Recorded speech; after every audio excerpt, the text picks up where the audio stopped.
charter over 10 times. And so at that point, I didn't have a problem with a couple of people that were here. So, and we were still out at 7:45. Yeah, no, and I understand. That's where I stay. That's not. Yep, I know the charter. How are you? Thank you for making those. I sent that. Did you send it to the chief? I sent it to him. To everybody who was on that. That lived. No, she.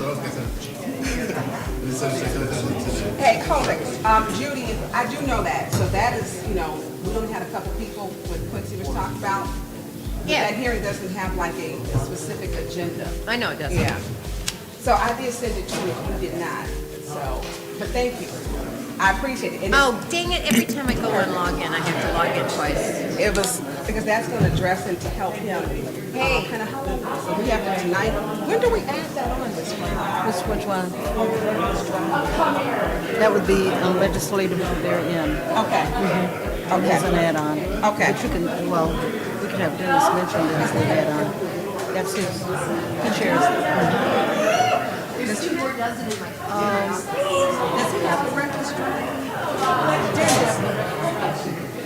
You got the. Why is it that my password won't work? You got it? Okay. Okay, great, okay. Well, we are ready to go. That's the kind of question that like all sorts of things. Sarah would actually know access. Attorney Kim, are you ready? Yes. Okay. It's like with mine at work. I want to put that password in there. I have to do it, but I didn't do that today. It is 5:08 p.m. Today's date is Wednesday, April 20th. The Finance Committee has been called to order. Madam Clerk? You want roll call? Roll call, please. Mr. Mays? Present. Ms. Lewis? Present. Mr. Murphy? Present. Ms. Priestley? Present. Ms. Winfrey Carter is absent. Ms. Burns? Present. Ms. Herkenroder? Present. Mr. Piper? Present. Ms. Rubing is absent. Thank you. We have 7 present. Right. Reading of disorderly persons, City Code subsection, Section 31-10, disorderly conduct, assault and battery and disorderly persons, and will be subject to arrest for a misdemeanor. Any person who prevents the peaceful and orderly conduct of any meeting will be given 1 warning. If they persist in disrupting the meeting, that individual will be subject to arrest. Violators shall be removed from meetings. Do we have, yes, Yeah, Madam Chair, before we get to the next order, can we discuss any agenda changes? yes, we can, Council Okay. Mays. I do want, however, because Chief Barton is here, and he has to leave, and they have we lost one of our firefighters, so I would like to call him to the podium so we can express our condolences. So he can leave he needs to leave, Council. Madam Chair, I have no problem with Thank that you. agenda change, and I have no problem with the chair taking the privilege to talk about it first. Some people think the chair should talk last. I'm not one of them. Problem with what you just said. Thank you. But what I'm looking at 2 agenda changes. I see a closed session on here, as I like to refer to them, and in that closed session, I want to have some discussion, if it's changed, as it relates to the presidency and the goings on. And if they don't, then I'll ask that it be in an open session. But that would be So one, you want to put that in our closed session? if it passes. It Okay. matters less to me, I've got an attorney. But my point is this, well, not officially signed, but it should be some calls being made. And I'll talk about that if it passes, so we can adopt stuff and see what happens. Then in addition to that, in or outside or closed, I'd say a word about it. Either way it go, we'll see. And then the second agenda change, it would be a special order.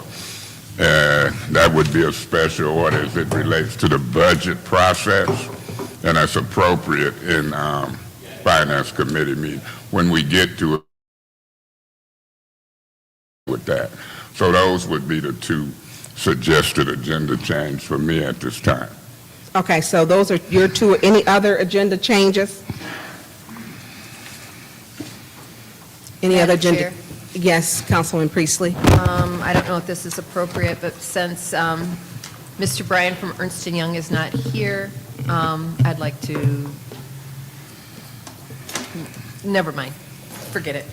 Okay. Madam Chair, Councilwoman Herkenroder? going off of what Ms. Priestley said, I think it'd be appropriate, since Brian is not here today, to move the special order to Monday's Special Affairs meeting.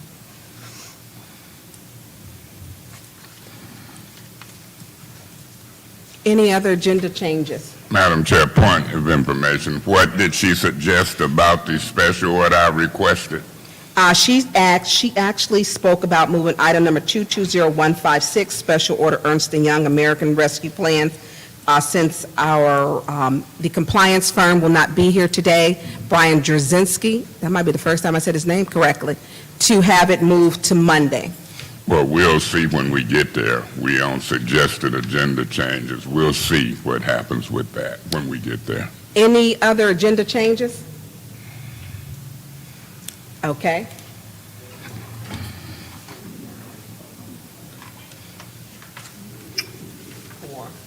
Okay, we will take a vote for agenda changes to, you want both of yours, Councilman Mays, for executive session, correct? I want to start out with that. Okay, you want to put them in executive session, which would be a special order for the budget process, and then for your, the other one's a private Start for the out president. with the executive session first, if I may. The city attorney gave a legal opinion as if when you're dealing with certain issues dealing with personnel, his legal opinion, which is recorded, was that the person didn't have the opportunity. And I haven't researched it yet, but I'm making a record. And I'm making a record in order to show what do and did not happen based upon the previous request. So this is a second bite at the apple as it relates to me discussing business with this council in closed session as it relates to disciplinary or whatever issues they want to call it. And so if it does not pass closed session, we'll see under discussion items at the end, depending on who's here, we'll put it there. So right now, I would move or ask that it be in closed session without objections, but if not, we can vote. And if it passes to go in there, fine. If it don't, then let's move it to discussion items. Okay, so you want to have that, that item to be put into closed session, executive session, closed session? Some of it, Okay. some of it deserves that and is warranted, I think, by law. I don't know. We'll see. Okay, and you But I want know. it without objection? Point of order. What's your point of order? I can't, there's too much. Well, that's them executives in the Excuse me, back. in the audience, we're having difficulty hearing, That's please. quieting them back there. Yes. Thank you. Can you, I didn't hear you were talking. Yeah, Councilman so Mays. either place, either or. And if it's neither place, it'll end up in court. But I'm just making a record and seeing what the pleasure of this body. So, Okay, so you want to have that in executive session? or if not, in discussion. And whether we vote or whatever, it matters less to me. I'm making a record. Okay, is there any more discussion in moving that? Councilman Yeah, Murphy? I'm not clear what he's requesting. He's requesting to I move, see on the agenda that we got an executive closed session. It's not specific about what this closed session is talking about, so I'm Point not of sure. information, what's your point of through you information? to Mr. Murphy, it's specific Henry versus City of Flint et al., and then give the case number. Did you see that? Proceed, Mr. Murphy. Thank you very much. So his request that he's asking,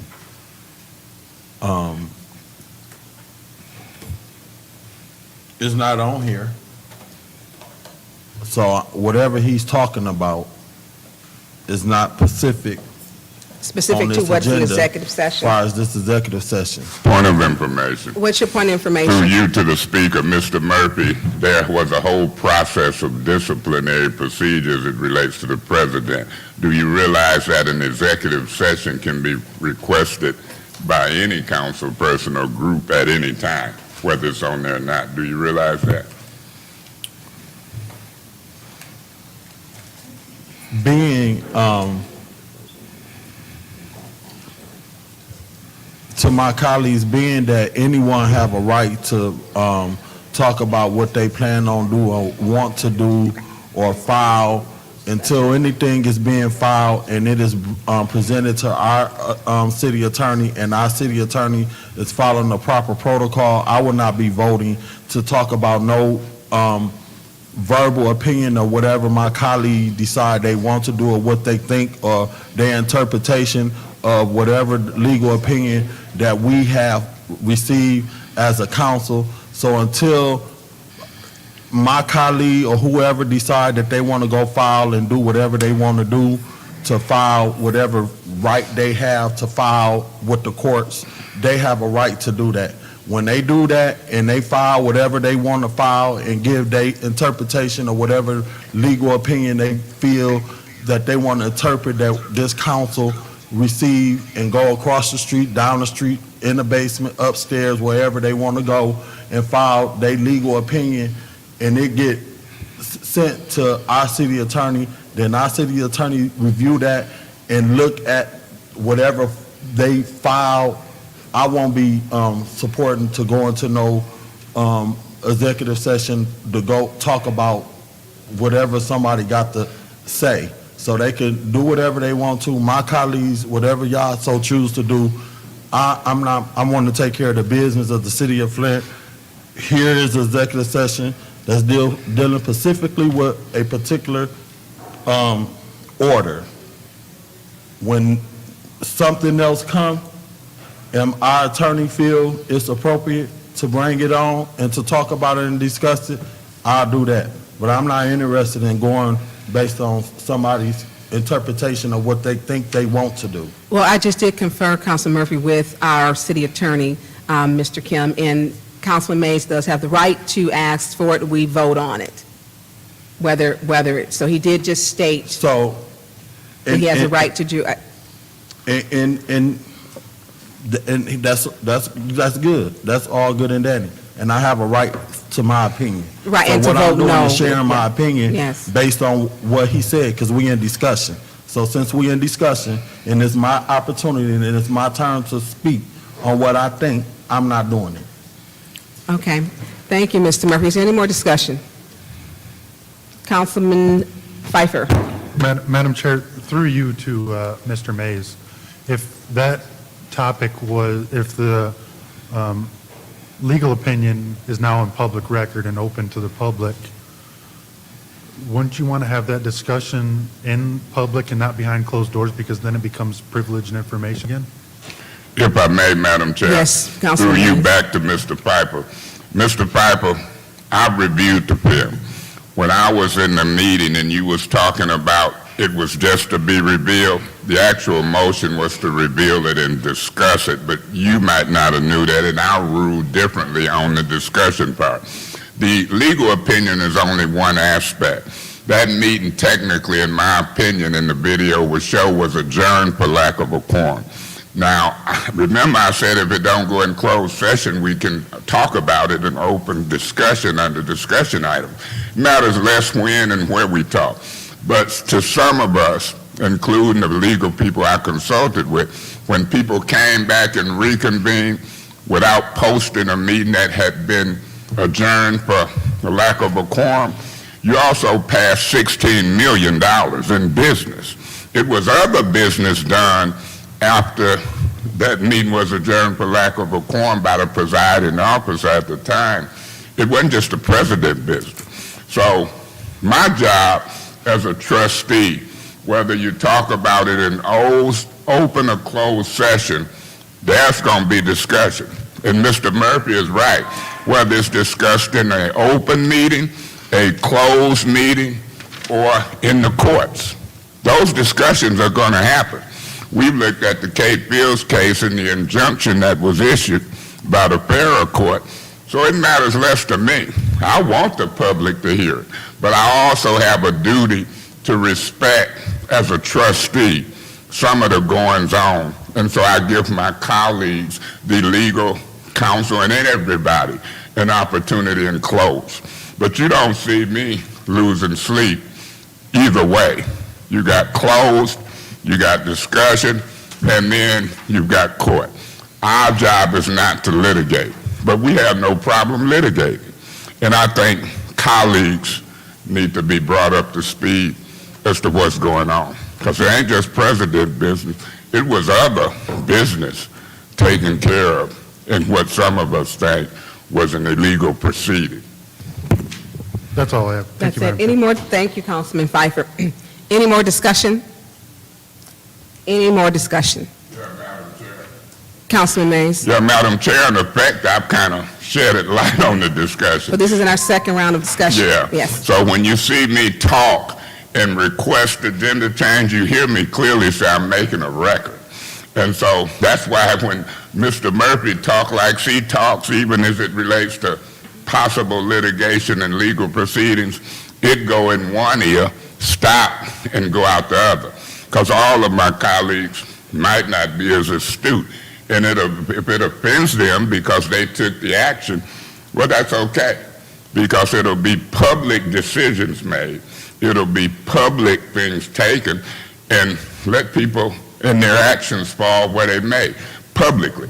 But sometimes you try to give people heads up if you choose. Thank you, Madam Chair. Thank you, Councilman Mays. Any more discussion?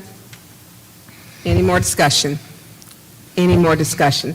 Madam Clerk, roll call to see if we... Point of information. Yes, what's Does this motion includes the closed session and or the discussion item, or do they want to split that up? I was doing them both. Okay. I was going to do them both, which would be your two changes, which would be to speak in reference to the presidency and then the special order for the budget process. No, you missed my point. Oh, no, go ahead, sir. See, I don't want people to feel boxed in. If they don't want to talk about it in closed session, the motion included discussing it under discussion items at the end of the meeting. If they don't want to do neither one of them, then somebody should split them up. Then I think they That's should my be... point. You see my point? So you're stating... I want to give them a fair Yeah. shake. So you're stating that if it does not pass in executive session, that you want to move it to discussion at the end of the agenda? And if that don't happen, I can assure you 100%, then the final arena, and that's probably where it'll go anyway with this crowd, they'll be coming to court maybe. Okay, well, let's vote on the first one then, because you've got, this is broken up. So the first one is to talk about the presidency in executive session. So we'll vote first on that one. And not only the presidency, it was $16 million worth of business and other things done in that alleged session of council. Thank you, Madam Clerk. Roll call. The yes vote would mean Councilman Mays' special order. We will talk about it in executive session. A no vote means we will not talk about That's it in correct. executive session. Right. Madam Clerk? Okay. Mr. Mays? Yes. Ms. Lewis?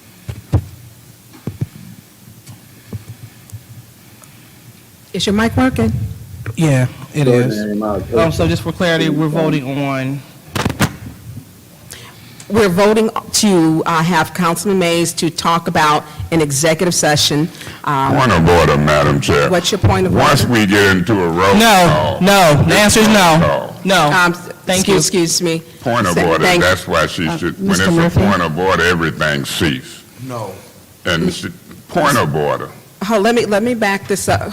What's your point of order, Councilman Mays? just so Ms. Lewis and all colleagues know, we give ample time for discussion. When there's a roll call, according to our rules, that ain't no more discussion. Either you gonna abstain, vote yes or no, but it ain't no discussion in the roll call. Thank you, Thank you. Madam Chair. No. Mr. Murphy? Councilman Murphy? No. Ms. Priestley? No. Ms. Burns? Yes. Ms. Herkenroder? No. Mr. Pfeiffer? Yes.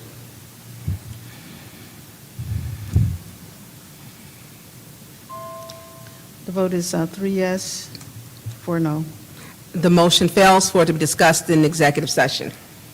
The second request for Councilman Mays to have it discussed, to put at the bottom of the agenda in discussion item. So a yes means we would talk about it in discussion item, which would be in public. Roll call, Madam Clerk. Ms. Lewis? Yes. Mr. Murphy? No. Ms. Priestley? Yes. Ms. Burns? Yes. Ms. Herkenroder? No. Mr. Pfeiffer? Yes. Mr. Mays? Yes.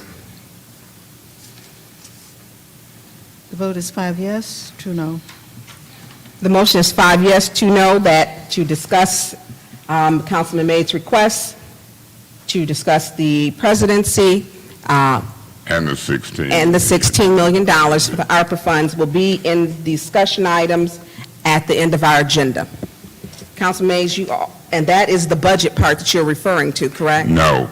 You have- The budget part, if I may. Yes, enter please. into that discussion on the agenda change. As I've watched a number of budget processes over the years that I've been here, the deadline for us is the first Monday in June. There's been budget hearings scheduled. When we get into those budget hearings, there's no city attorney, there's no staff. The police department, for me, would be an excellent example of why you need the city attorney.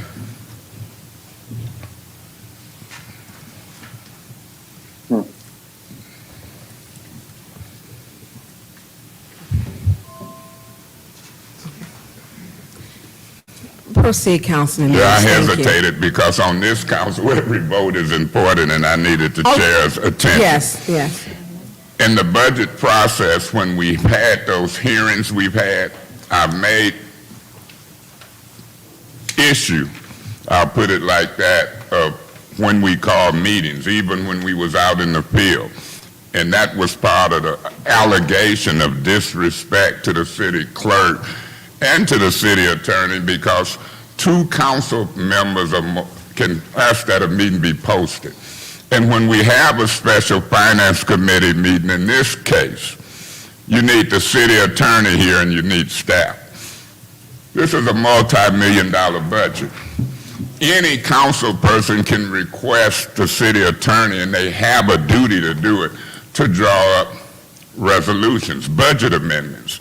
If you look at the police department, I looked at staffing, I looked at advertisement, I looked at cameras and lighting, and those are going to be budget amendments. I could care less if my colleagues understand how to amend the budget, because they don't listen to me. Seem like everybody been here 5 months and they know how to run the city. I disagree, because I'm listening and looking at it. My request is that when we have a budget hearing for whatever department, I'm using the police department as an example, that the city attorney be here. Because if I want a resolution and an amendment drawn up, he should have it and should be working on it. And it should be drawn up before the first Monday in June. Each one of them, I see about 12 or 15 amendments. And I shouldn't have to go back and call, because the city attorney should be in each meeting. And it's important to have finance committee meetings for these hearings. Our staff should be here, particularly when you hear Mr. Neely and staff saying, we need these requests for information in writing.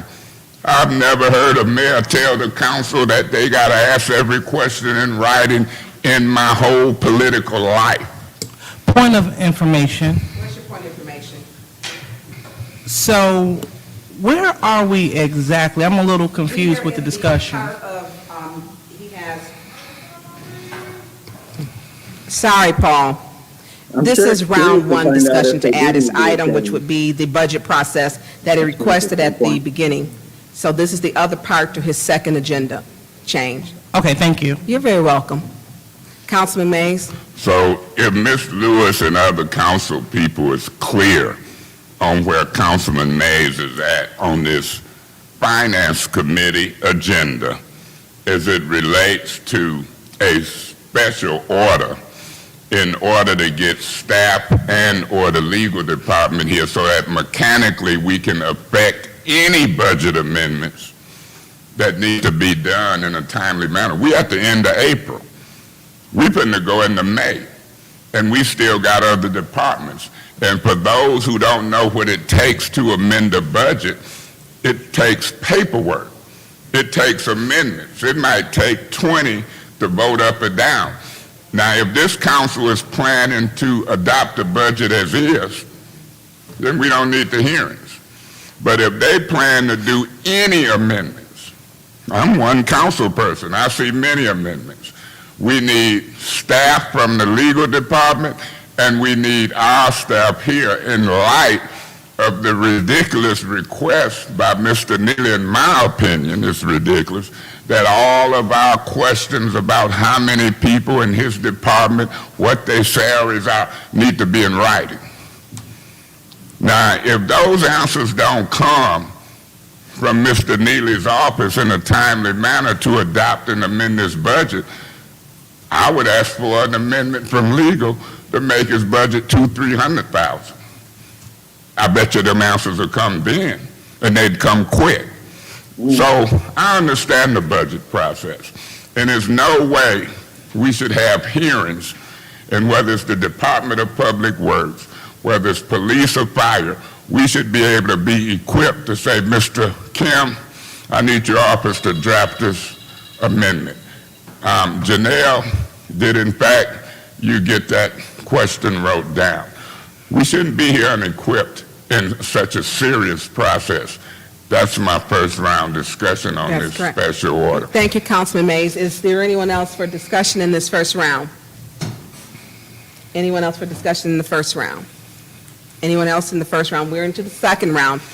Any discussion? And before you start, I want to be clear. You would like to put, Councilman Mays, the special order for the budget process. That's what you require. That was the... Yeah, for Okay. discussion. You have the floor.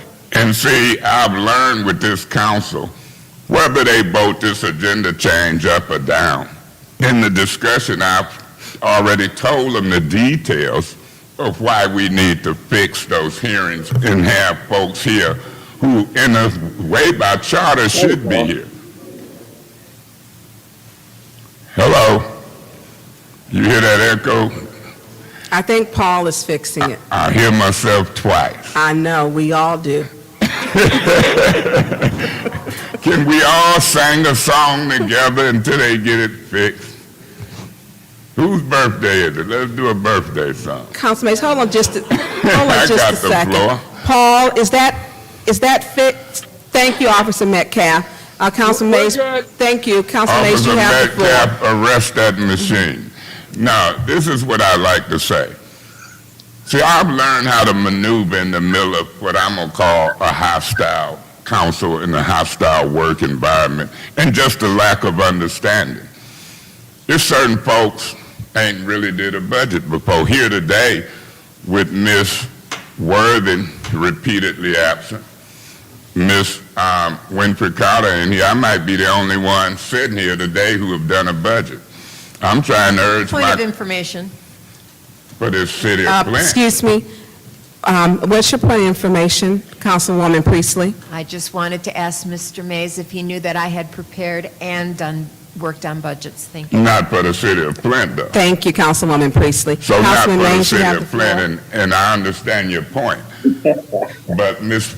Priestley, I think that's the problem that we got. Everybody's had life experiences. Everybody's done certain things.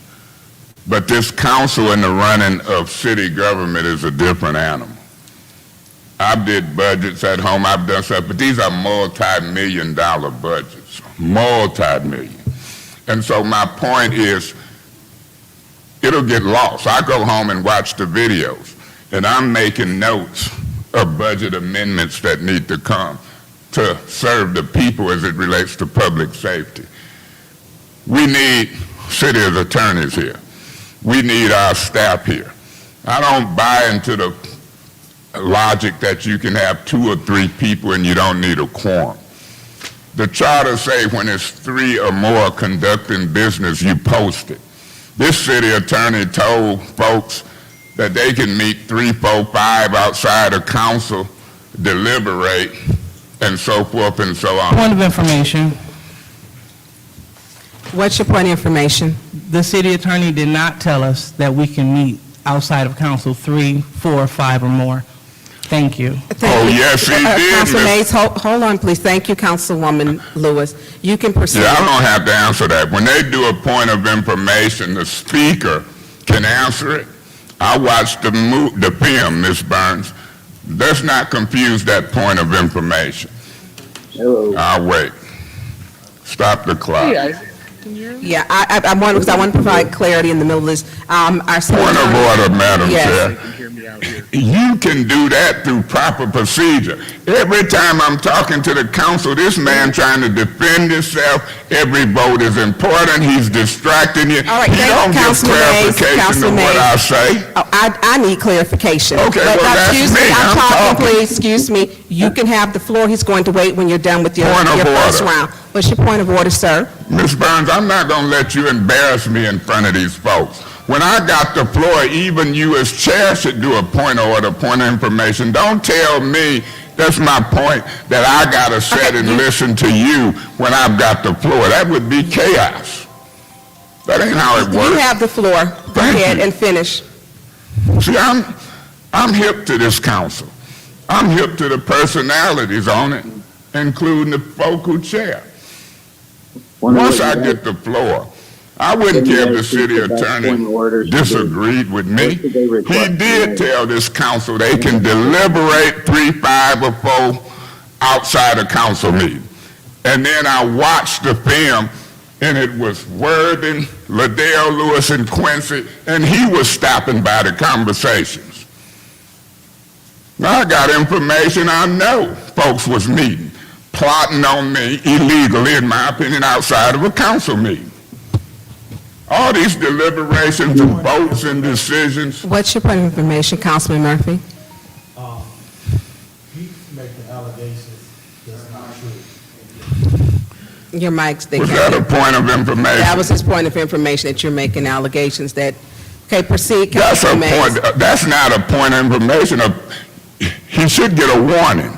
A point of information is a It's a quick request to the inquiry. speaker. It's a question. It ain't a statement. And I'm going to rule on, you're back to you're within your first discussion. Point of order. What's your point of order, sir? You're not going to check him? No, I'm not. As a rule, Okay, and the I don't chairman- expect that you will, because you on that side. No, So let me point of order, I have the floor. I'm not on anyone's side. Now, you have the floor, Councilman Mays. Please continue. Ms. Burns, We're in how the much second round time of do your I have discussion. left with all these interruptions? Do you know, Jeanette? A minute and 30 seconds. So I'm going to use my minute and 30 seconds to say, Ms. Burns, you is on a certain side, and he on a certain side. You want me to name the sides you on? He's on Neely's side, you on Weaver's side. Now I want somebody to deny it under oath. I'm on my side. Point of order. What's your point of The order? point of order is that we cannot campaign from our ward seats. Thank you. Point of order, we'll take Councilman Mays. You cannot campaign. No one can from our seats. Please continue in your I second round. can tell facts of politics why That's people not ain't a fact, getting. I can tell facts of politics why he not getting a warning and getting his first warning out of order. And so they can call it campaigning. Miss Liddell Lewis ain't in my brain, ain't in my mouth, and ain't in my body. I'll tell whose side she on. These are facts. Now, if anybody want to prove me wrong, so do it. I wonder But what- campaigning is one thing, Anybody and got a laying guess? out facts for discrimination and different treatment and interruptions is another. I done dealt with you being interrupted by Attorney Kim when I criticized his professional position. I done had you, Mr. Murphy, making statements and it ain't point of information and you refuse. I'm not gonna warn him. Then it's gonna be chaos. That's politics. Y'all dead in it. And I'm highlighting you for the people to see. I was discussing whether or not we should have proper staff here to do budget amendments. That was the issue at hand. And you couldn't even get through proper staff. You and Attorney Kim, he did tell people, it's recorded, they could meet and deliberate outside of meetings. When you do that, you're making decisions as well. And we got all the circumstantial evidence is on video. So I'm going to be voting for the special order. Whether y'all do it or not, or take care of the business of the city, that's on you. I got a job to do. That is your time, Councilman Mays. I'll wrap it up. I got a job to do to try to navigate this council through budget amendments and processes. And I'll do it or attempt to do it and sleep well at night. Y'all can do all that other poppycock. Thank you. Thank you, Councilman Mays. Attorney Kim, can you please speak to that so that we can have some clarity? Certainly, Madam Chair. Thank you. With all due respect to Councilmember Mays, I believe that a number of statements they just made were factually incorrect. I believe that the information I've given to the council has been legally correct in terms of how the Open Meeting Act applies, and I think we're going to get to the business I of the believe that the city record now. itself reflects what I said, and it's not in accord with what Councilmember Mays has. Point of information. What's your point of information? Through you, Councilman that's Mays, right. you have to wait till I'm through talking, please. What is your point of information, Councilman Mays? That's the You only have the talking floor. it is. What's the point? My point of information is through you to the speaker. Are you telling me that you didn't tell these council people on the public record they could deliberate outside of a council meeting in groups of 3, 4, 5, or 6? Are you denying that? My Okay. name's Isaac. I'm Do you need to speak? moderating for this, trying to navigate Again, I this would just say that I believe conversation. that his statements are not in accord with what was previously said. Point of Okay, information. what's your point of information? Mr. Kim, you're a lawyer. This is an easy question. Did you not tell these council people on record they could deliberate outside of a council meeting 3, 4, 5, or 6? Yes or no? No, that's not what I said. And you can go review the YouTube video if you'd like. Thank you, Councilman Mays. Thank you, Attorney Kim. Point of order, Madam Chair. What is your point of order? I want to pull that record and show it on that video at a later date. Thank you. Thank you. And is there any more discussion in the second round? Yes. Councilman Murphy? Thank you so much. And let me clear this to the public. Do not believe funny, this C.D. man when Williams. he talk about who Councilman Murphy supporting for mayor. And I would like to do a referral to you, to legal, and to the clerk based on the charter. Is it appropriate for, I don't know whether he's running, I heard he's running for office, to be using his seat to campaign or to make allegations about who we out here supporting, because I ain't endorse nobody. And this agenda was, I thought what we was talking about was the agenda change towards the financing. So I'm not clear, how did we get to talking about the finance to him making? Point of information, Madam Chair. What's your point of information? Do my learned colleague understand ain't nobody been certified to run for nothing yet? Councilman Mays, learned colleague is a personal attack, sir. Please refrain from Point that. of order. What is your point of order? Hell, I'm 64 and I'm still learning. Councilman, I can we don't, not use? point of order, if What's I your may. point of information? Point of order is takes What- precedent, and I what was is in your a point of order then? when she called a point of But she information. could call a point of information. Point of order. What is your point of order? Do you know that if in fact I'm learning, Hi, Ron. My At name's Isaac. 64, I'm doing moderating for this. it's not a trying to personal find attack. information about Everybody is the learning. budget. And so I don't see why you think when you say learn it or learning That's not a or proper, teach- that's not a proper Well, point of to me it order. was 'cause you were No, it's ruling me not. out of And order. you're abusing the authority. No, that's not. Councilwoman Priestley, what is your point of information? Does Mr. Mays know that I really dislike being told I'm older than I really am? Seeing how I'm 4 days older than you, please refer to your age as 63 and not 64, just in case you don't know how old you are. Thank you very much. Point of order, Madam Chair. What's your point of If order? my age wasn't a personal attack and you didn't check the white lady, but you're checking the black man, what are you talking about? Point of order. What is your point of order? My point of order goes back to Mr. Mays using profanity during council. Excuse me, Councilman Mays, you do not have the floor. Point of order, point of information. She did a point of order, so we're still in her point of order, which you just stated that a point of order takes precedence. Please proceed, Councilwoman Lewis, and I'll get to Councilman Mays. Thank you. He used profane language, which consists of the H word, and that is not professional language to be used. So President Mays, he needs his warning. Thank you. Point of order, Madam What's your Chair. point of order? I don't even know if I used the H word. You did. And if it happened today here, I'll use it again. It ain't a crime. But the point is, let me sit in the audience till y'all get through with discussion, then I come up and vote, because some of this stuff is petty, it's Okay, childish, and it's Councilman Mays, just a waste. we're not, yes, you are excused. Is there any more discussion within this first round? Yes. Councilman First of Murphy. all, we are elected officials up here. Even I wonder if though we can I'm get a the vote black now. African-American man, it does something to me when he referred to them as white women. She is an elected official.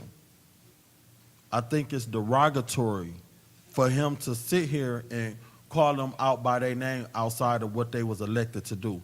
And I think you as a chairperson ought to be checking them and giving him a warning. They were elected. Now here, some of us getting Does anybody here know threatening what they're going to be emails and voting all of on? this stuff about us sticking up I for don't have a people, point of order, talking about actually. I'm sitting here protecting white women and all of this stuff, and then here he go calling her out of her name outside of who she's elected, and you the chairperson. You ought to be checking them. We elected. This man just is completely all out of order, been out of order, stay out of order, and he don't be getting checked. And he need to start getting checked. Sitting up here accusing us supporting somebody for mayor. We ain't talking about that. We on agenda change. This man is a liability to the city of Flint, and he is not have no intentions on moving the city of Flint forward. And if you guys want to facilitate and chair these finance committee, government ops, legislative, whatever chair y'all is, y'all ought to put him in check. If y'all wonder why me and him going back and forth, look what y'all allow him to do, and don't stop him. He wrong and out of order. She's elected. Is there anyone else are you done, Councilman yeah. Murphy? Does anyone else would like to speak in the second round of discussion? Is there anyone else? Is there anyone else? I'm going to speak. Councilman Murphy, let me be very clear to you, and I did get legal advice, which is what we have to go from. It is in the context. I am not in agreement with anyone being called learner, because I believe it speaks to a person's learning ability or disability.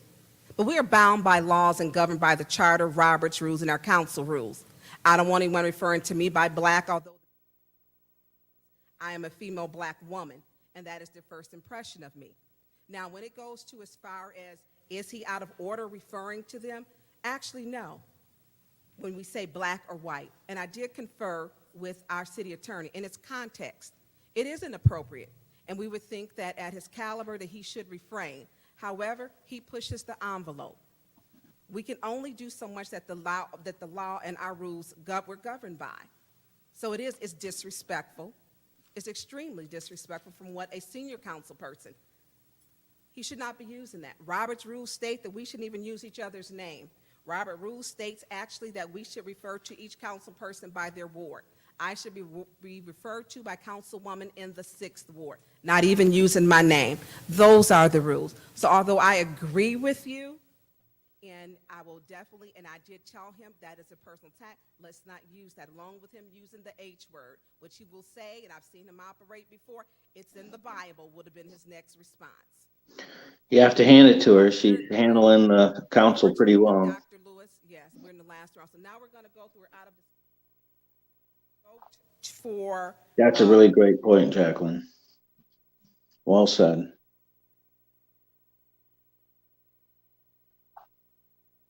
Wonder what's gonna happen next.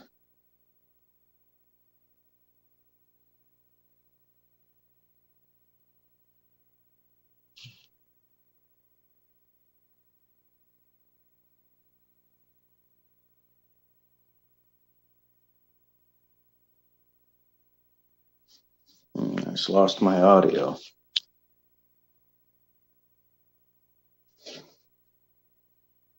No. Ms. Priestley? No. Ms. Burns? No. Ms. Hurkenroder? No. Mr. Pfeiffer? No. Mr. Mays? Yes. Ms. Lewis? No.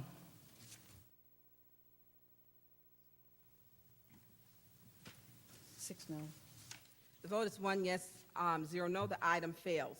6 no. 6 no. 6 no. The item, it is 6 no, 1 yes, it fails. Before we, other discussion item would be, so we can have some civility and decorum. We lost one of our firefighters. It is the second firefighter that we have lost to an untimely death. Chief Barton, could you please approach the podium? Point of order, Please. point of order, Madam Chair. That would be ordering that agenda change without objection. I'm sure you won't have no objection.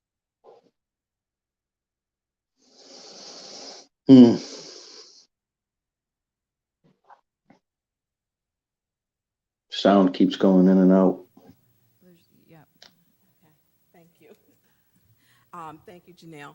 I would like to, There and it thank you is. for that, Councilman Mays. I would like to order I will order without objections so that we can have our fire chief, Ray Barton, approach the podium so that council, we can discuss, or not discuss, we can offer our condolences to losing one of our own who has served our public community.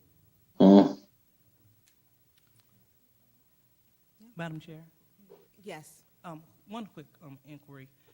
So did we totally close the session for agenda change? Because I know that we have an executive session, and I know that we have public speakers that would like to We speak. did close We that. closed it? Yeah. Okay, I'm sorry. Thank you so No, much. no problem. Chief Barton, could you, that is order without objection. Chief Barton, Oh, could you, Point of order, Madam What's your Chair. point of order? We still have to vote on the agenda change to move the special order with Ernst oh, and yours, Young I to forgot special about that. affairs. I apologize for the Ernst and Young.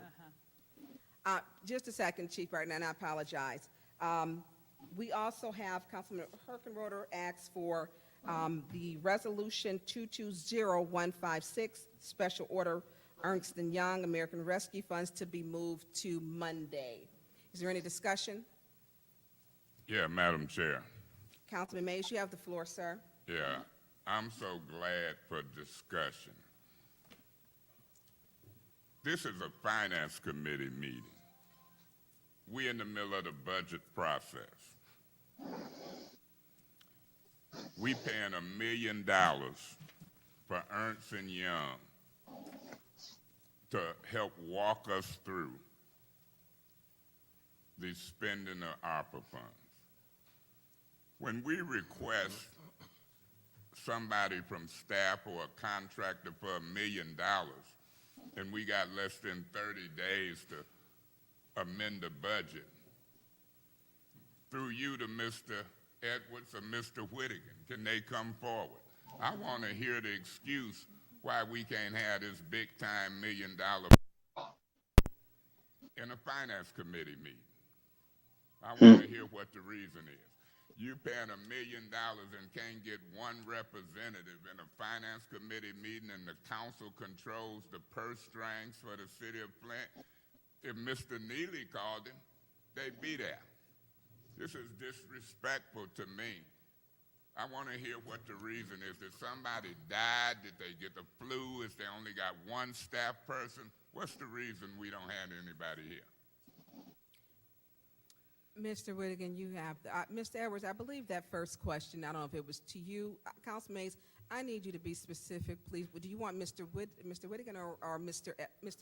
Whittigan, please? Yeah, you have the floor, sir. They're sick. Say what? He said they're sick. Is that the only person in the $1 million firm that is working? That is our primary representative, Brian, who we're working with. Is there a secondary? We are working with Brian, who's sick. So y'all ain't never met nobody but one person. They work in Washington, D.C., and I don't think it would be financially smart to have them fly out for one meeting. But Mr. Whittaker, when we were hiring them and y'all was selling on that, us on spending $1 million to hire them, y'all told us, I think the record would reflect it'll be 2 or 3 people working in City Hall. Do you recall any of those conversations? I do recall conversations. So that means we in crunch time. We in budget process. I know I recall them. It was a lie. Because now I'm hearing if it's one person sick, everything is on hold. We don't know if he'll be well by Monday, do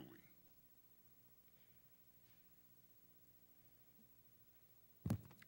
Do you really want me to answer that? Yeah, because they want to move this to Monday.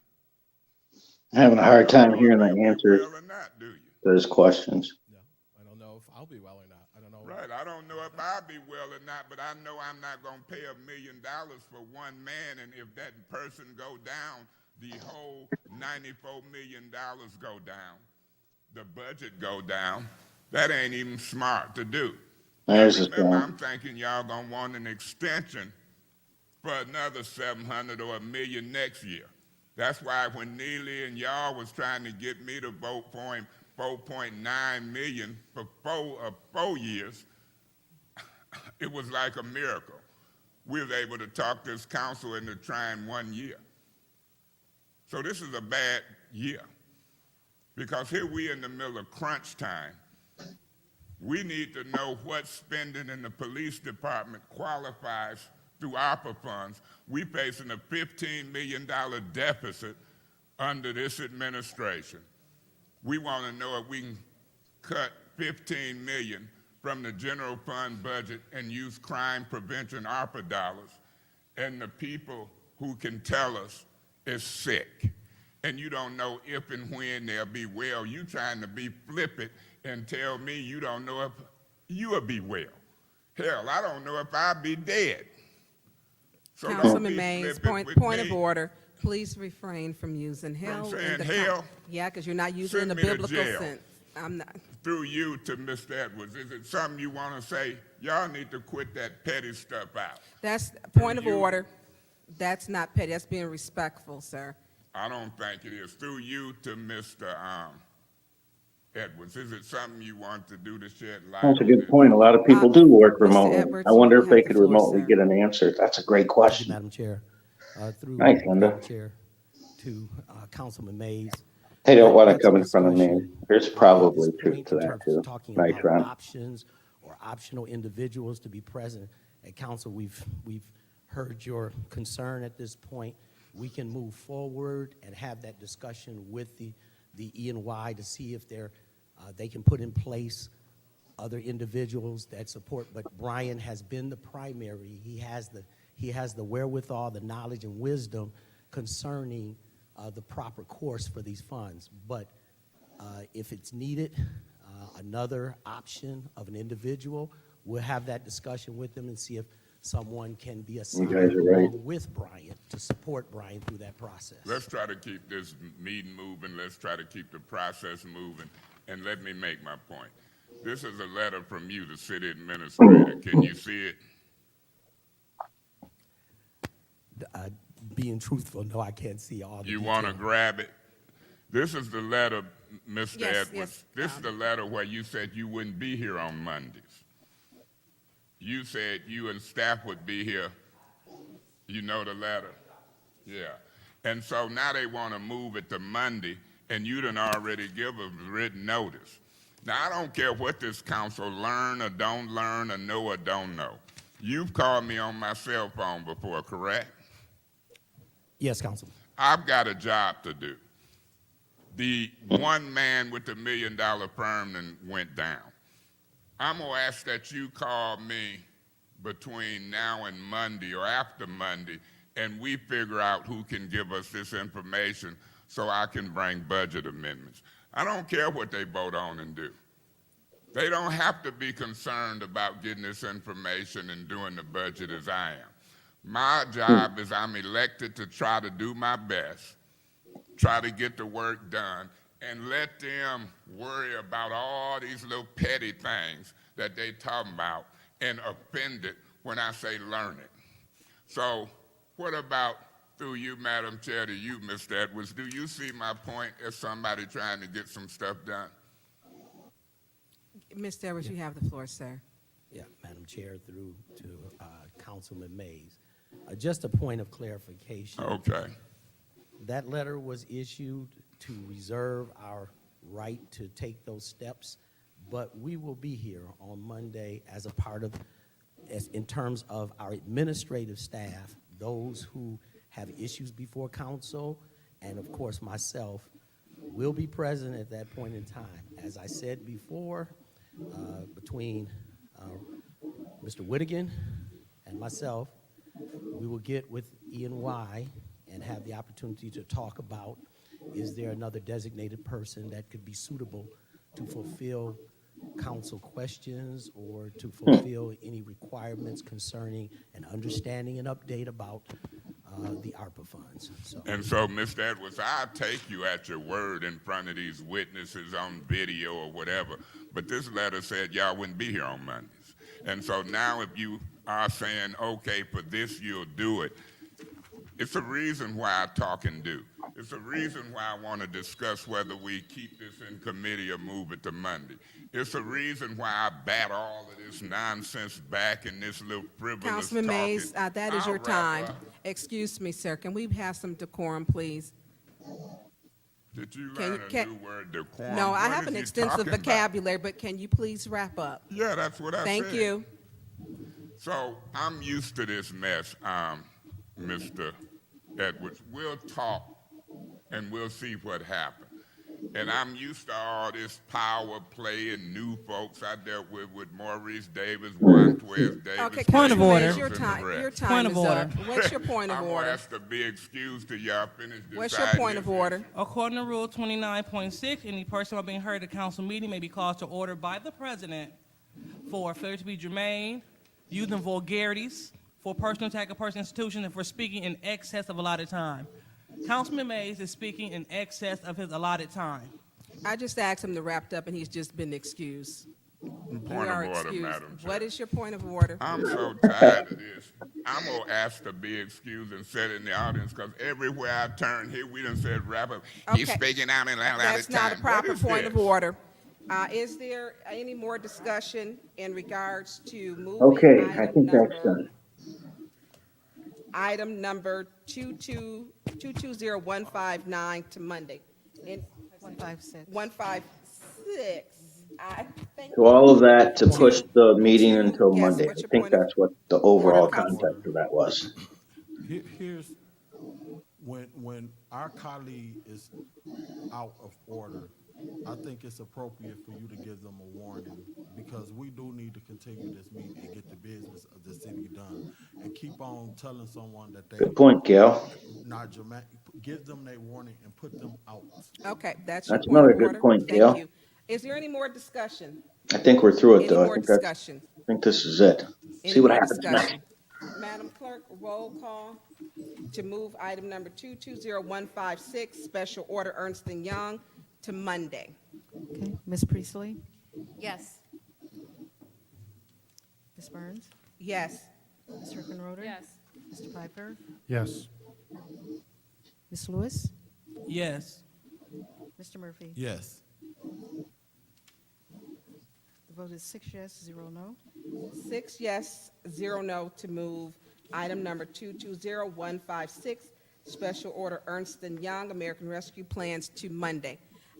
Next up, Chief Barton, I apologize. Could you, before we go into executive session, could you please approach? Because this should really be about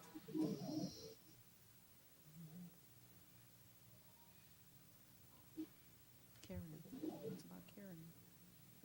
It's about Karen. We care about what happens. I want to tell you, and something shouldn't be more important than what you've been going through. I understand you losing one of your own and how close the fire department is. The public doesn't understand that within 3 years, you lost 2 firefighters to an untimely death. And for that, I offer my sincere, my deepest condolences to you and every firefighter that is on that staff. I understand the grieving process, and I understand that you are grieving, along with the people that work underneath you. I would like to offer my colleagues at this point in time, if they would like to say something, to offer condolences, because this is something that's serious. We've lost 2 people this year, one in the police department, Captain Bernie, and now we have lost John Stinger. He was a firefighter. Both of them were public servants who worked for the city of Flint, dedicated their lives to saving lives. And for that, I thank John in his absence, and my sincere condolences to his family and to the fire department and to you, Chief. Would any of my colleagues like to say anything? In all due respect, I would like to hear from the chief first. You would? Yes. Okay, Chief Barton, you have the floor.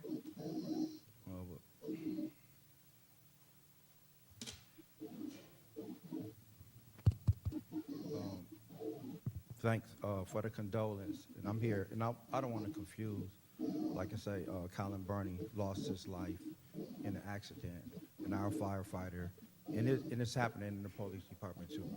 Our firefighter lost his life to suicide, and it's something that's attention has got to be brought to it, because right now, it's in fire and the police and public safety around the country. We're losing more firefighters and police to suicide than we are line of duty deaths.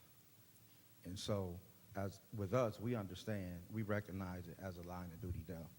And it's so hard with John Stinger and myself and Chief Green back there when you lose someone. And in John Stinger's case, the city give us the tools, they give us Uliance, they give us the things to help. And when we get 5 visits and things like that per situation, but in our service, we can have stuff happen back-to-back days. And I'll give an example. Station 6 a month ago, on one day, they had a run. They had lost 2 infants, one to SIDS and one to a grandmother rolling over on the baby. And so they go through that trauma, and they get past a week, and 10 days later, the same crew have another infant death. And so it's something that, like, in support, and the council, the mayor, and I understand y'all supporting us, and it's just, we got to find a way to kind of do more. I don't know what it is. I looked at the Uliance. In this case, I reached out to the young man. I introduced him to Uliance. I had him call EAP. For 3 weeks, I talked to this man every day. I even talked to him the day before he took his life. And so that grieving process is horrible, because everybody finds fault. Everybody's finding out what they could have done differently, and it goes from grief to guilt to anger, and it's everywhere. And like I said, and it's in public safety, because we see so much. We have to respond to these deaths. The police responding to the shooting. We live every day not knowing our lives as we coming back home, and then it gets too much to bear. And then we have outside personal things, all these things coming apart, and that's where we at. And so, like I say, it's really a big push to start recognizing it as a line of duty death, because, again, around the country, and I did have the numbers, but yesterday was a terrible day, because it's like being the chief of the department. I have to be the figurehead. I have to keep my composure to keep everybody else from breaking down. And yesterday was a miserable day for me. And so I lost those numbers in my head, but it's, like I said, we have more deaths in police and fire for suicide than line of duty, and people don't want to say it was suicide. Well, it was suicide. But we got to figure out how to support each other. And as a city and communities, we got to be able to support the people in blue. And that's all I ask. Appreciate the condolences, and we'll get through this, because that's what we have to do. And that's the hard part of our job, because right after he passed, we have a time to grieve. But that grieving is, if you ain't taking everybody out of service, which we can't do that, because we still got to give the city fire protection, police protection, public safety still got to go through it. Same case with Officer Bernie, killed in an accident at 5 o'clock. They call us in, they give us time to grieve, the county cover. And they might cover the rest of the day, but the next day we got to go back and do our job. And so just thanks for the support. Pray for the firefighters. Pray for John Stinker and his family. And we appreciate y'all's support. Thank you. Thank you, Chief. Would any of my colleagues, Yes. Councilman Murphy? In respect of what he just said, I would ask my colleagues to join and the public to join us, and I would like to take my time for us to stand in 1 minute of silence. I'm going to do that at the end once everyone Okay. speaks. I've already planned that. All right, well, that's it. Anyone else like to speak while the chief is here before we do a moment of silence? Yes. Councilwoman Priestley? Chief, as someone who has suffered from depression in the past, there isn't anything you could have done? No, I understand that. Like I said, I hired in the department in 1987. And I tell people, unfortunately, because I've been there so long, I've seen a lot of things. I've seen people commit suicide by hanging themselves on a doorknob on a door. When at any given moment, all they had to do was bend their leg and get up. So I understand when a person is committed to doing it, it's going to happen. And so I do understand all of that. But like I say, I've been on the department over 30 years, so it's just getting my young guys here not to quit, not to leave, not get distracted. So we got to be there to support them. Well, you had definitely had my prayers, because I'm telling you, without God, I wouldn't have made it through. And it's not something I talk about often. I had it planned. I knew what I was going to do, and there was nobody who was going to stop me, but God did. I was lucky. And so I think that when you are in those depths of despair, there's not much you can do. And I hope that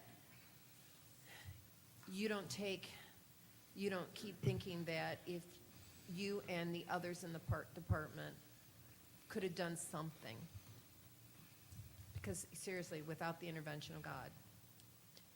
Now, I pray for you and your department. I can't imagine finding a baby dead. I had a hard enough time when I lost newborn puppy. I can't imagine a baby. So you definitely have my prayers and my support. Thank you. Before anybody else like to speak, I would like to tell y'all about John Stinger.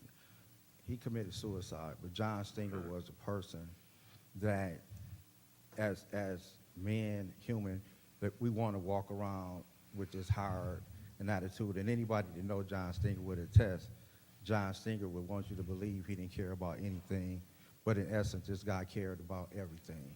John Stinger took care of the Frost Avenue neighborhood. Those people are going to be missed. It's a joke. Me and Chief Anthony, when he called to give his condolence to Anthony the other day, he was like, John Stinger was the mayor of Frost Street. And he just took care of everything. John Stinger would come to me as chief and be like, hey, I want to pay for some garbage dumpsters to put in some neighborhoods so people can clean up. But he never wanted me to tell. And so it was so hard. And he didn't just do this one time. He did it every year. His mother was in Kith Haven. And when she died, he still went there every year and donated and did things for Keith Haven. He was a great guy, and I don't know nobody. And he was 50. I have never met anybody that loved Flint more than this guy. He was so proud of Flint. He was proud to say he lived on Frost Street. He graduated from Northern. He was on the Flint Fire Department. The dude loved Flint, I'm saying, with all his heart. And it's just like he would talk about it, and he was proud of it. And so he talked about Frost Street like it was $1 million neighborhood, and he was proud of it. And like I said, but he helped everybody. He would get people the shirt off his back and things like that, and you would watch him do it. And so the guy just loved Flint so much. And so it wasn't like when he did it, he was just a guy like that. He was a guy that really cared, but we walk around that we got to be so hard and got to be when it don't matter. But like I say, in essence, his actions showed he was the total opposite of what you're seeing on the outside, because so many people are going to miss him. I've had people calling me from all over the state talking about what John did and what kind of person he was and times he helped them. And so that do help us get through this. But like I say, the guy was a great guy. So by no means because he did that was he out of his mind and things like that. But we all know everybody have a breaking point, and only so much can get put on you.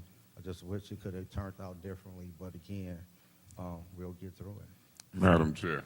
Councilman Mays. Yeah, Madam Chair, to him and his family, and then to the City of Flint employee family, specifically the fire department, but people who work in the City of Flint, firefighters, police, people in the Mondes Department, water, sewer, street maintenance. As you can see from these council meetings, the pressures and the communications, and then when I was elected in the UAW as a committee person out at Flint Truck and Bus, we always used to say, even though things at work can bother you, you don't even know what's happening in people's personal lives. And so whatever then went on, I pray to God for his soul.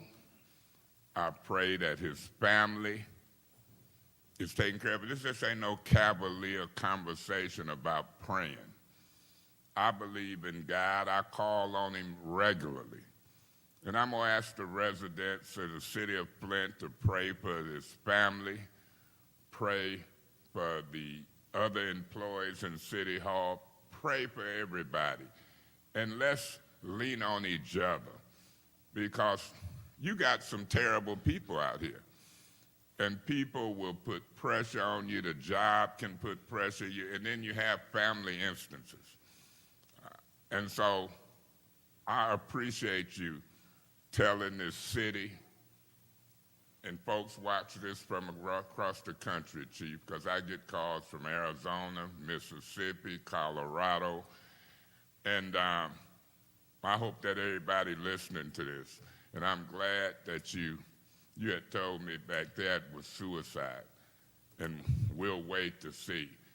But I'm concerned, and I'm prayerful, and I'll pray moving forward that if there's anything we can do for any employee or any person in this city, whether they work for the city or not, let's tough it through. We don't know why.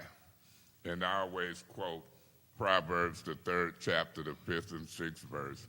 Trust in God with all thine heart. Lean not to thy own understanding. Acknowledge him in all thy ways, and he shall direct thy path. God bless you and the firefighters, the firefighter family, and anything we can do or I can do, I'm sure on standby. God bless you. Councilwoman Herkenroder, you have the floor. Chief Barton, I don't have anything eloquent to say beyond the fact that grief is really hard. And we never know when it's going to hit, especially when it's death by suicide. You will definitely be in my thoughts. All of your men and your women in the fire department will be in my thoughts. And please, please let us know what we can do as a body to help support you in the future. Thank you, Councilwoman Herkenroder. Anyone else? Madam President. Councilman Pfeiffer, you have the floor, sir. Make sure your mic is Yeah. working. I think we're working today. So, Chief Barton, I think we all express our deepest condolences to his family as well as everyone in the department. And I would just like to say that I'm sure everyone in your department is leaning on you and depending on your leadership during these trying times. So I thank you for your leadership, as well as Chief Greens. If there's anything that this body can do to help soften that grievance period, or whatever we have to do, please let us know. We're here if you need us. Thank you. And before we do the moment of silence, I would like, Madam Chair. Councilwoman Lewis, go ahead, please. Thank you. Chief, my condolences as we celebrate the life of our distinguished firefighter. It's a very tough job. And how do I know? Because you remember, I was down there at the station with you all, working hand in hand. It's a very tough job. Going to homes, like just seeing infants, just seeing people at their worst. And they're dependent on you to make it better. You know, you take home a lot of trauma. So I understand that. And I also would like to thank you for being transparent about suicide, because suicide is a very hard discussion that we don't have. And, you know, we just had a community meeting in the 2nd Ward, and we were talking about, we brought in GHS to talk about how that it's okay not to be okay, but it's not okay not to receive the help that you need. So that's very important. And just, I echo the sentiments of my colleagues in saying anything I can do, I know it's minimal, but anything that we can do as a body, I'm there. But I like to be proactive, and I would like to put out a resource. And this is a resource that can be used by Second Ward citizens or anyone in the city of Flint. St. Mark Baptist Church, right there on McClellan and DuPont. They have a strong suicide prevention program with counselors and therapists on call just for you. So if you feel like you're not okay, if you have a loved one that may not be okay, know that right there, that is a place where you can go to seek the help that you need. I'm praying for my Flint Fire family, and we will definitely get through this. But again, I want to make sure that we all know about our resources. And just the one resource that I know a few, but I know definitely this location specifically specializes in suicide prevention. That is St. Mark Baptist Church. Confidential, anonymous therapists right there willing to help the entire community for free. Leave your insurance card at home. Just bring yourself because we want you to be okay. Thank you so much, Chief. And, yes, go ahead, Chief. I just got one more thing. And it's ironic, and I'll tell y'all, he's like, I'm a spiritual person. And it's so you all how good God is. I have to leave as Councilwoman Burns let you all know. Today is the Genesee County Chiefs meeting. And so it's like 19 different fire departments, and we meet once a month. And they had on the agenda before John Stinger's suicide, a group of incident support team for coming in for police and fire suicide to be on the agenda to be discussed today. And it's ironic, he committed suicide on Saturday. This agenda was out last week, like last Monday or Tuesday, and it's on the agenda, and he did that. And so they all want me to be there to speak about it and how important it is, because we did have firefighters come down from Lansing, Saginaw, and Gaines Township that go through a training, and it's a support team, but we don't have it in Genesee County. And it's ironic that they're trying to get it in Genesee County, and they're putting it on the agenda today, so I will be going there to speak on that. That's why I'm going to leave the meeting after I leave here, so I can go speak and show how important it is and how much it does help. So, thank you. And Chief, I'm going to close this, thank you. I'm going to close it out because you're right. John was everything Flint. He never met a stranger. He helped in every way he could, and I want his memory to be that about him too. The last time I spoke with John, I was in his backyard in his fire pit, and he thought it was comfortable for people to sit on those logs. He went next door to the neighbor's porch and grabbed a beer out of their cooler and gave it to all of us. Although it was light beer, I told him I don't drink light beer. If I'm gonna drink beer, it's gonna be beer that's not light. He is everything, was everything Flint. He actually helped to put the drywall in at the Polk Bowl with the two young brothers and the insulation. If he could lend a helping hand, he was that guy. He was that guy. He was a rugby player. There was nothing he did not do, and he was proud. He was a proud Flintstone. And with that, we have suffered a great loss. I appreciate your transparency, and if the audience, if everyone could stand for a moment of silence to honor Mr. John Stinger.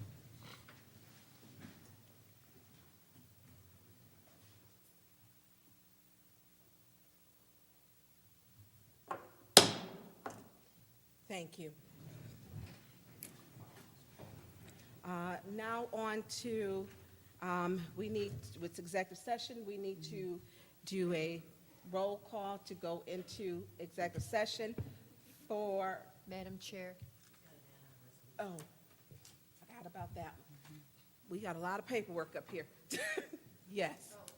You've got, yes, I'd like to make an agenda change to add the resolution to approve the collective bargaining agreement, or add that to the agenda at the bottom of the resolutions as, it doesn't have a resolution number, though. no, it doesn't. Yeah. An add-on. An add-on, it would be after 220163. Okay, there's a motion on the floor to add on the bargaining agreement, resolution to approve the collective bargaining agreement between the City of Flint and ASME Council 25, Local 1600. Support.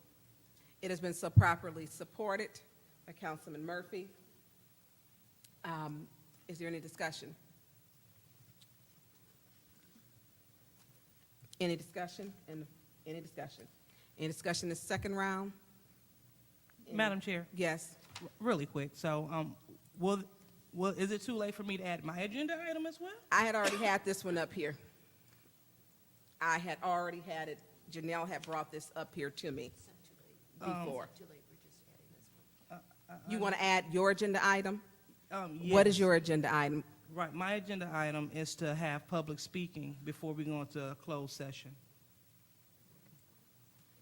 So you want to, let's get past this, then we'll vote on that one, okay? Thank you. Okay.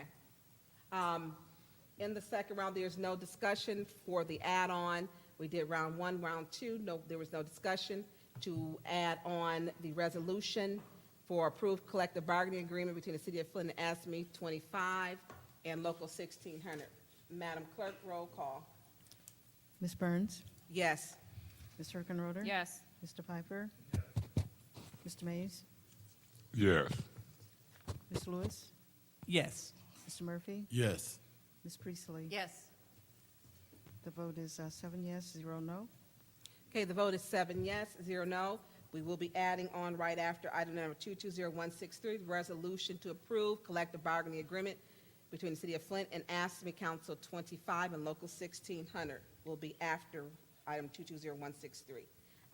And now the next one is Councilwoman Lewis would like to add public speaking before we go to into executive session so that the public may speak. Is there a second? Point of order, Madam Chair. What's your point of order? You could order that without objections. Thank you. I will order that so without objections. So we're now on to public speak. Are there any objections? Well, there are no objections. We're on to public speaking. We have our first public speaker.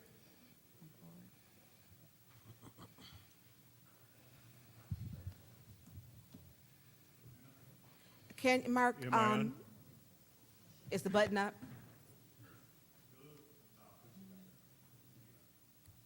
Hello? There you go. Yeah, Is that you're a it? little taller, so you may have to adjust that mic for you, Mark, Mr. Baldwin. Okay, is it okay to start? Okay. You have the floor, sir. Okay, Mark Baldwin. It's kind of hard to start after hearing Chief Barton and reflecting on our firefighters. I'm just going to speak on that really quick. Chief Barton, Deputy Chief Carey, Willie, Corey, John. I know several firefighters, and they're never off the job. They never can do enough. Their conscience keeps pushing them. And, you know, we've got several firefighters that are alive and need our support. Let's give it to them, please. These are the most amazing people in Flint, our firefighters. I don't even know why I'm here. Zoning. Let's get this zoning passed. Let's move on. So Councilman from the First Ward, he stated several times we need to get back to the master plan, to get our new master plan. We're 9 years behind, or 4 years behind what we should be. But we can't do that till we get the zoning passed. Several years have passed since we put that zoning together, and things have changed in Flint. We dropped 20% of our population. Things have to be changed in that, but let's get it approved, and then we'll move on and start a new master plan and start building Flint. It's time to quit doing nothing. We need to move forward. And then Councilman Murphy, he brought up a really good point about what is appropriate for public servants. And I'll be sending a letter to everybody here about that, because because you need to be appropriate. No slander, no signing off on lies.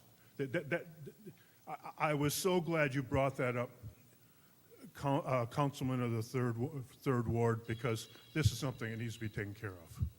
Thank you. Thank you, Mr. Baldwin. Next public speaker, please.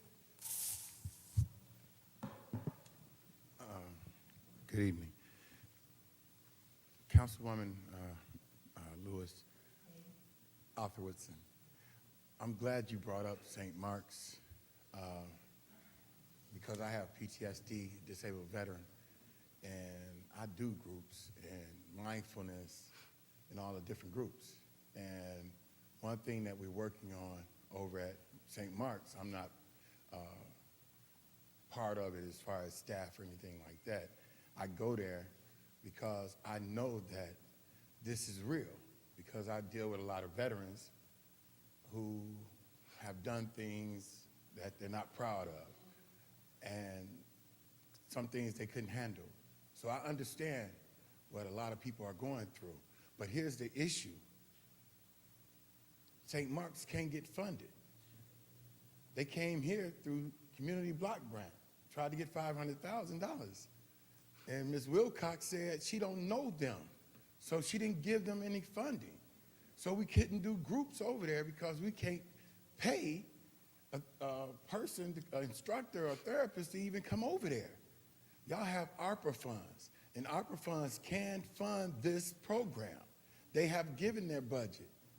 So you can go into a budget, you can pass. We done seen y'all pass it with the Miller Road. We done seen you pass it with the bonuses and everything else. This is something that can be funded because it's something that's going on right now that really needs attention brought to it. And I'm gonna be honest, right now, I believe that this council, the administration, all of Flint really need a therapist instead of a parliamentarian, because you can't follow the rules if you have some things going on, you know, anger, hate, disappointment, because I hear a lot. Even Mr. Whitaker came up here with attitude. Everybody's talking to each other, talking at each other instead of with each other. Thank you. Thank you, Mr. Woodson. Next public speaker.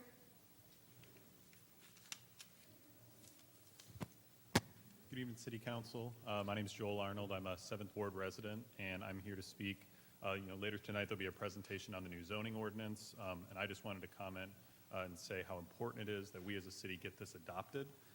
It's been about 5 years since the Planning Commission unanimously voted to send this to the City Council, and today we're still working on all of our land use laws are from 1974. And a lot of times what happens is when folks want to come and invest in our city and invest in our neighborhoods, they need to request zoning changes. They have to come before you, which takes time, it takes resources, and a lot of folks will just go choose to build somewhere else. And we want those investments in our neighborhoods, in our city. And so this zoning ordinance is an opportunity for us to see investments, whether it's new homes getting built in green neighborhoods, traditional neighborhoods, mixed residential neighborhoods, new businesses on every side of our city. This is a real opportunity for us to update our laws, get with a zoning ordinance that reflects the residents of today and the residents, the 5,000 residents who were engaged in this process, and really come to a point where we can have a set of land use laws that reflect the Flint that we all live in and the Flint that we want to become. So I'm looking forward to the presentation that'll be happening later tonight, and this being before council in the coming weeks. But I would strongly encourage you guys to vote yes, to approve this. And then, like Mark said, we can get to work revising the master plan, which we're supposed to do, and continually making updates to make sure that we have strong neighborhoods in every corner of the city that people want to invest in. So thank you. Thank you, Mr. Arnold. Next public speaker, please.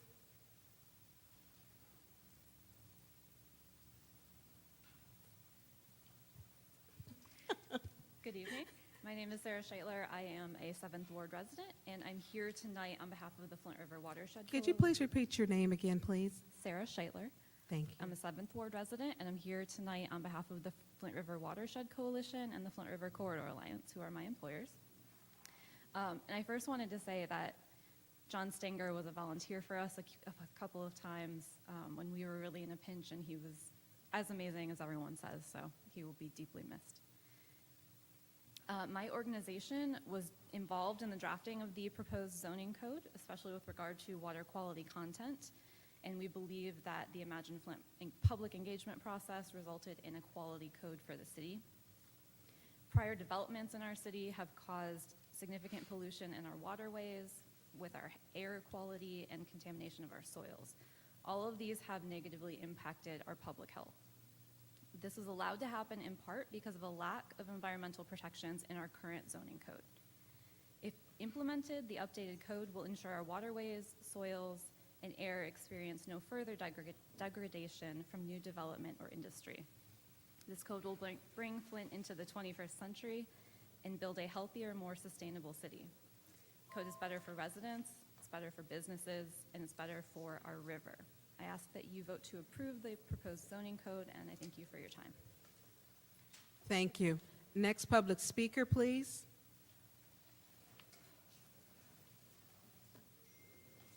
Hello, my name is Moses Timlin. I'm a resident of the 7th Ward.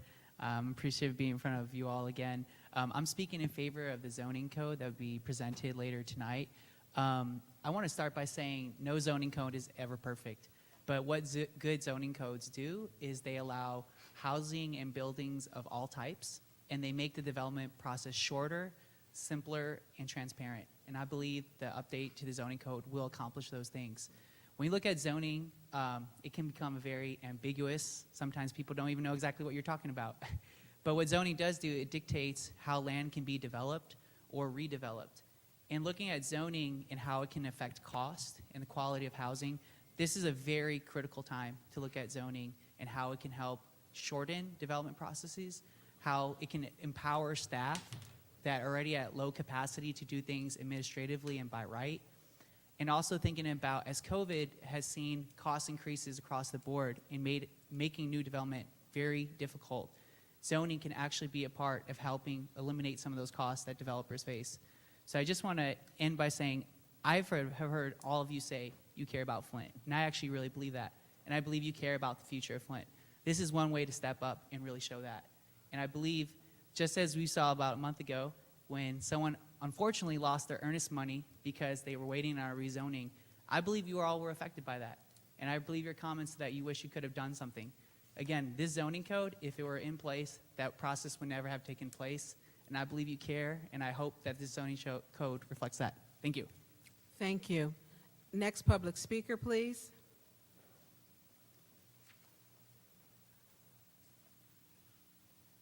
Good evening. Good My name is evening. Cade Surface. I live and work in the 5th Ward. I'm also here today to talk about zoning. Zoning can be a pretty boring topic, but I hope to kind of tell you about my approach to it just based on my love for my neighborhood. I am proud and grateful to own a home in Carriagetown on Garland Street. But before I had my act together enough to own a home, I rented a duplex just down the street. Before that, I shared an apartment with a couple of friends. Before that, I shared a house with some coworkers. And before that, I rented just a single room in a giant house for less than $100 a month. Before that, I lived in my car. I needed this neighborhood in order to be able to build the kind of life that I have now. And I truly give credit to the supportive nature of Carriagetown for me to be able to have a life that I didn't know I could have 10 years ago, 15 years ago. But beyond just places to live, I also have had a neighborhood that lets me walk to a park or walk to work. I've been able to walk to school, to get groceries, to get coffee and see neighbors, to go to the hospital to vote.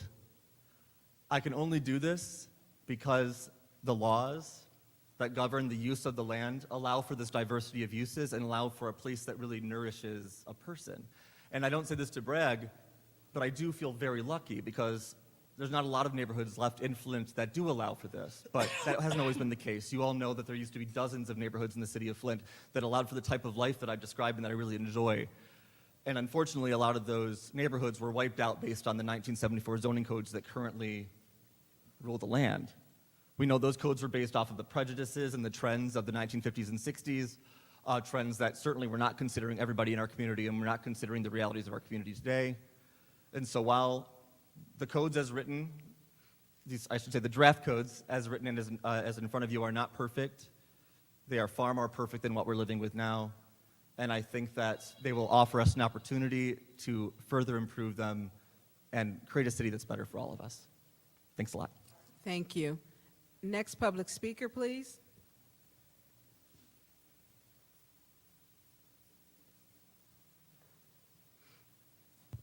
Hello. Hello. My name is Kristen Stevenson. I'm a resident of the 4th Ward, and I'm here today along with all of my fellow constituents to show that the residents of Flint support this zoning code that will be brought to you in the near future.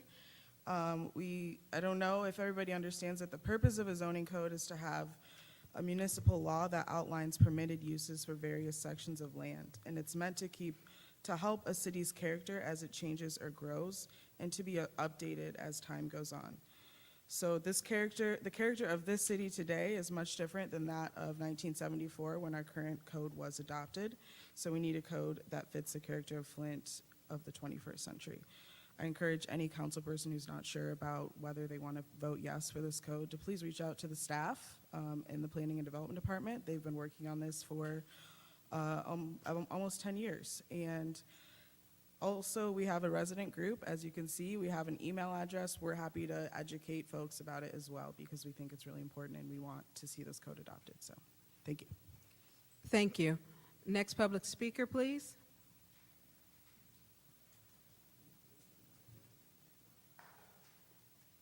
Good evening.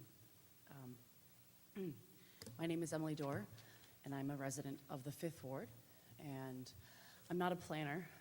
I know a lot of the people you just have heard from are far more eloquent than I because they're planners. I'm not a planner. I work in real estate development. I'm an entrepreneur opening a business here in Flint as we speak, and I'm here to just say that zoning matters. It matters. It makes it harder to open a business when you want the business to operate in a building that is there, but this current zoning code requires 10 or 15 parking spots when you know that the 9 parking spots that will fit is enough, but that actually would add so much more cost.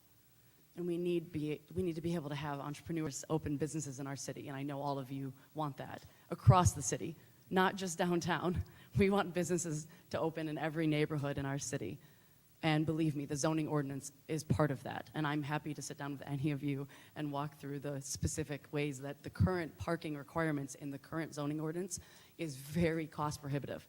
And that's just one of my points. In my day job, we talk about housing development, and people across the state, across the country want different types of housing, not just single family homes.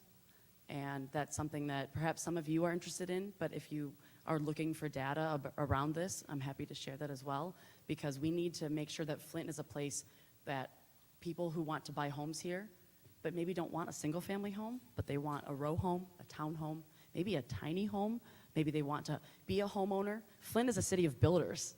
And that's the other thing I wanted to make sure I say is that we've always allowed for people in Flint to build things, and that's actually our strength. My parents were raised here. I grew up here, and we build things here. We need to let our homeowners build accessory dwelling units above their garages if they want to rent to a tenant to be able to make money. So yeah, thank you. Let more entrepreneurs and homeowners build things. Thank you. Thank you. Next public speaker.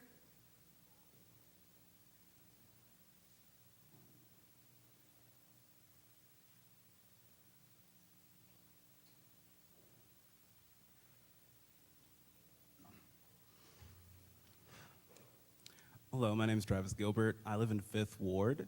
I'm out today to show my support for the new zoning ordinance. I strongly believe that our last zoning ordinance is outdated and currently holding the city back. That zoning ordinance was made at a time when Flint and the United States looked very different from what it does today. And today we have different needs.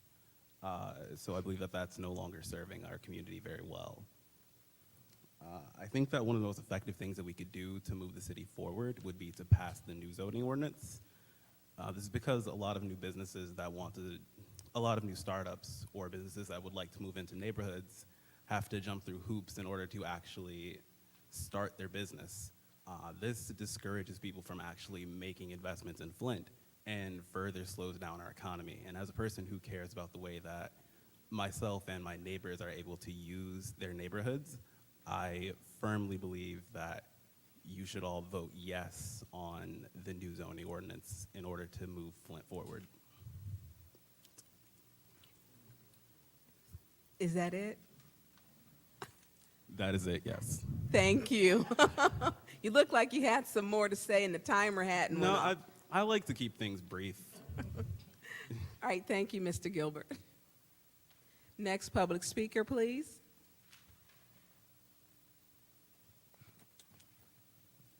Good evening, Council. My name is Derek Dorman. I reside in the 5th Ward. First, let me just say that I appreciate all that you guys do for our city. I know the long nights aren't always easy, and the pay can and should definitely be better, but your sacrifices do not go unnoticed. And I do think that in the midst of all the grief that you get from a lot of us all the time, that you should also be thanked once in a while, too. So truly, thank you. I'm here with my friends here to support the new zoning code ordinance that is being presented later today, and it is my hope that you will too. It's long overdue and will help set Flint on a path for success. It will allow for more flexibility and growth while also helping to remove barriers for those who want to invest in their city. And with that said, in the spirit of keeping these meetings short for you guys, I'm going to stop right there. And again, I hope you'll support updating our zoning, and I look forward to the presentation later. Thank you, Derek. Next public speaker, please. Next public speaker. Are there any more public speakers? Any more public speakers? Okay, there are no more public speakers. It is now time for council response. Any council members who would like to respond to the public speakers? Madam Chair, Councilman Mays. to all of the public speakers, I think it started with you, Mark. I'll listen to all of them. I go back and watch these meetings like a football game. I'll hear everything you said as I moved around taking care of business. I'll consider everything you said. We'll see what I agree with and what I don't. I know some of y'all want us to really get into that zoning as it relates to the master plan. And I will, but I can't speak for everybody else. And I hope that y'all be here during legislative session, which would be the third committee down, unless something changed. Because if you hear us talking and you know more than we do about it, wave your hand. And you see how I maneuver up here? You'll be dead in the middle of the conversation if you're here. You don't just need 2-3 minutes, and y'all done studied this stuff. Joe, you believe me? Just wave your hand. They can object and do whatever. I know how to maneuver, and I want to hear what you want us to hear as we go through this process. God bless you. Don't think because I ain't here, I ain't going to hear what you said. You know how a football player review a tape? That's what I do when I go home. Thank you so much. Thank you, Councilman Mays. Any other Councilwoman Herkenroder? You have the floor. Thank you so much to all of our public speakers who took time out of your day to come and share your thoughts on the zoning code. One of the speakers, I believe it was Ms. Dorr, who specifically mentioned parking. For those who may not know, I think it's 3 parking spots for every 1 bedroom or something crazy like that. If we even just look at the landscape of our community, there's so much empty space that could be used for housing, which we know is a major problem in our community right now. When we have hundreds of people who are experiencing homelessness on a given night in this county, that is a problem. If we want to actually help push the future of Flint forward, we have to vote yes on the zoning code. We have to be able to push Flint into the 21st century. For reference, for those who also don't know, 1974, Nixon was still in office. Happy Days was running their original episodes. We need to get out of the 20th century, and we need to bring Flint into the 21st century and the future so that we can continue to build the city up that we all love. Thank you so much for coming out tonight. I am in total support of the zoning code. Thank you. Thank you, Councilwoman Herkenroder. Any other council members for Councilman Pfeiffer? You have the floor, sir. Thank you, Madam Chair. As the chairman of the legislative committee, I got my packet yesterday, and I spent about 10 hours looking at it, reviewing it. To those that said it's not perfect, it's not perfect. There are some things that I think that are in there that don't, that, you know, from a few years ago, that don't make sense today. So I look forward to those conversations. So far, what I'm getting into, there's a lot of things that are good. There's more good than are bad. So I look forward to the conversations. I look forward to the presentation from Ms. Wilcox and her colleagues, and more importantly, from more comments from the constituents and the residents about what they feel is good and what they feel is bad, because although I won't call out Happy Days, that's out of order, but I will say that it is outdated and it's time for a change, and I look forward to it. Thank you. Thank you, Councilman Pfeiffer. Councilman Murphy, would you like the floor? Yes. You have the floor, sir. I worked on the master plan. I remember we used to meet, it was called Salem House, and then I was on the, I think, Natural Resources Committee. So I've been wanting to see this come up way long time ago. Not only did I want this to see take place, I can remember me pushing to have them invest $200 million in the urban neighborhoods that I'm yet to see. So I'm in support of these zoning changes. I just want to be careful. I want to make sure that over in some of the neighborhoods, it don't, it restrict us from building housing in a green neighborhood. That's one of my concerns. So I'm gonna be looking for that fine print. Not only will I be looking for that, one issue that I have that may not necessarily have something to do with the zoning ordinance is that the brownfield development dollars that was used to tear down homes, they can't combine the lots. So in order to even think about building homes, if you got some lots that are restricted because they were demolished with brownfield development dollars, I'm not sure that we are able to build, being that they have, they was demolished with brownfield development. So as people are buying vacant lots, I know on Marvin Street, I just worked with somebody to buy some lots, but they couldn't combine them because they were demolished with brownfield. So when you guys are coming and y'all talking about y'all want to build housing, I want to see how y'all going to get around building on lots that you cannot combine. So I'm going to be looking at that too, but I do support the changes. Thank you, Councilman Murphy. Anyone else who would like to respond to the public speakers? Anyone else who would like to respond? Anyone else like to respond? I will finish with, I first want to thank all of the public speakers who waited patiently and who spoke. Mark Baldwin, Arthur Woodson, Joel Arnold, Sarah, Moses, Cade, Kristen, Emily, and I do believe Trevino, you spoke so low, but I did get the last name Gilbert. And to Derek Dorman, I appreciate you taking the time and coming in. And for those who are speaking about the zoning, it is important that we change it. It is so it hampers the process for business owners, and then things get stuck in our council, and they shouldn't be when it comes to zoning. So it is extremely important. I worked in economic development. I get it. It needs to be changed.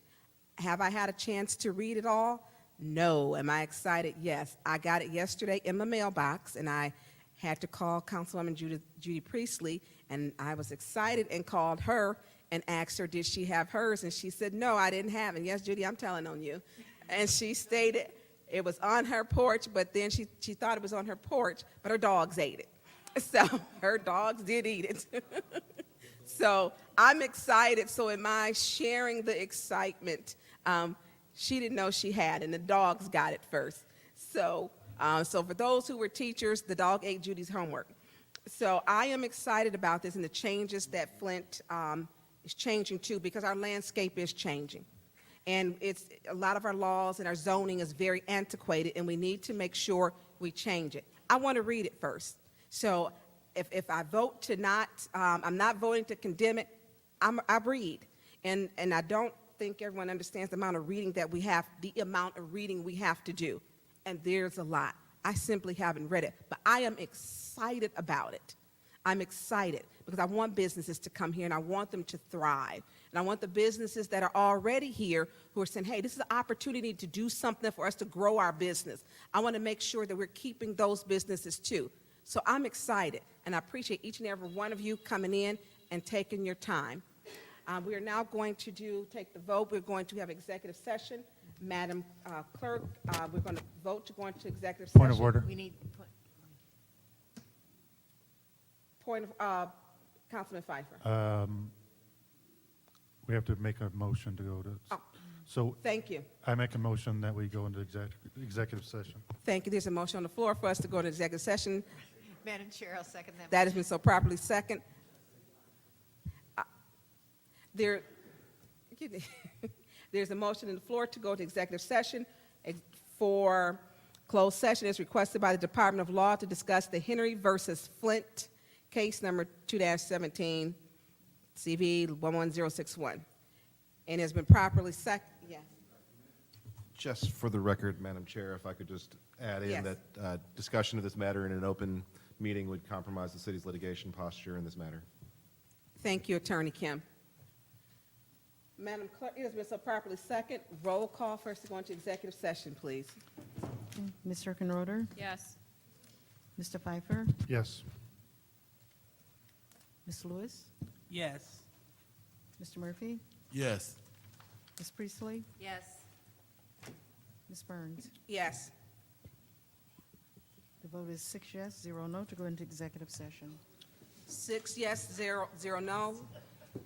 We are recessed, or we're into executive session.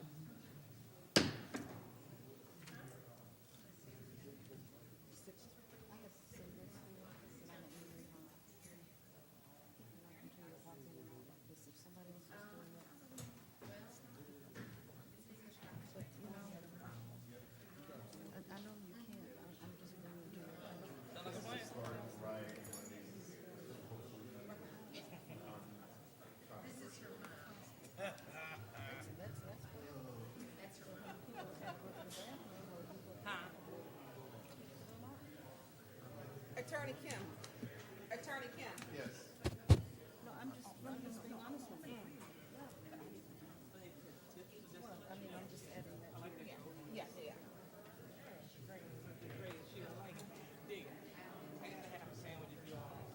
I got it from, what's the place called? The Bambino. The Bambino. Well, I can't eat none of that. I can't eat ham, I can't eat red meat. Well, damn. What about barbecue potato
Hello, good people. I think you can hear me. They're in executive session. Once they come out, we'll start back up. And that is all.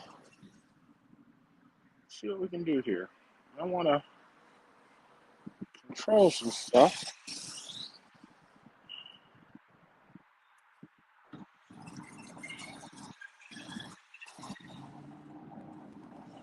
Da da da da da da da da da da da da da da da. Da da da da da da da da da da.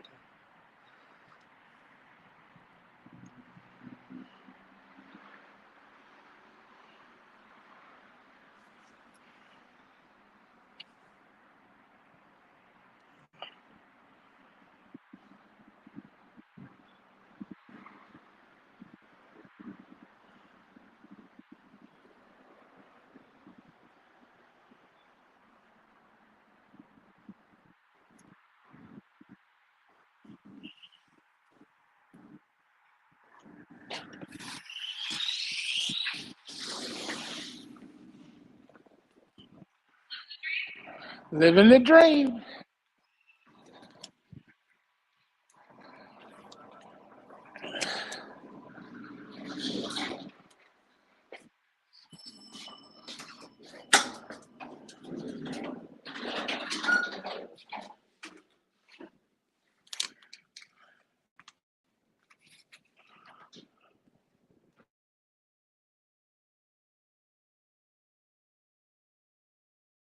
Singing in the rain.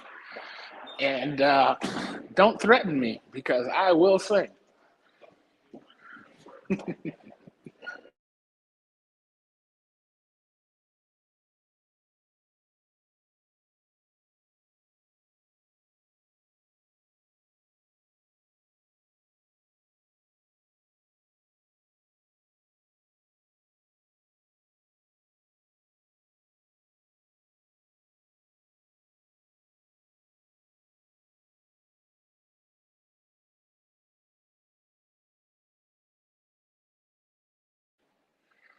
For some reason, this stream is kicking the audio back through my Bluetooth and into the room here, which is causing a great deal of confusion. But I'll figure it out eventually. Yeah, I'll figure it out eventually. But welcome to the stream, guys. Let's see, get rid of this. Go here. Hide current comment. Please stand by.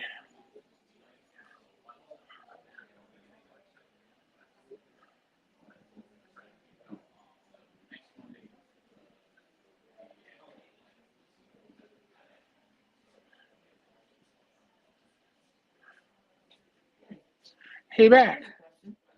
Okay.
but I'm looking at resolutions 220159, 220160, 220161, 220162, and 220163.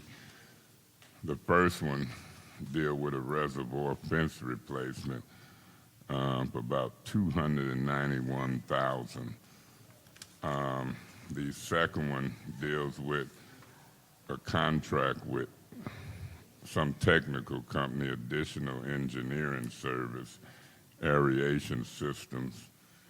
Another one is a change order, formerly Johnson and Anderson, additional engineer administration time and oversight services, Northwest Pump Station. And then another change order. That first change order was for $15,000. The second change order looked like it got something to do with community block grant money from 121. It said it should have been 123,000. And then the settlement, Henry versus City of Flint. I would ask that they be ordered to move to council without objections. As Councilman Mays, point of information, we do have the add-on too. Did you see that one? And the add-on Yes. would be what? That one is going to be the 1600, the resolution to approve collective bargaining agreement between the City of Flint and ASME, Council 25 and Local 1600. Do you have a copy of that, or do you need a Yeah, I've copy? got a copy of that. Okay. And I had forgot about that one. That would be what, add-on number one? Yes. Add-on number one, which is to approve the collective bargaining agreement between the City of Flint and ACME Council 25, Local 1600. You know, I don't know what the discussion is. Sam Moom is out there. I'm going to keep that one separate. But everything that I've said prior to that, I'm going to ask that they be moved to council without objections. If somebody got discussion and object, that's on them, and I wasted some time.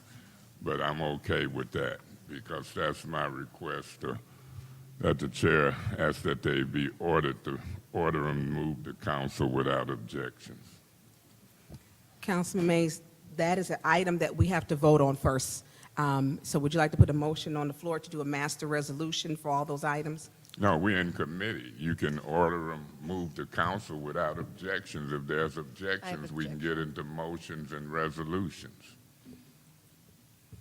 Madam Chair? Yes. I object to that. You object to that? She objects. Okay, then I'll let them take them one by one as a group, however they want to do it. Thank you. Madam Chair, Councilman Pfeiffer? I move to do a master resolution to include all resolutions on the agenda and the add-on with any separations.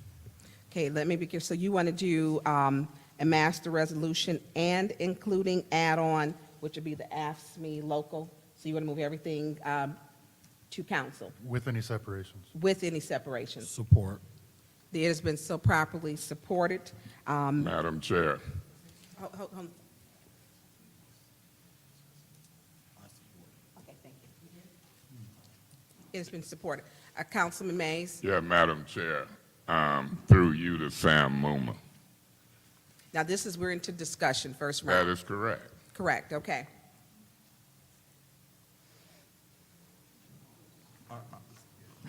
Point of, Right, correct. point of Yes. information. What's your point of information? Are we doing any separations? Yeah. before Are we there, get into let me, discuss- are there any separations? Madam Chair, point of order. It's been a motion made and properly second. We in discussion. You gave me the floor. I said through you to Mr. Muma. I'll decide if I have any separations. You can always make separations. Now, I'm asking to maintain the floor and asking through you to Sam Muma in Yes, please discussion. proceed, Councilman Mays, you have the floor. Well, thank you so much. Mr. Muma.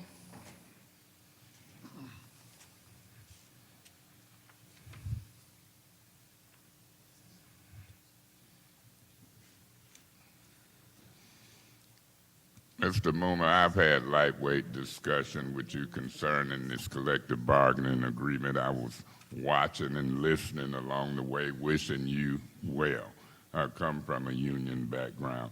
Is there anything you want me and or this council to know as it relates to this approving this collective bargaining agreement prior to us sending it to council for final approval? Any and everything, if you've got anything. If not, I might have a couple questions, but I'd like to give you the floor first. You are the head of that union, correct? Can you hear me? How about now? Mr. Moomer, start out by saying your title and who you Hold are. on just a second, Councilman Mays. Is your mic working? Can you hear me now? I can hear you now. Thank you. Go ahead. First, I'd like to say I'm Sam Hume. I'm the head of the ASPE Local 1600 city employees, civilian employees in the police department, and various other departments. Secondly, I would be remiss to say that I had a grandfather who retired from the fire department, so our thoughts and prayers go out to that family with the loss that they have. I think he has pictures still over there. So with that being said, I was going to hope that we did this as a team, but I got called up singular, so we brought a team together, but we've been at the table for a while. It's a very fair contract, given that we're not out of the woods. We have some financial difficulties. We have an unfunded liability. We have things we got to take care of, but we overwhelmingly ratified what we negotiated. It was fair, and it gave us a chance to just move into the future to see where our finances would go, because we have a lot of work to do to work on our finances. So I would urge the council to support it and move it to council. And I'm here, as I'll always be here. Anytime I got stuff on the agenda or council wants me, I'll be here. Same as I would do for the administration. So we look forward to any discussions or questions you may have, but it was a team effort, and most of it was done with the Chief Personnel Officer Director with Eddie Smith and Sean right over here from the Williamson firm. From point of information, where is he from?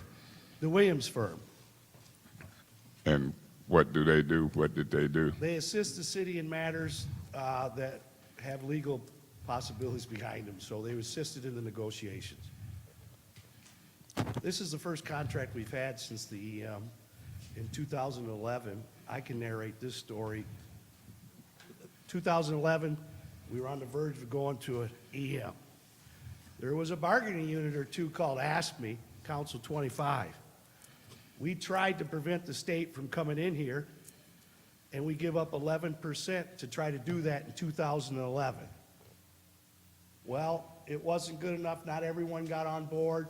There was other entities that needed to do something similar to keep us with our autonomy. It didn't happen. In 2012, there was an imposed contract to our bargaining unit. In 2014, there was an imposed contract to our bargaining unit. So this is the first time in a decade that the process works the way it's supposed to. Nobody got what they wanted, but we were able to gracefully together. We had some bitter moments, we had some tough times, but we were able to do what we thought was our best we could do, and then take a look at where we go in the future as we do any contract. But we have a lot of things to get done at this city, and I understand unfunded liability is a difficult task that we're going to have to continue to monitor. And so we took all those things in consideration. So did the city, and when we got there, we reached an agreement. It's been in the works now over 2.5, 3 years, and that's where we're at. So if you have any specific questions, I'll do my best to answer them. So have it been in the works 2.5 or 3 years? It's been in the works since Weaver left. Okay, that's what I was getting at. So it's been like 3.5, because Sheldon's been here, the mayor's been here like almost, what, 2.5 now? Yeah. And Weaver, so it was with the Weaver that we started. It was with Mayor Neely that we ended. Now, in the proposals that you got, seemed like you saying back in 2011, 12, whatever, did those proposals ever make it to a ratification vote, or they was just proposed to the In administration? 2011, we ratified a contract. 2012, we informed the membership of the imposed language. Okay. In 2014, we informed the membership of imposed language. That's what I'm getting at. All I right. think at the same time, we lost waste and demo and everything that I heard people talking about recently here when we went through the most recent waste collection piece. Okay.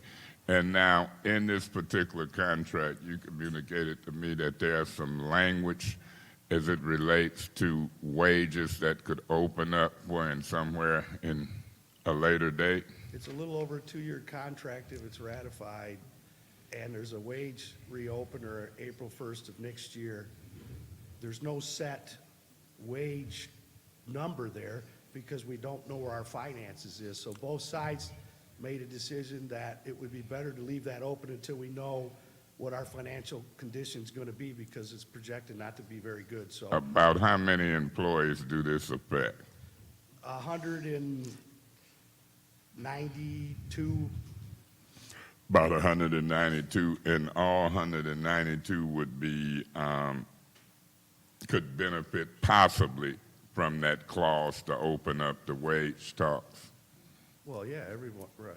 All of them. Yes. Now, this contract covers the people making $11 an hour in blight? Yes, it does. It covers everyone. And so did they wages go up? Are they the lowest wage? I know it was some like $12 or something in customer service. Whatever that figure was, I've talked to employees that was concerned in certain areas about the lowness of the wage. What about those workers? In the Them collective. two categories in that the I'm asking you collective- about. In the negotiations, well, there was some consideration in regards to a revolving door the city's had at the lower level positions with the city of Flint, because we have some positions that are like level 13s, 14s, 15s, 16s, that when we hire them at $11 or $12, they stick around and then they leave. We believe we fixed that under this collective bargaining agreement, and their wages are going up. If you guys. About what do they go up to starting? $15 an hour. So we don't have any of them $11 and $12 anymore. We do at the moment until we get the contract ratified. Well, I'm But talking about after If that. the council graciously ratifies by moving it to council, voting in favor at Monday night, then we won't have that $11 to $12 anymore. We'll be at $15 starting wages at the city of Flint in my bargaining unit. That's what I wanted to hear. Sam, I think y'all did a good job. I think you did a good job, you and your team. And so I'm glad to see this come. And I had been looking and listening, and it's here. So I'm not going to separate it, because I only want to separate it to get you with any details that you think we needed to hear. I've heard most of what I need to hear. Is there any other aspect other than the wages and the ability to open up in April that you think is unique and good for us to hear before I give up the floor? Primarily, you've already heard basically everything that's the meat and potatoes of the contract. In the ratification vote, I heard the numbers. They were somewhat overwhelming. I don't like to tell City of Flint that a lot of times, but yes, I've been around long enough to be able to keep people in line well enough to understand what our rights were under collective bargaining and ratified it. Well, Sam, you did a good job explaining to folks what the workers' rights was. I've watched you for years. Job well done. Thank you so much. Thank you, Madam Chair. Thank you. Madam Chair.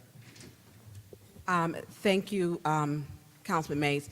I did have, Madam before Chair. you, Councilman Pfeiffer, Sam, if you could please state, thank you. Before you, Councilman Pfeiffer, I do need the city attorney to speak real quick, and then Councilman Murphy was before you, then you. Council members, I just wanted to bring one thing to your attention. Because this resolution was walked on today, the formal request to discuss, for the administration to discuss this in closed session was not put on the agenda or conveyed here before, at the start of the meeting. My understanding is that the administration would like to request that a closed session to discuss this be held during the governmental ops committee meeting very shortly, and that this resolution be moved to the special affairs meeting on Monday so that they can have a chance to discuss this with the council in closed session. Okay, thank you. We are actually already into this, though, so the correct... Madam Chair. Councilman Mays. Excuse me. So, Attorney Kim, with your guidance, because we're already into, there's been a motion put on the floor. And so at this point, we're in discussion in our first round. Yes, correct. Madam Chair, Yes. if I Yes. may, the motion was to have any separation, so I do believe that it is in order to separate it out so that we can then postpone it or wherever we need to put it. Thank you. Thank you. And thank you for the clarity that they would like that.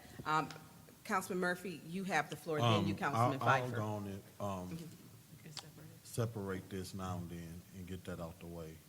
And we can separate this add-on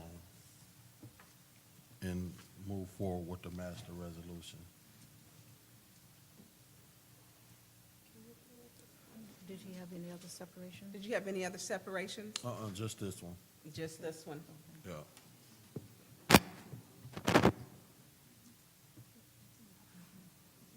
Mr. Pfeiffer?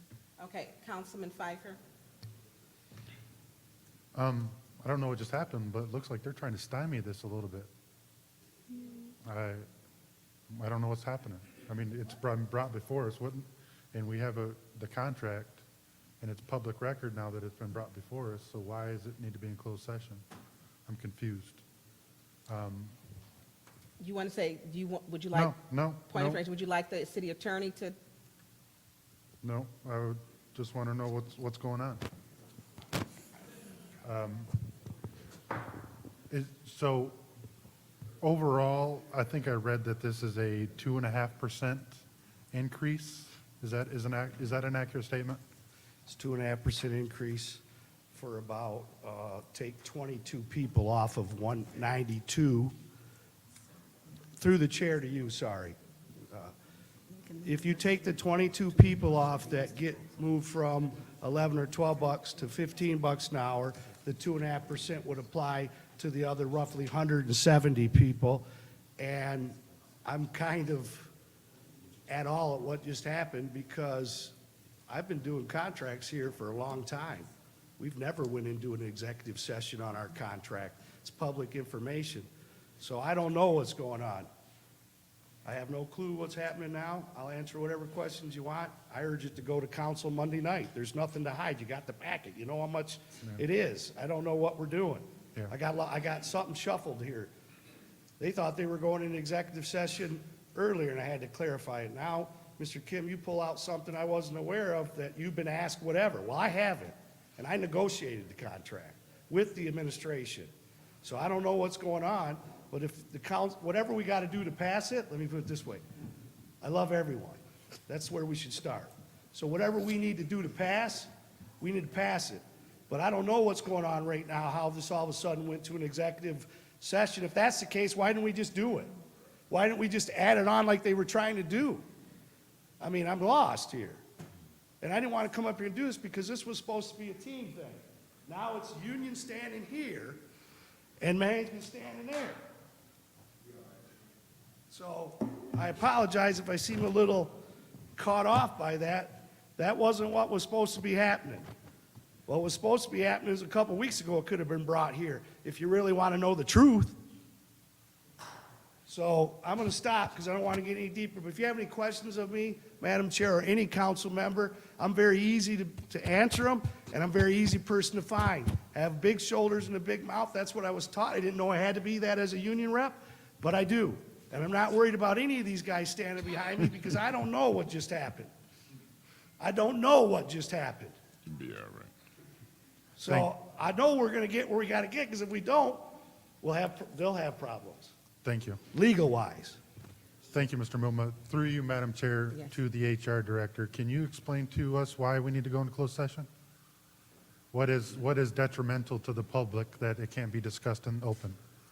Closed session is usually an opportunity for our legal end to discuss and explain all of the financial parts of the negotiation Bless you.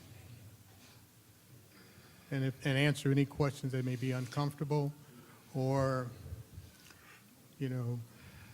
things that you may find difficult to ask. Point of that's really- information. Yes. What's your point of Never information? mind, I'm going to wait till Mr. Piper get back to floor. Please continue. So it's Okay.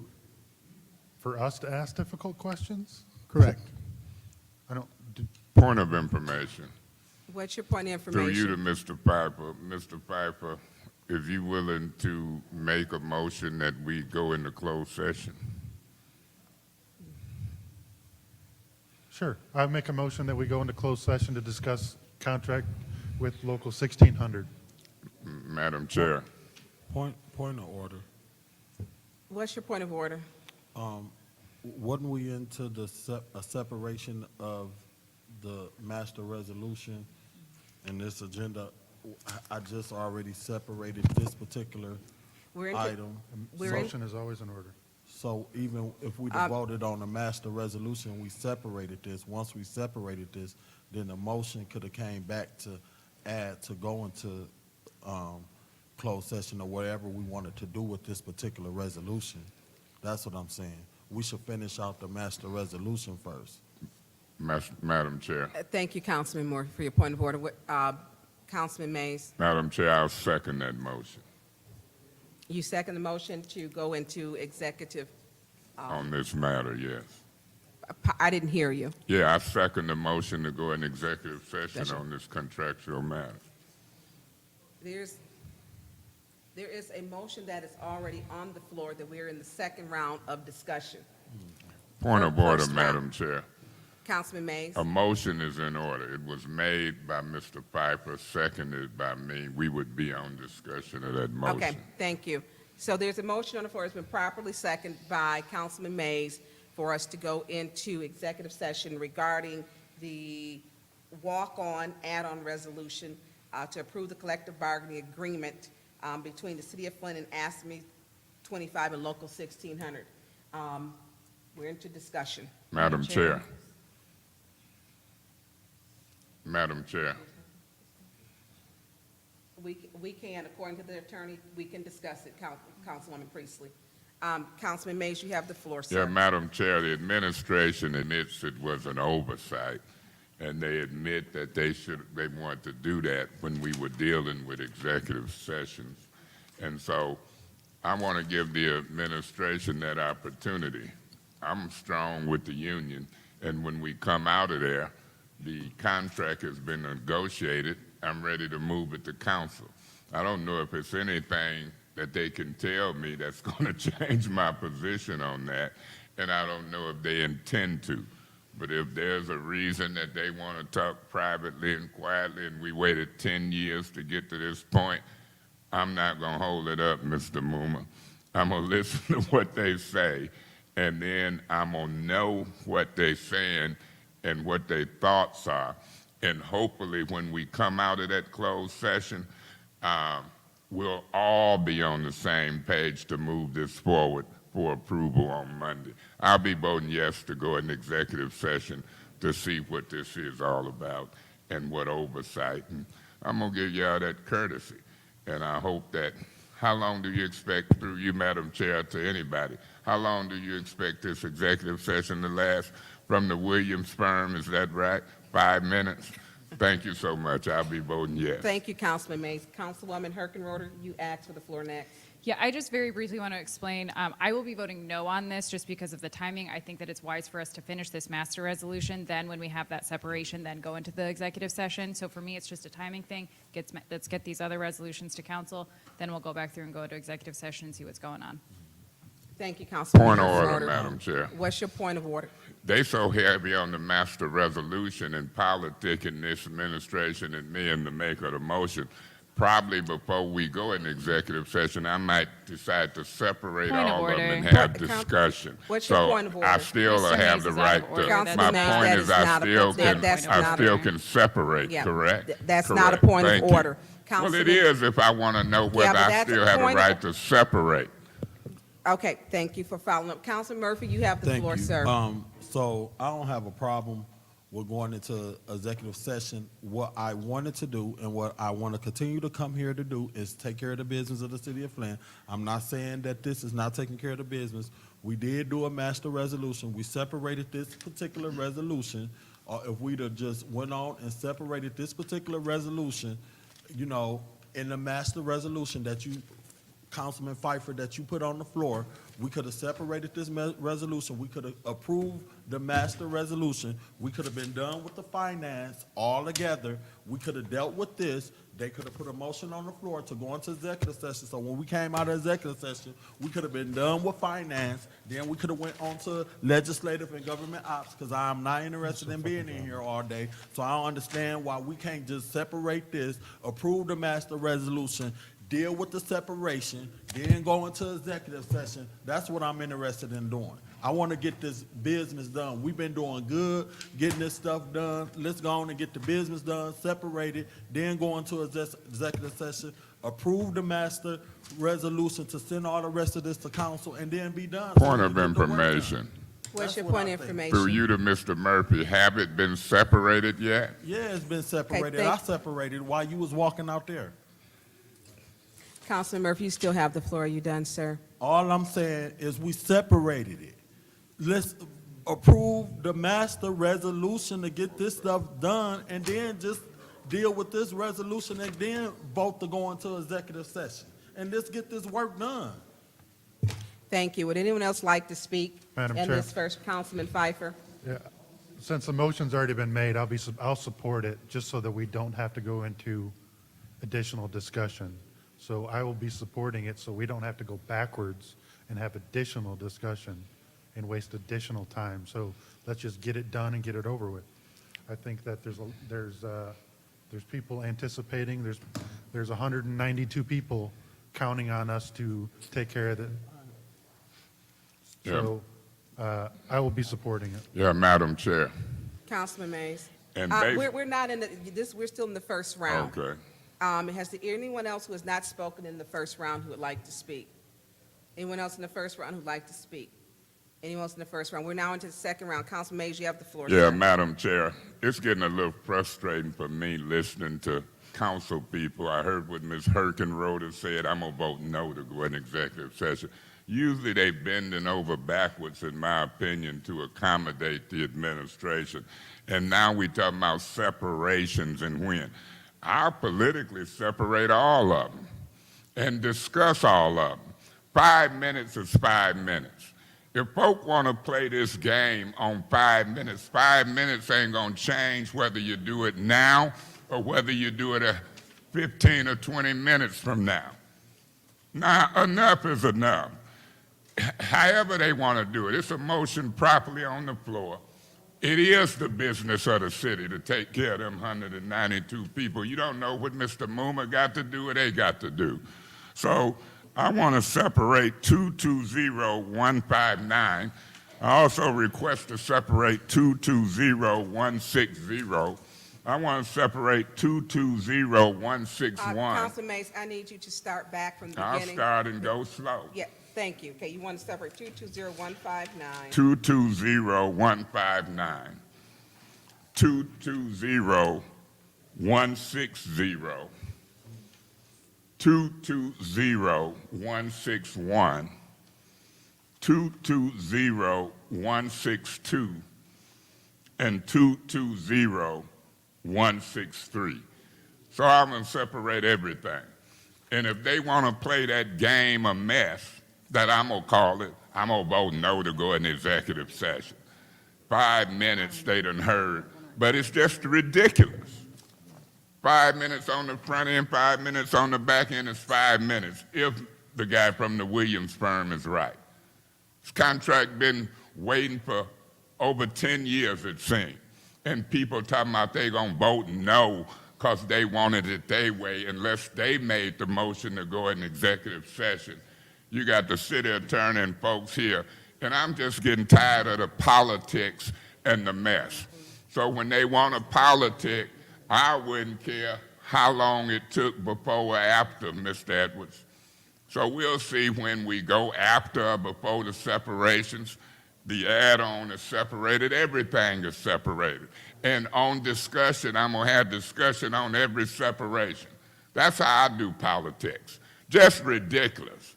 I was surprised to hear anybody, after all the work put into this, talking about I'm gonna vote no. Grant the request and move on. This is ridiculous. Those are my separations.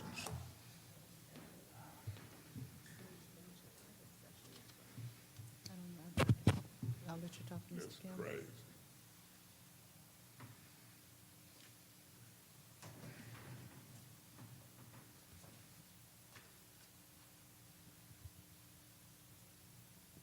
Could have had this done. Madam Chair, if I still got the floor, we could have had this done You do not have. without no, you don't think objection. the timers went off in the first round. The second. We in the second round. Right, thank you. I'm doing it, you've got a lot going on. Yeah, this could have been over with. Well, it's Approval not, without so objection. let me be correct. According to, so you want to separate items number two. Every last one of them, Well, yeah, 220159, 220160. based upon what I'm hearing. 220161, 220162, and 220163. And then, according to the rules, Rule 8.1, separation and specific resolution, all official actions of the city council as required by the city charter shall be ordinance or resolution, but decisions are on parliamentary procedures may be upon motion. Point of order, Madam Chair. Point of order. What's your point of order, sir? Madam Chair, we've been on this council, some of them for 5 months. Anybody been able to request separations and they got them? Now y'all trying to play games with folks having the ability to separate? That's why this council get in trouble. You gonna discriminate on separation? Okay, excuse me, that's not, first of all, I'll answer. Your point of order has been acknowledged. According to, I'm not discriminating, but I want to provide clarity because we have several motions and different council members have different things that they would like to do. So with clarity, 8.3 does state, if a question before the council is acceptable of division, it shall be divided on the demand by any council person. So we will be separating all of those items.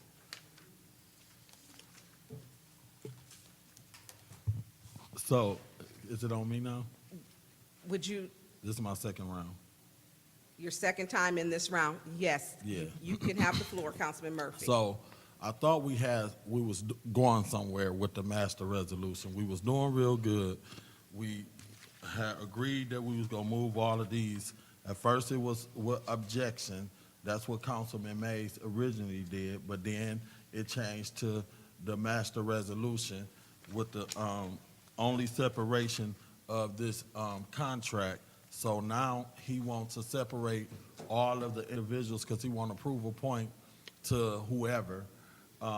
So being that he separated all of them, we are going to have to go through this individually and let him play the politics that he want to play.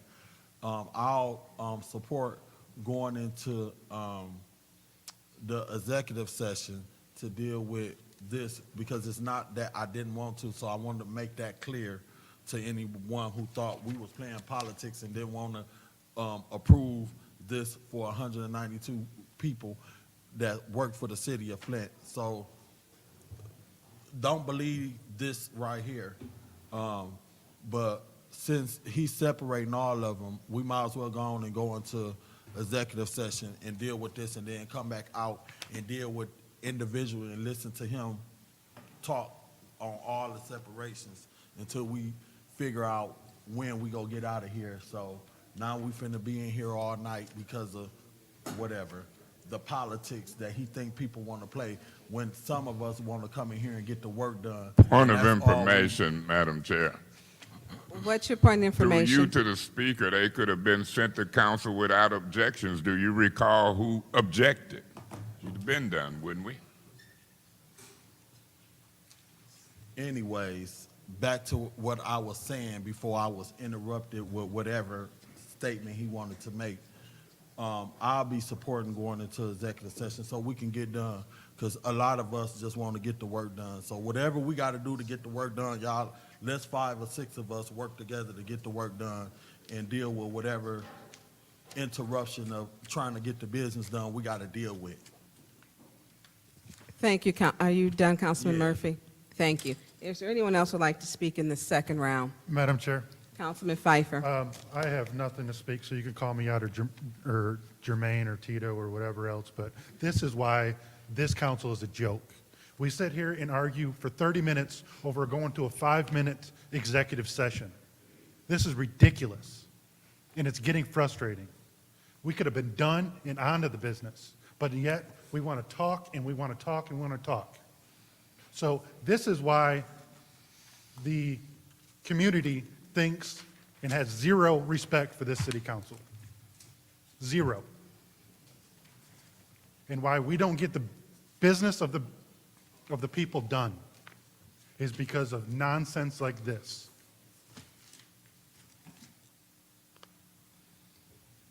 It's a disgrace, an absolute disgrace. Thank you, Madam Chair. Thank you, Councilman Pfeiffer. Is there anyone else who hasn't spoke in the second round who would like to speak? Is there anyone else who hasn't spoke in the second round who would like to speak? Okay, now we go into, Janelle, it would be the vote to go into executive session, am I correct? Okay. The vote is to go into executive session. Madam Clerk, roll call. Mr. Mays? Yes. Ms. Lewis? Yes. Mr. Murphy? Yes. Ms. Priestley? Yes. Ms. Burns? Yes. Ms. Herkenroder? No. Mr. Pfeiffer? Yes. The vote is 6 yes, 1 no. The vote is 6 yes, 1 no. We are going into executive session.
All right, guys, I think you can hear me. They're just getting out of the executive session. It'll be a minute before they get to their seats, and we'll start things back up. Hooty-hoo.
Okay, Mr. Mays? Present. Ms. Lewis? Okay, Mr. Murphy? Present. Ms. Priestley? Present. Ms. Burns? Present. Ms. Herkenroder? Mr. Pfeiffer? Present. Thank you. There are 6 present. Where we are at, we just came out of executive session. I would like to, we did have separations. What I would like to do for those who had, if we could withdraw our separations and go back to the master resolution, which would be putting items number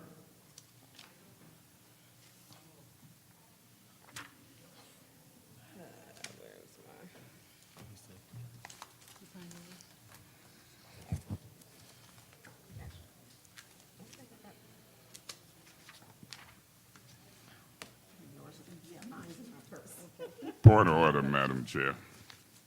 What's your point of order, We would be Councilman on the May? first separation, 220159. So you do not want to? I would move 220, if you give me the floor, then. Yes, you have the floor. I'd move 220159 to council. Okay, you would like to keep the separations, Councilman Mays? You can order it without objections. That's where we started out at. Well, we've had a few things, so I wanted to make sure we had clarity.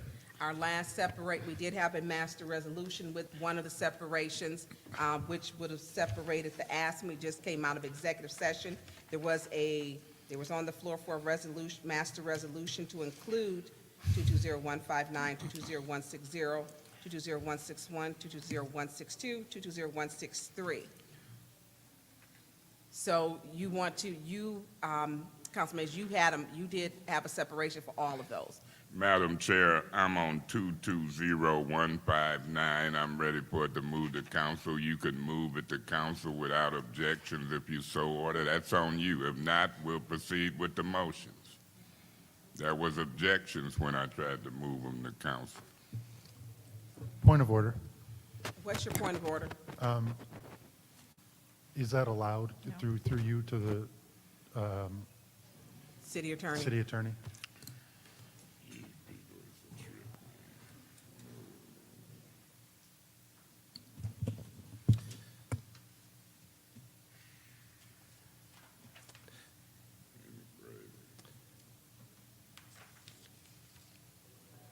My apologies, I'm looking up various rules here to just make sure my answer before I respond.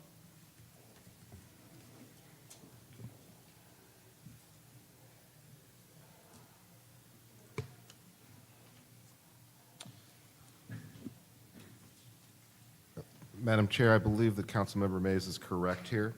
Rule 8.1 states that official action shall be by ordinance or resolution, but parliamentary procedure decisions can be made upon motion. Other actions can be made upon motion, including decisions on parliamentary procedure.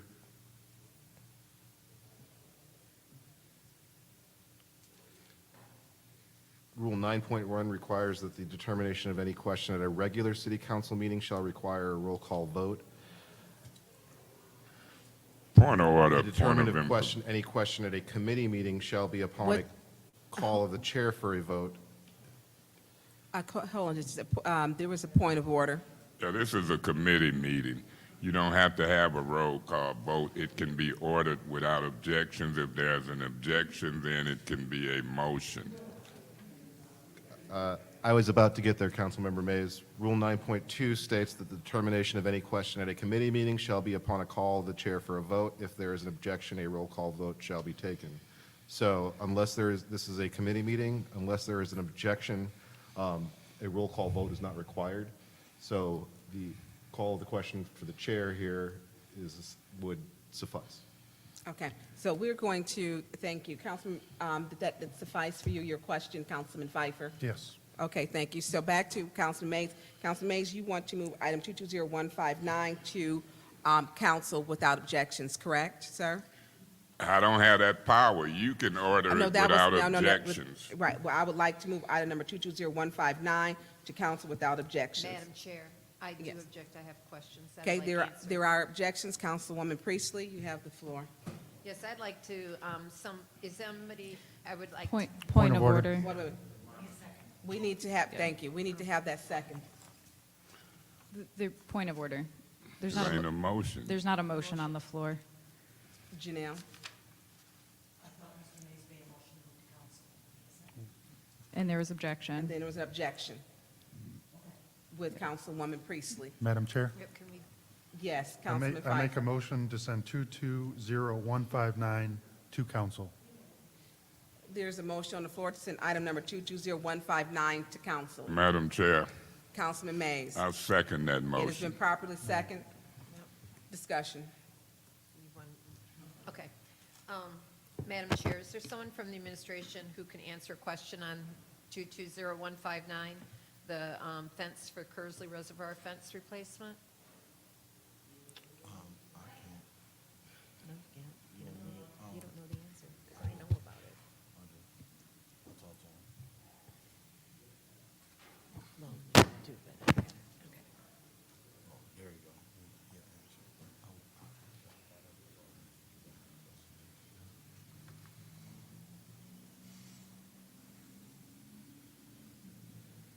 Through you, Madam Chair, to Mr. Brown. Mr. Brown, it says in this resolution that they are the sole source because they've done the fence before. They have, that company has done the fencing work around the dam before and is familiar with the work that's being done. Yes. But that doesn't mean necessarily that they're the only ones who could do that. Is that correct? That is correct. I mean, there are other fencing companies that probably could do it, but this is one that we have had and has done a good job for us previously. I'm familiar with the fence. I just wondering why it didn't go through a bid process. To try to get the work done as quickly as possible so that we can get it sealed up before the spring starts and people start going out in that area because of the holes in it could create a nuisance, what they call, I think, an attractive nuisance. And if that happens, somebody gets hurt, it's going to be on the city. So we're Thank trying you. to get that taken care of before anything happens. Thank you very much. Thank you, Councilwoman Priestley. Would anyone else like to speak in this first round? Anyone else? Yeah, Madam Chair, Councilman Mays, you have the floor. through you to Mr. Brown, it's a whole lot of reasons y'all coming up with not to bid this work out. Do you think it's getting to be a little much? Honestly, sir, no. I think this is what needs to be done to get the work done. Okay, through you, And Madam Chair, to purchasing. I see the purchasing person here.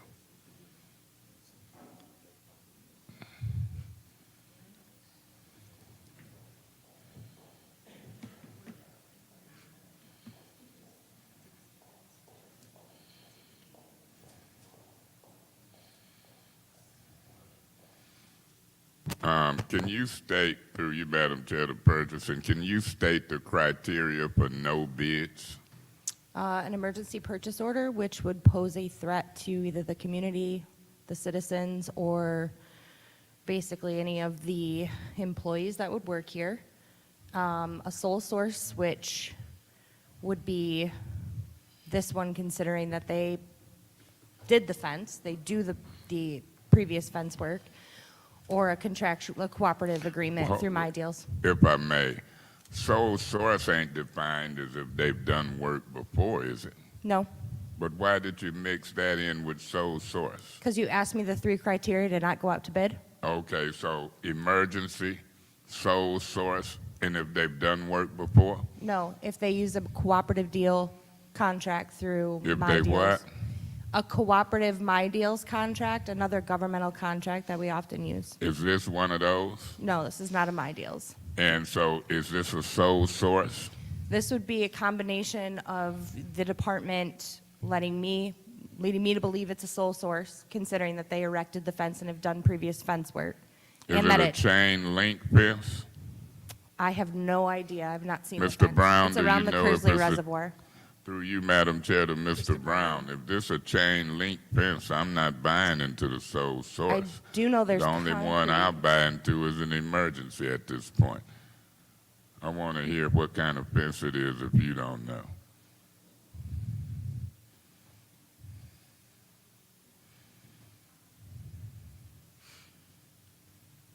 Do you know what type of fence it is through you, Madam Chair, to Mr. Brown? I know that it is a type of link fence, but I don't know the exact height or that right now with me because the person who set this up isn't here. That's our water plant supervisor. But it's to get the work, like I said earlier, to get the work done and to stop any nuisance. And it's something that we've been trying to get done in the past. We'd like to get it finished. Convince me, either one of you, that it's an emergency, because I don't think it's a sole source type of fence unless it's some special kind of fence. I'm understanding it's out there by, the Holloway Dam? Yes, it's around the dam to keep people from getting into areas that they shouldn't. And how or long the have areas it- that they can hurt. How long have it been down? There are sections of it that have gone down. Not all of it's down, but this is to replace everything new to get it taken care of. And how long have it been down? I couldn't tell you that. So I've we only don't- been here a year. Okay, so if it's been down 2-3 years now, it's an emergency. I don't know, Mr. Edwards, through you, Madam Chair, is it some light you can shed on this? Because I'm stuck as to the emergency for no bidding Okay. versus a sole source or a cooperative bid.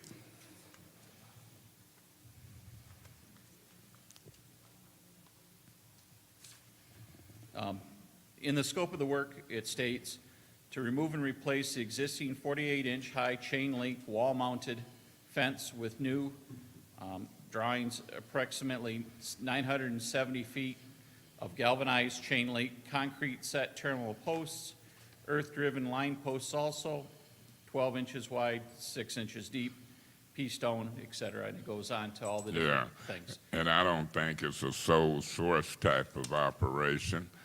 I don't think it's a cooperative bid I'm hearing. The only thing would be an emergency. Now, I don't know what my colleagues will do. I can't predict them. But I know I would request, I forgot y'all don't come on Mondays. And so this would be the only time I guess I might have, Mr. Edwards, is it something you want to say through you to Mr. Edwards, Madam Chair? Madam Chair. Yes, Through Mr. Edwards, you. you have the floor. Through you to Mr. Mays. Mr. Mays, as I said before in a previous statement, that notification was to allow us the opportunity and allow some of our staff a reprieve from some of those meetings. I will be here at your Monday meeting and any necessary people to help fulfill various action items to make sure they get across the finish Have line. you got a pen, a pencil, something you can write with? Because I don't want to write. And y'all say y'all want stuff in writing. Give me the details why I should consider this as an emergency if you can give it to me by Monday. Other than that, rely on their votes because I don't want to get in the habit of no bids. And it's 3 criteria I'm hearing, unless I didn't hear them all. A cooperative bid with other governmental agencies, sole source, and then an emergency. I'm down to wanting to know what the emergency is. Somebody tried to convince me it's a combination of sole source and emergency. And then I guess for me to make that determination, I want to know how long, if anybody know, he say he been here a year that the fence been down. I want to know why it's an emergency. Other than that, rely on my colleagues. If I say yes, they say no. If I say no, they say yes. So if I abstain, I don't know what they do. That's just my opinion. But the bigger issue is I don't want to see a lot of bids, a lot of things coming without bids. Thank you. We'll see what happens when Madam you can Chair. provide that information. If you get it before Monday, call me on my cell phone, 922-4860.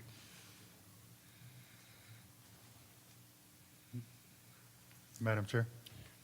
Councilman Mays, are you done? Yeah. Councilman Pfeiffer, you have the floor, sir.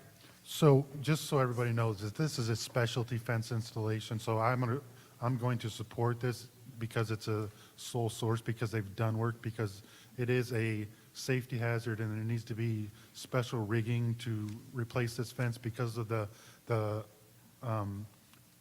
dangers of working in the dam and all of that. So I support that this would be a single source because they have done it before. So I'm agreeing with going through that route of purchasing. Thank you, Madam Chair. Thank you, Mr. Pfeiffer. Anyone else for this first round? Anyone else for this first round? Anyone else for this first round? We're into our second round. Would anyone else for our second round of discussion? Is there anyone else for the second round discussion? Anyone else for the second round of discussion? Okay, Madam Clerk, roll call to send item number 220159, contract Nationwide Construction Group Kersley Reservoir Fence Replacement to council. Okay. Ms. Lewis? Did Yes. you call my name? Oh, Mr. Clyde. Yes. Mr. Murphy? Yes. Ms. Priestley? Yes. Ms. Burns? Yes. Ms. Herkenroder? Yes. Mr. Pfeiffer? Yes. Mr. Mays? Mr. Mays? I abstain for the reasons that I've discussed on the record. Need more information. The vote is 6 yes with 1 abstention. 6 yes, item number 220159 will be sent to council. On to item number 220160. Madam Chair? Councilman Pfeiffer, Point of order, Madam Chair. what's your point of order? Wouldn't it be proper if I separated that? Separated, Yeah, which, 220160.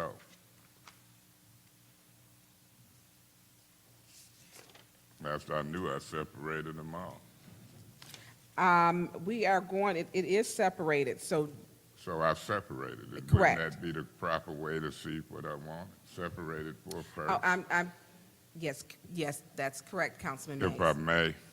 Yes. Yeah, Madam Chair, I would ask that 220160 be moved to council, ordered without objections by the chair.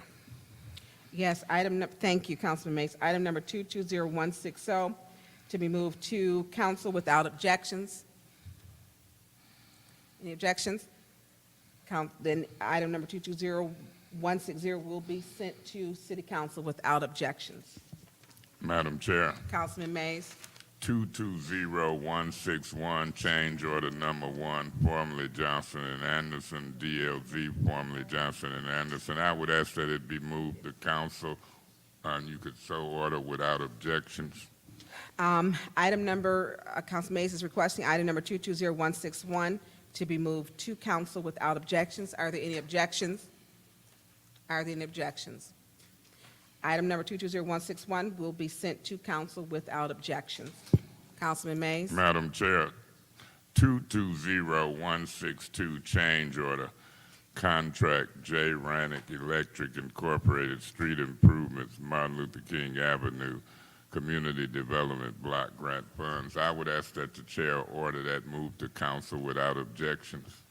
Item number 220162 to be moved to council without objections. Any objections?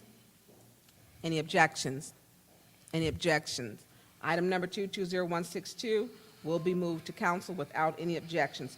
Councilman Mays? Yeah, Madam Chair, 220163, settlement Henry versus City of Flint et al., case number 17-11061. I would ask the chair to order that move to council without objections. Item number 220163 to be sent to council without any objections. Any objections?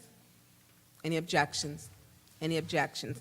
Item number 220163, settlement Henry versus City of Flint, to be moved to council without objections. Our next one would be add-on, which would be the resolution to approve collective bargaining agreement between the City of Flint and ASME Council 25, Local 1600. Yes, I will ask that we move this resolution to council. Okay, It there's a don't mo- have no number on here, so I can't. Yeah, it doesn't have a number, it's just add-on one. So it is asked to Councilman Murphy to move resolution to approve the collective bargaining agreement to council between the City of Flint and the ASME Local 25 and 1600. Is there a second? Yeah, Madam Chair, Councilman Mays? I'll second that motion. Okay, it has been seconded. Is there any discussion? Yeah, Madam Chair, Councilman Mays, you have the floor. through you to Mr. Muma. Mr. Muma, do you have any more concerns before we vote to move this from committee to council? And you could approach.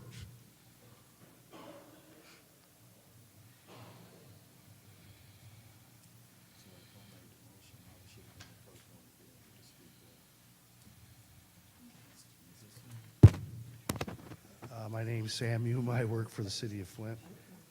No, I really don't. I appreciate you moving to city council, and I'm available for any questions at any time, whether it's on this or any other city service that I have members that I represent. I stand here loving the city of Flint. It's where I grew up at, it's where my family's at, so I want to see us all try to work together and move forward the best that we can, because if we don't, we're only hurting the taxpayers. I know my job's to represent members, but I also understand that we wouldn't be here if we didn't have taxpayers. So I'm glad that whatever had to happen in the executive session did, and we're all on the same page. The team that negotiated for the city, the team that negotiated for the union. I have nothing more to add other than thank you, and if you have any other questions of me, I'll take them, Madam Chair, if you have any. Yeah, Madam Chair, through you to Mr. Muma. Mr. Muma, I heard you earlier say on the record, talked about 10 or 11 or however many years since the contract.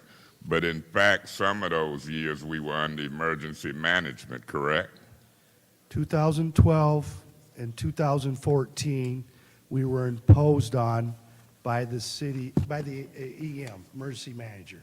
And that went past 2014, didn't it? We were unable really to negotiate until about somewhere in 18 because there was a receivership board that still was managed by the EM pretty much, so they kept us in check all the way until somewhere in 18, and that's when we got our ability to negotiate back. Yeah, that RTAP board. So I want RTAP. to clear the record up because I didn't want that timeline of hindrance to be on the record as it relates to the previous administration, and I didn't want this administration mischaracterizing what they've done. So when I look at when the emergency manager left and when we was able to return to home rule, that was a tough fight. We had to make some tough decisions, and some of it is that time frame where the union bit the bullet. Would that be a fair statement? Yes, sir. And so I want to clear that up. I'll be looking closer at the agreement over the weekend. You've always been accessible, and I'm poised to pass it. And I look forward to the months and years to come. But now, that's all I want to do. I'll be voting to move it to council and hoping that it approves come Monday. Job well done. Thank you. I have a question. Councilman Murphy, you have the floor, sir. Okay. Who was the law firm, because I saw a couple of names on there, that negotiated this contract with you guys? The Williamson firm, Okay. they worked in What's conjunction his with first the- name? Excuse me? What was his first name? Sean. Who? Sean. Sean, the Williams? Works for the Williamson firm and the negotiator that they assigned to our negotiations along with Eddie. Who owned the Williams firm? Sean. Oh, he was just one of the guys in the Williams firm. One of their, well, they had one or two that set in, but most of the time it was Sean who negotiated with Eddie and another staff from HR, and then I had a couple people with me. Point of information, I want for some clarity. Are you asking who owns the Williams firm? Are you asking if it's Yeah. Attorney Kendall Williams? There you go. So that's what I just wanted. I misunderstood, I'm sorry. Oh, yeah. I believe it's 'Cause I saw- I believe it's Mr. Williams's firm, Kendall. I saw Kendall Williams' name on the top of that. Was they the original law firm that started up under the previous administration to start negotiating The this Williamson contract? firm's been in here negotiating under the previous administration and under current administration. All right.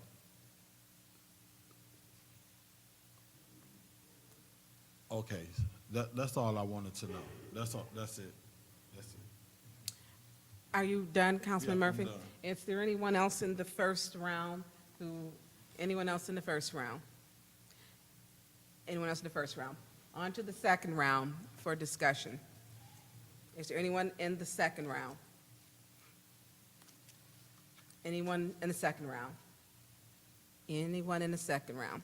Well, I'm going to speak real quick. Mr. Muma, I normally call you up and say, Sam, I want to say. Call good- me Sam, please. I try to be respectful. I get you it. know. But It's we a go different- back a while, so just call me Sam, please. I want to tell you thank you, and then also with the staff.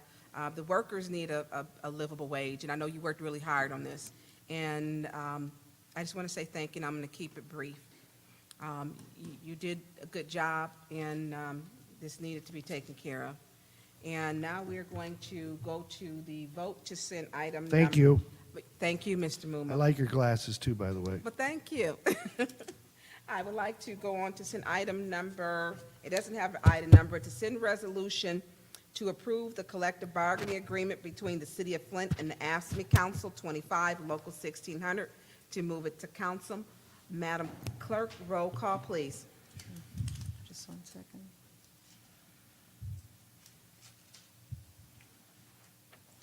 Okay. Mr. Murphy? Yes. Ms. Priestley? Yes. Ms. Burns? Yes. Ms. Herkenroder? Yes. Mr. Pfeiffer? Yes. Mr. Mays? Yes. Ms. Lewis? Yes. The vote is 7 yes, 0 no. The vote is 7 yes to send the resolution to approve collective bargaining agreement between the City of Flint and AFSCME Council 25 to Local 1600. Madam Madam President, Chair. Councilman Murphy, I make a motion to adjourn. Point of order, Madam Chair. what's your point of order, Councilman Mays? I thought we voted on an agenda. We did, yes. Thank you. Point of order. What's your point of order, Councilwoman Herkenroder? I believe that the discussion for which Mr. Mays is trying to go towards, I believe that motion failed. The discussion item actually did pass. Oh, it did, my apologies. And that was to discuss, for discussion item, which would be the pres. Yes, sorry, I was looking at my wrong notes, I'm sorry. Okay, no problem. We're on. Madam Chair, Councilwoman Priestley. I'd like to second his motion. Point of order, Madam Chair. What is your point of order, Councilman Once Mays? the council votes, it would take a motion for reconsideration, in my opinion, to change the vote of the council. Now, a motion is always in order, but I mean, where do it stop at when we vote and take council action? Even though a motion to adjourn is in order, I care less what folks do. But when we vote on something, I think a motion for reconsideration would be in order. I don't know. I mean, our vote's got to mean something.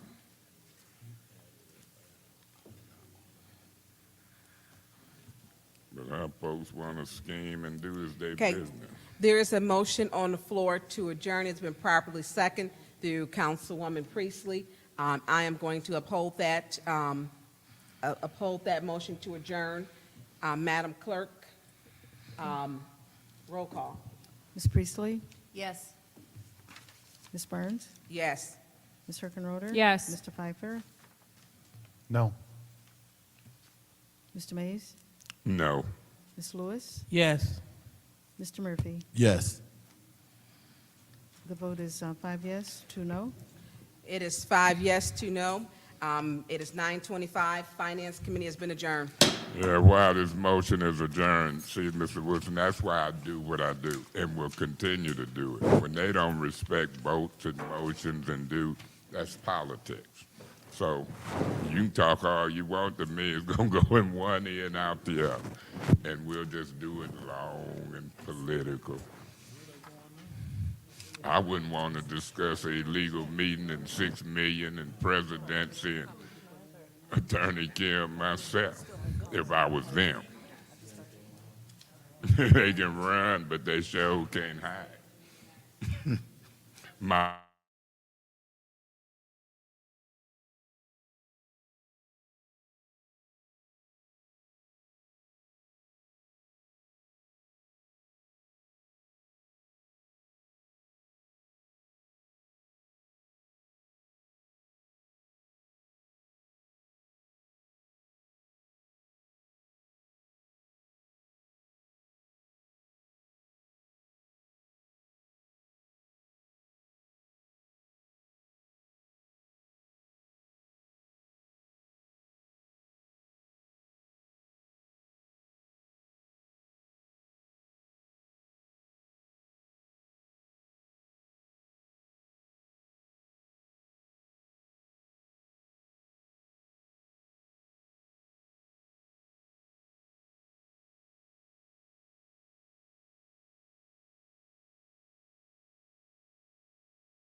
point of order is we got rules, and the rules are voted upon and spelled out, and we should be in governmental operations. Now, if we can butcher and play games with the rules, don't play them on me. Because if the majority of this council continue to ignore rules, ignore what's voted on. Mr. Mays, is this a statement or a point? It's a point of order. And the point of order has to do with the order of committee meetings. Now, who is the president? I believe the interim president or acting vice president is Ms. Herkenroder. So let's turn to the rules. Through you to Attorney Kim. You the advisor. I understand people want to pick and choose what rules they live up to, that's voted upon, that's approved by charter and rules. Attorney Kim, do you know where to find the section I'm alluding to? It don't say acting president, don't say vice. The order of committees is voted upon, decided, and can be changed only by the president. Now, I don't know who the president is. Till we get in court, we're going to find out. But Mr. Piper, you can act a certain way.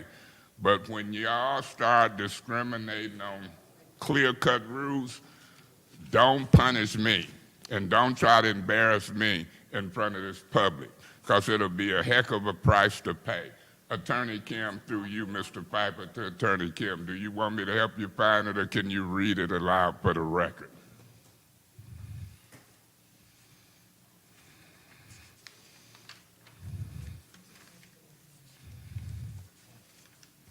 Now, here I'm thinking I'm coming to governmental operations.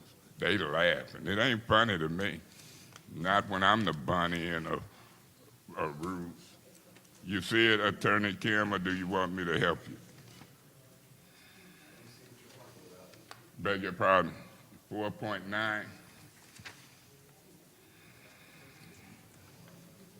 Rule 4.2 does state that the standing 4.2. committees of the council are finance, governmental operations, legislative, grants, and special affairs. The council president may determine in which order they are addressed. That's it, 4.2. So, Mr. Piper, you want to proceed calling this to order, and your colleagues want to uphold that? If y'all do, go ahead, because I'm going to continue to make my record about the discriminatory picking and choosing of rules that's been voted upon by a body. I've tried to get the rules changed and amended, and folk don't want to do it. They leave, they walk out on a quorum, and because it's convenient for Suzanne and staff, y'all just want to break the rules. You have to vote on rules. You have to change them. It's a due process procedure. We should be in governmental operations. And Actually, Councilmember Mays, there's the rules themselves, obviously, as you know, need to be reviewed and revised. Currently, as it states, Rule 4.4 states that the legislative committee deals with legislative committee, business conducted consists of all matters relating to city legislation, for example, ordinances, policies, etc. And it then states that legislative committee shall meet after the finance committee. Legislative committee shall meet after the finance. Well, I have to agree with that. And so when we look at the order in 4.2, the standing committees, that's just identifying the standing committees. So for this whole time, we go finance, legislative, then government. What's your point of order? We should be in roll call. We are on a point of order, Mr. Chairman. Mr. Mays, I'm ruling that your point of order is not sustained. Madam Clerk, roll call. And Mr. Chair, point of order. What's your point of order, sir? That's fine, but when we're discussing a point of order and we get into the realness of it, I'm getting tired of Ms. Herkenroder interrupting a point of order, and she's out of order to interrupt it before you make a ruling on the What's your point point of of order, since information? you want a point of order. Mr. Mays. Point of order. She was out of order interrupting it before you ruled, and I hope you'll note that. You just ruled on it. What's your point of order? Does Or point of Mr. information? Does Mr. Mays know that he's using rules that were not approved by council? Madam right. Clerk, roll call. Point of order, Mr. Chairman. What's your point of order? If these are the rules that were not approved by council, give me a second to look at the ones that I have. Just get to the roll call. Because 4.2 would be different than what he's reading. 4.2 deals with the standing committees. I think he read that. Through you to Attorney Kim. 4.4 was the... 4.4. Okay, let's proceed. Thank you. Madam Clerk, roll call. Mr. Mays, Present. Ms. Lewis, President. Mr. Murphy, Present. Ms. Priestley, Present. Ms. Winfrey Carter is absent. Ms. Burns? Here. Ms. Hergenroder? Present. Mr. Pfeiffer? Present. Ms. Worthing is absent. You have 6 members present. We have 6 members present. Reading of disorderly conduct is on the agenda for your reading. We are on to public speaking. Is there any member of the public that wishes to speak? Please state your name. That pop fell over Woodson.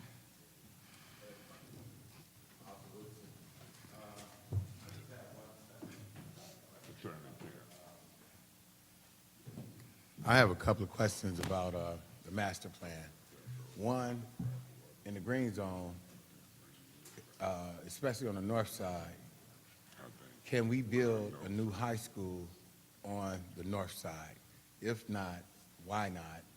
And we should be able to build a new high school on the north side. That was an issue.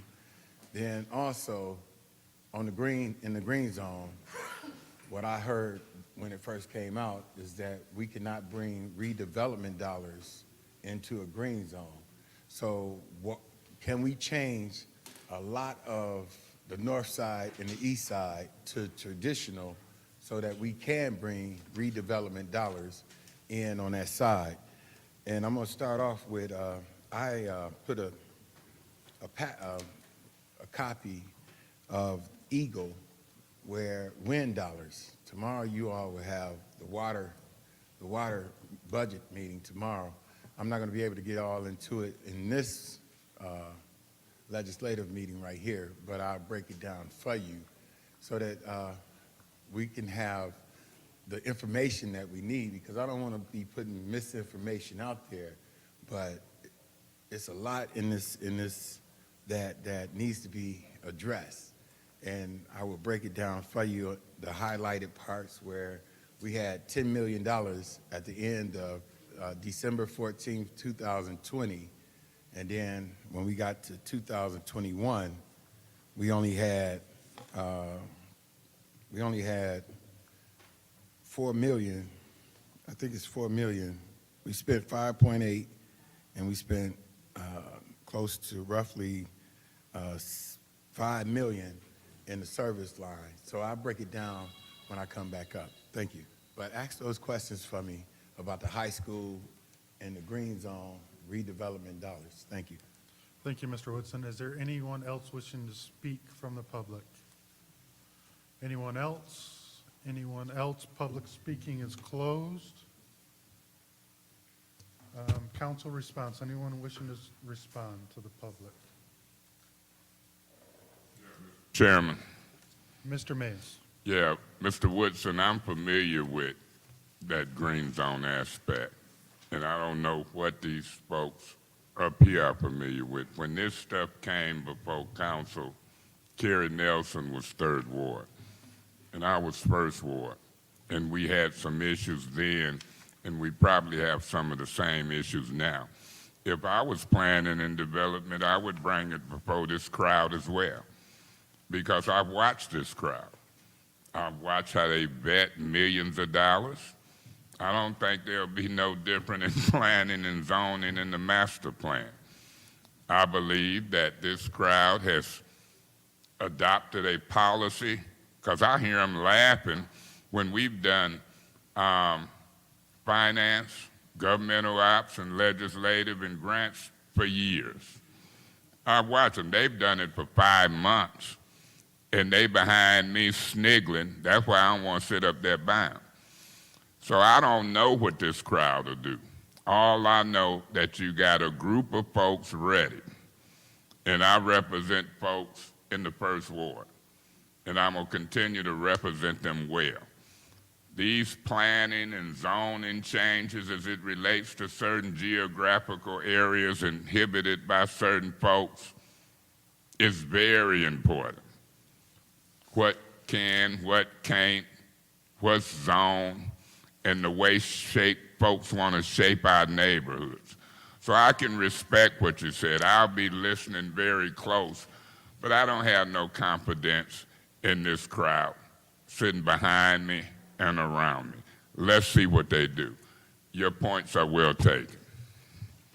Thank you, Mr. Mays. Anyone else? Yes. Mr.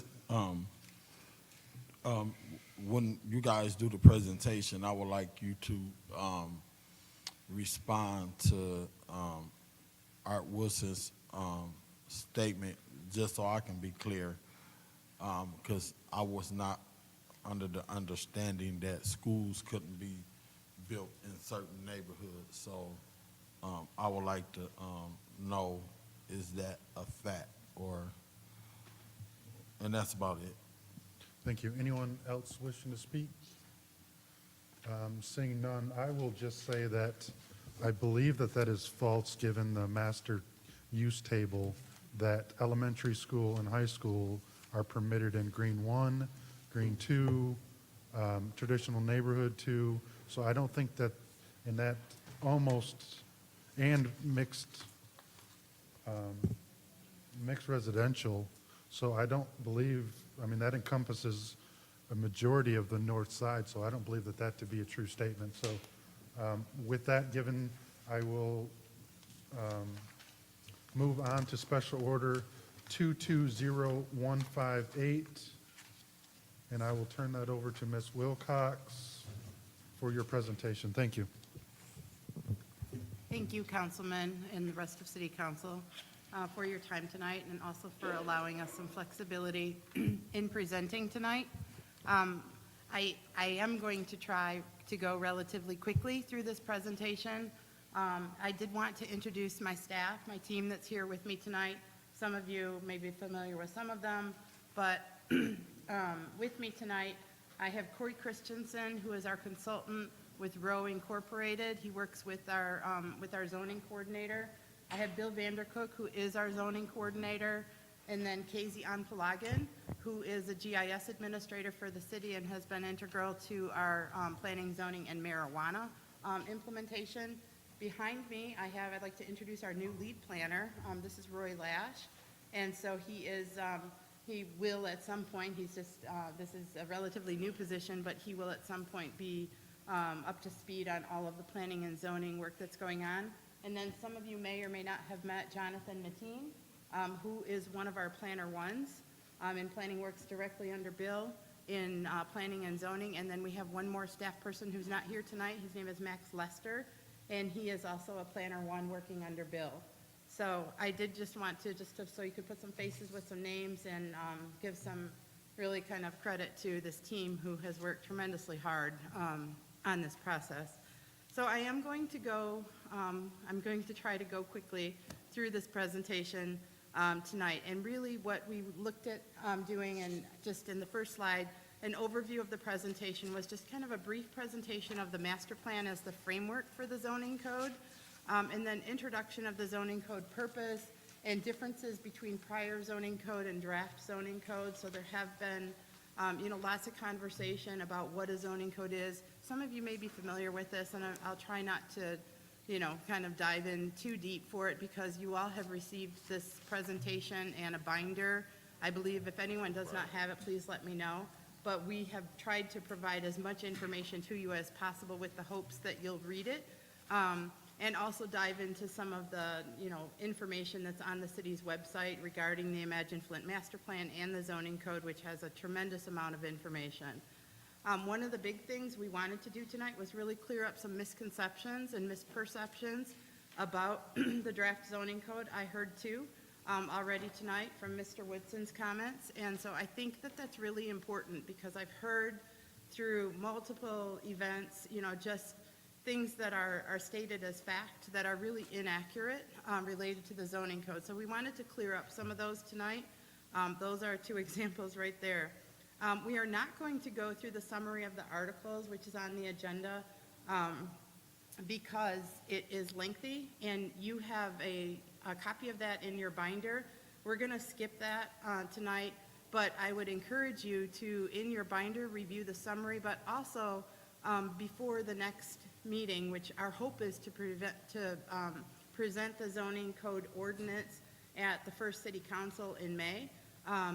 I'd ask you to all, as Councilwoman Burns said earlier, to do some homework and kind of look at those summaries, look at the ordinances, take this kind of into consideration, look at the binder that we've provided, and then come prepared with some questions. And then we do have some time set aside for questions and answers tonight, but if we would like to move past that quickly, obviously we're going to get another opportunity when we bring the actual zoning code forward. So I would encourage you again to do that homework and come with some specific questions, and we'll go over them then. So just really quickly, the zoning code is really kind of the last piece of the master plan that has not been implemented. So the master plan is really a community vision that guides the city over a 20-year period. It was adopted in 2013 unanimously by the then city council. It's required, a master plan is required by state law, and it contains policies that lay the groundwork for future development. It sets land use policy to guide zoning, and the Planning Commission is responsible for creating it, city council adopting it. So that actually happened in 2013.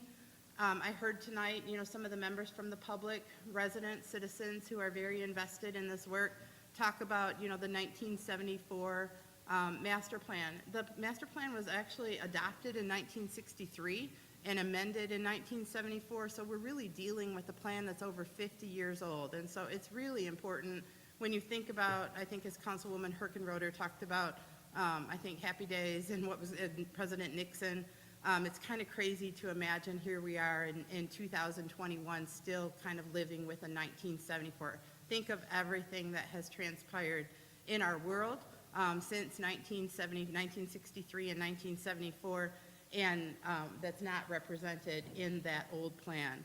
So, so that's really the last piece, is getting our zoning code adopted so that we actually have a land use plan that reflects the master plan. Right now, they are not in congruence, and so we are operating under a master plan with a completely different zoning code that does not reflect the plan for the city of Flint. On the next slide, I hear a lot about the master plan, just, that it was, master plans are top down, they're not driven by community residents. That is not the case with the city of Flint's master plan. When it was developed over a period of 2 years, there were more than 5,000 people that participated in the development of this plan. And this slide right here talks about the workshops and the sessions that were held to engage the community, engage the residents. And you can see that there were 500 plus people. So imagine a workshop, an all-day workshop where 500 people participated in an all-day visioning session. There were more than 200 meetings held with 2,500 plus residents, 1,700 people. There was a design project studio that was set up. More than 1,700 people stopped by that Imagine Flint studio. There were 350 participants in land use workshop, 30 do-it-yourself workshops. There were some participatory budgeting exercises with more than 500 residents. And then there were 40 that was related to the master plan. And then related to the zoning code specifically, there were 40 plus community meetings to create a new zoning code based on that. I think the key to this, if you look at the slide that's up there, you can see the different colored dots which represent the different types of workshops. You can see that they are all over the city. The intent of these sessions was to make sure that all 9 wards, all areas of the city were represented. And so you can see it's pretty evenly divided up across the city. We actually do have, and if you go to the city's website and you look at the master plan website, they actually are the specific locations for these particular workshops, so you can identify, what community facility hosted the workshop. There are spreadsheets and sign-in sheets for people that attended. That information is all on the Imagine Flint website, and I'd again encourage you to take a look at that because it really does represent what happened in the development of this plan. So I just wanted to give you an overview of the actual master plan. We're going to go into a little bit the purpose of a zoning code. I think, someone said to me tonight that they were really surprised to see the residents that were here, like the young age of the residents, because zoning code is traditionally kind of a boring topic. We kind of like it. I mean, it's interesting and we get into it, but it is something that, you don't imagine, especially a group of young people really being interested in that. So to see, kind of that interest by, and I know there's a group of people that have been participating that are relatively young, and they're here tonight and they're interested in it, but a lot of people do not know, what the actual purpose of a zoning code is. So I tried to give you some background on that, but I'm going to turn it over to Bill, who's going to talk a little bit about the what and why of a zoning code, which is the slide that you see up on the screen right now. Hold on. Oh, You need sorry. to move the microphone, thank you. Oh, she's bringing another one.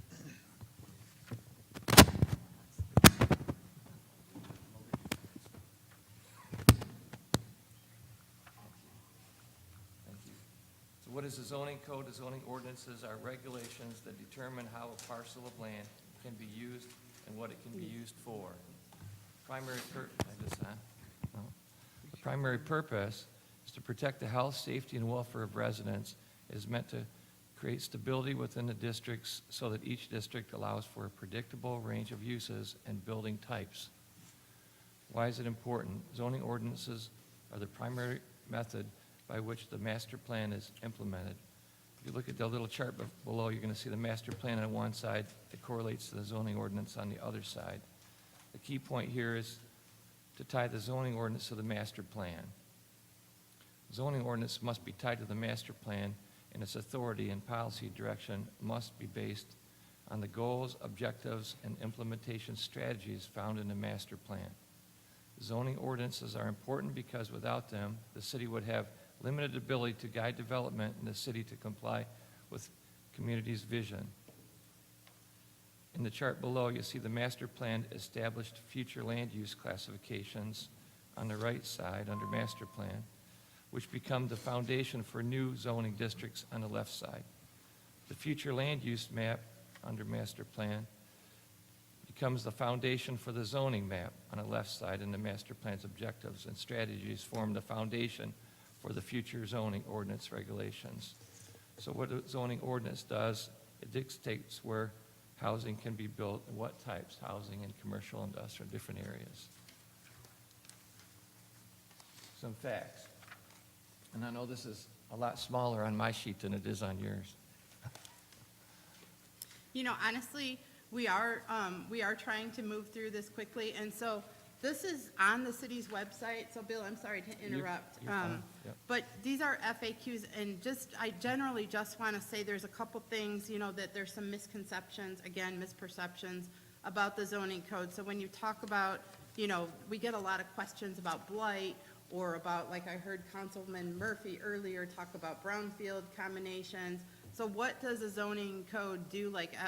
That's kind of what we tried to address, is think about some commonly asked questions. That one's not actually one of them, but I'm addressing it because the zoning code does not address combining lots. That is not related to the zoning code at all. It's a separate issue, and we can address ways to work around that in terms of zoning lots or things like that, but our zoning code doesn't actually deal with brownfield lots. We get questions about rental inspections, we get questions about blight, and so there is just some confusion about that. And, at some point, I think we can dive into that a little bit more, but generally if you have specific questions, you can go to the FAQs page.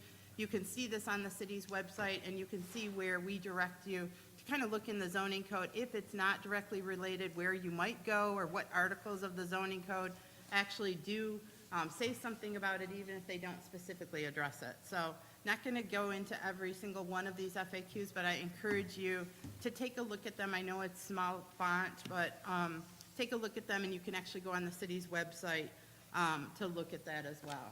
So just wanted to, rather than going into every single question, so we could speed that up a little. So I'm going to speak briefly on where the new zoning map came from. So with the adoption of this new zoning ordinance, we're going to be having an entirely new zoning map for the entire city with entirely new zoning districts. So it's important to understand where that came from, because those decisions weren't made arbitrarily. As Bill spoke, zoning ordinances have to be directly tied to a master plan. Currently, our zoning ordinance is not tied to our current master plan, which was adopted in 2013.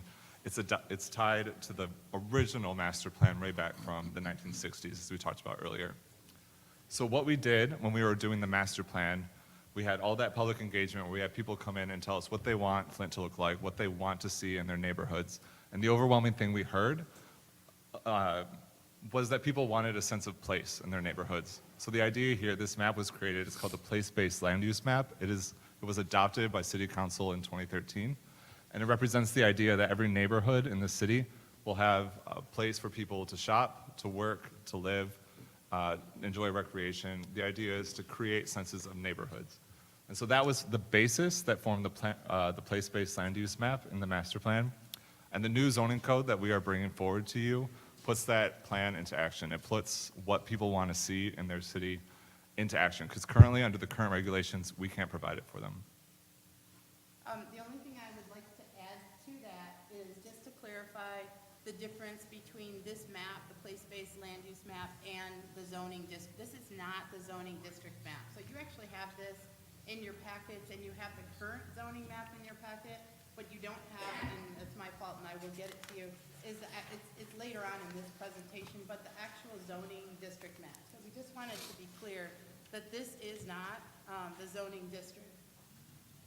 Okay, so this is when you see this map, this is the actual city of Flint approved zoning, approved, by the master plan. It has not been adopted yet by council. Right. But when we talk about zoning districts and the current zoning code versus the draft zoning code, this is the map we're talking about, not the one Corey just talked about. That was the place-based land use map, which really kind of points to this, but it is not. They are two different things. Yeah, sorry if I was unclear, but the one does feed into the other. So the original place-based land use map that was part of the master plan, if we could go to the zoning map. You can see it's very similar because it was based directly off the place-based land use map. It was just that the Planning Commission conducted a further 4 years of work to actually get the details put together and put together this zoning map. So when we do come to you with the ordinance, this is what we will have developed. This is what will actually be being approved by the zoning code. So next I'm going to talk about some differences between the old zoning code and the new zoning code. I'm going to try and do this relatively quickly because it's actually a very lengthy topic. They are entirely different zoning codes.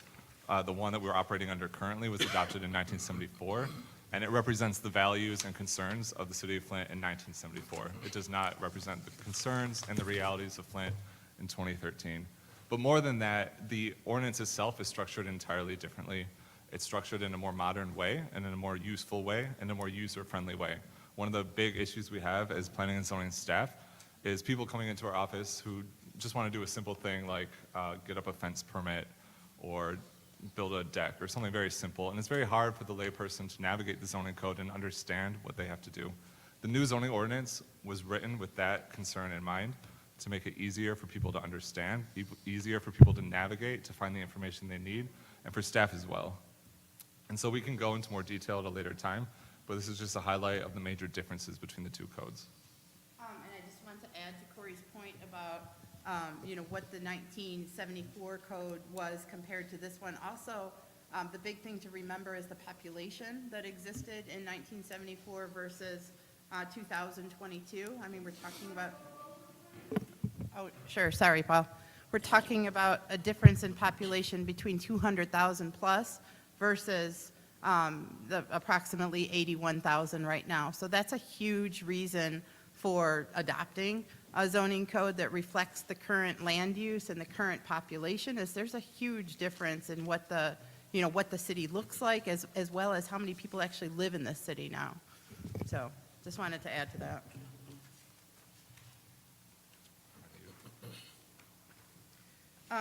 The next section is really about, we talked about this, common misperceptions and facts. And I just want to kind of get these out there right now, because these are things that we have heard in multiple, you know, kind of public speakers from multiple, you know, city council members. And so this next slide actually talks about some of those misconceptions. You heard two of them earlier, with the green neighborhoods, and you said the green zone. Mr. Woodson said the green zone. So just to clarify, there are two, and I think it's probably not the best use of the word green, because it's confusing to people sometimes when you say green neighborhoods, which is one green classification, and green innovation zones, which is another. They are two completely different things, but people often confuse them. So I think, you know, better terminology may have been used to clarify that. It wasn't. So we are living with that. But that is something, oftentimes when we hear about what you can and cannot do in a green zone, which is often the term that's used, they either mean green innovation or green neighborhood. So that's the very first thing that needs to be clarified, is what do you mean by green zone? You know, which zone are you actually, which district are you actually talking about? So that's the first thing. But a lot of thought, you know, has been, or a lot of communication has been, that people think that that means like open space, or that the city is looking to take people's land, or that you can't develop housing in green neighborhoods or green innovation. And the thing to remember is these, you know, the master plan did not create these areas. They were developed based upon what the reality was of the existing land. So when you look at green neighborhoods or green innovation areas, they're really, the impetus for those is really based on population loss, abandonment. There's a lot of vacancy. You know, there's other myths out there about the master plan is, you know, trying to clear land, you know, by demolishing significant swaths of the city. That is not, you know, that is not, the master plan is not creating the disinvestment. The master plan and the zoning code is a tool to deal with the reality of that vacant land and try and prepare it for redevelopment. So two of the things that I heard Mr. Woodson say, and Councilman Murphy wanted me to address it. I wrote it down. Let me see. Redevelopment, actually Corey, I'll let Corey speak to that directly, because there were 2 points that he made. One was about the green zone, that you cannot build a high school on the north side, and the second one was that you cannot bring redevelopment into the north side, and both of those are not true. So I guess I can speak to the high school. This is real quick. So in Article 3 on page 4, it lists out all the uses and then what districts they're allowed in, all the residential type uses. And it does list elementary and middle schools as well as high schools. They are permitted by right in the Green Neighborhood 1 district and the Green Neighborhood 2 district, as well as traditional neighborhood and multifamily. So in all the residential districts, with the exception of TN1. And then that's traditional neighborhoods. TN1 is traditional neighborhoods, and there's different densities. So when you look at, and again, I encourage you all to go to the city's website, but there are actually different densities. So when we talk about TN1 or TN2, it's really the level of, it's like there's a color wheel in the master plan, and it's really talking about those densities that you can dial up or dial down depending upon what's happening in that neighborhood. The second question that Mr. Woodson asked was about, or the second statement was that you cannot bring redevelopment into the north side in green zones. That's actually what green innovation zones are designed to do. So it's really to prepare the city for future development, including housing, including commercial development. In some cases in green innovation, you're looking at green technologies, or different kind of environmentally, solar, turbines, different types of environmental technologies, but absolutely you can redevelop in green, and you have to look again at the specific, be very clear about which green zone you're talking about, but green innovation for sure. And even in green neighborhoods, there are certain small-scale commercial developments that are allowed. So it definitely is, you just have to be really clear about what you hear and what's actually factual.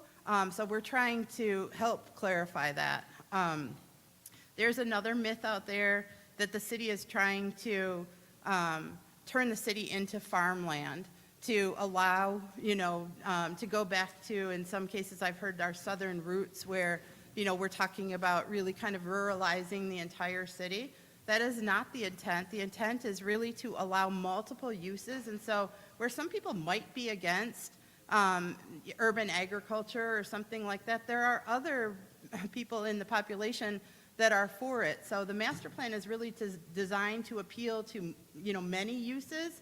And one of the things that I think is really helpful to think about when you think about urban ag particularly is that, it's been used successfully around the nation to help develop, especially in areas with food deserts like the city of Flint has, to help provide fresh food, generate employment, recycle waste, strengthen the city's resilience to climate change, which is something that the master plan is also designed to do.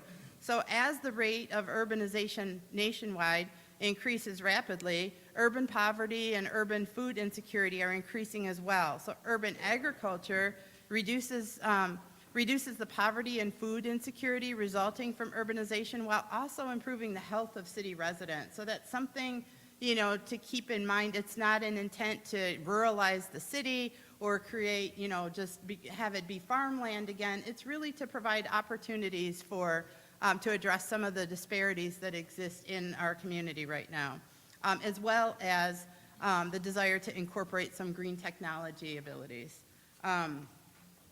And then the final thing, and I am covering these in a little bit more detail just because they're out there so much and you'll likely hear us more and more try to deal with them, is just about that the master plan is forcing people, I touched on this a little bit earlier, to leave the city. That is not the case. The master plan is not designed, it's really designed to help people live in communities of choice, to have neighborhoods that meet their needs, and it also provides extra protections in the new zoning code so that all existing residents can be maintained, rebuilt, and or sold. So there's things that we can go, when we bring the zoning code forward, we can definitely get into this in a little bit more detail. I'm sure you guys cannot wait. I'm sure you're super excited, but it's kind of fun. And it's interesting, to think about how this actually really does impact our city and impact your day-to-day lives and how it is designed. I mean, if you look at it with an open mind, it really is designed to improve our city. I'm going to skip over the next slide, which is we talked about this generally just a little bit. This is the actual zoning code. So you'll see that, obviously, that is what will be reflected by the zoning code that's adopted, we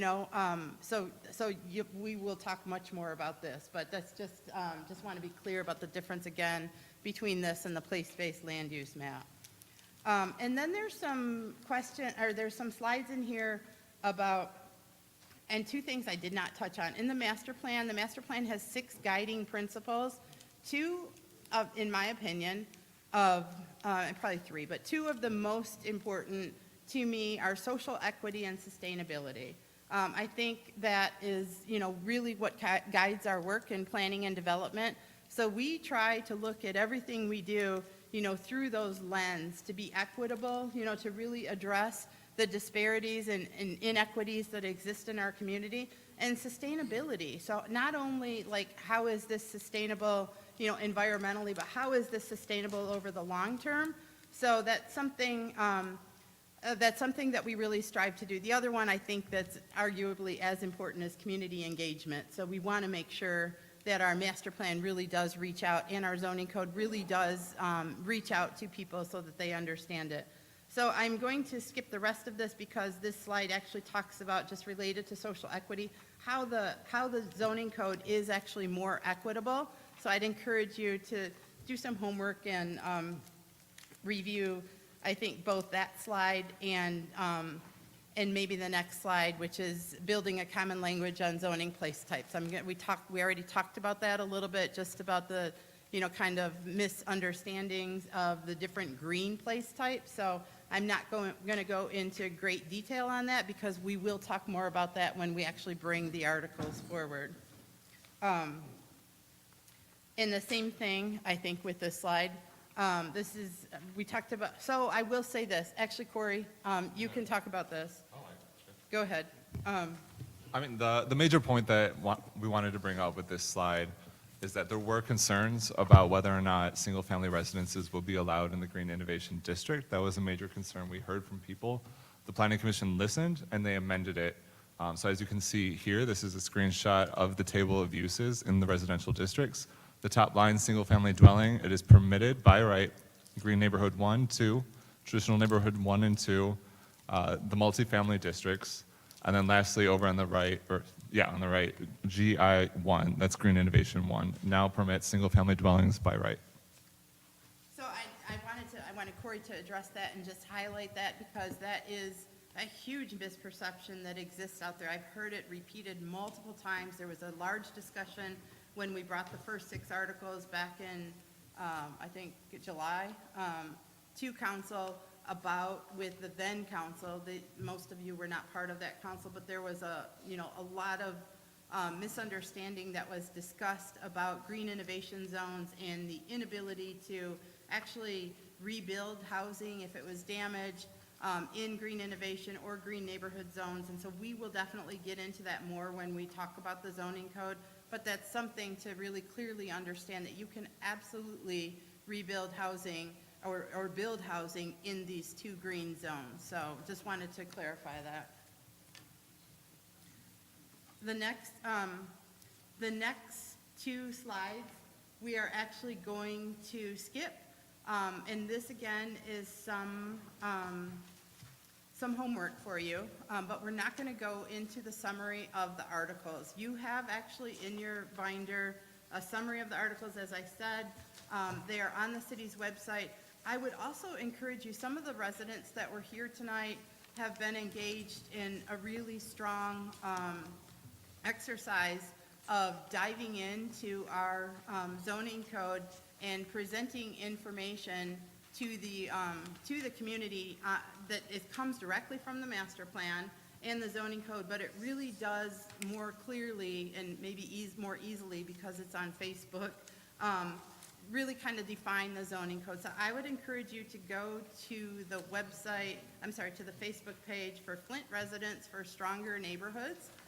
This was done as an exercise separate from the city. We were not involved in that, but it is really something that, helped us because it really kind of took that information from our zoning code and put it out in the community. So we will be sharing that on the Imagine Flint Facebook page too, but you can go to that right now and see those articles.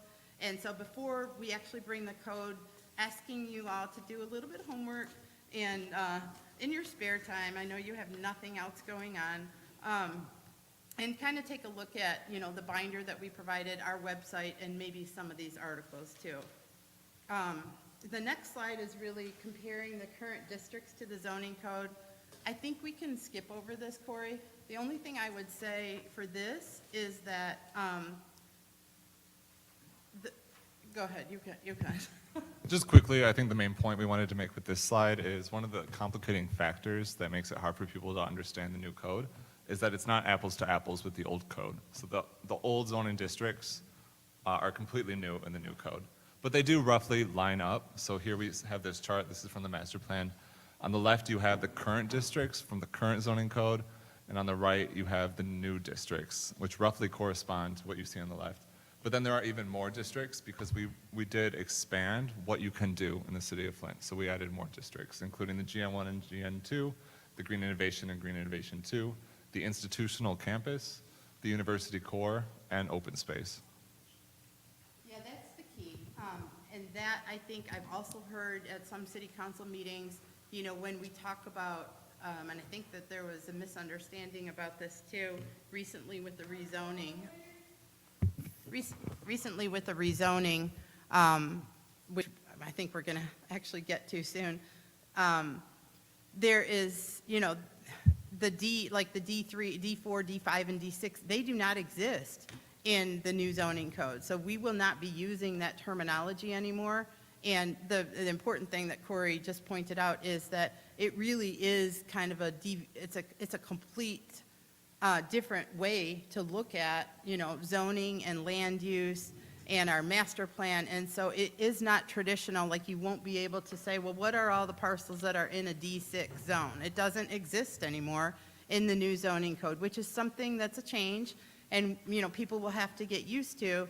But we believe, based upon, you know, the way the master plan was designed to really create communities of place, this actually allows us to do that. So it's not just like in a D3 zone, this is all you can do, period. It's like, here are areas, you know, place-based areas that you can do multiple things to kind of create communities. So that's an important distinction, and it's really something that I'm sure we'll get into a lot more as we discuss the zoning code. So just, you know, next steps, really, there are a number of things that we are doing and have been doing internally. I'm going to kind of combine the next three slides. That we have been doing internally. We have had multiple kind of workshops with residents to help continue to educate on the zoning code. We expect that to continue. We participated in lots of partnership events with, you know, University of Michigan Flint and the Sloan Museum and legal services to help communicate more to the community about what our zoning code is, how we believe it's equitable, what kind of tenets there exist in it. So those kinds of things we expect to continue. But what we expect to have, and like our neighborhood planning effort, for example, that we undertake in planning and development, is specifically one of the objectives and goals that's outlined in the master plan to move forward. So there's things that we have been able to do and continue to, and plan to continue to do, but there's lots of things that we would like to do.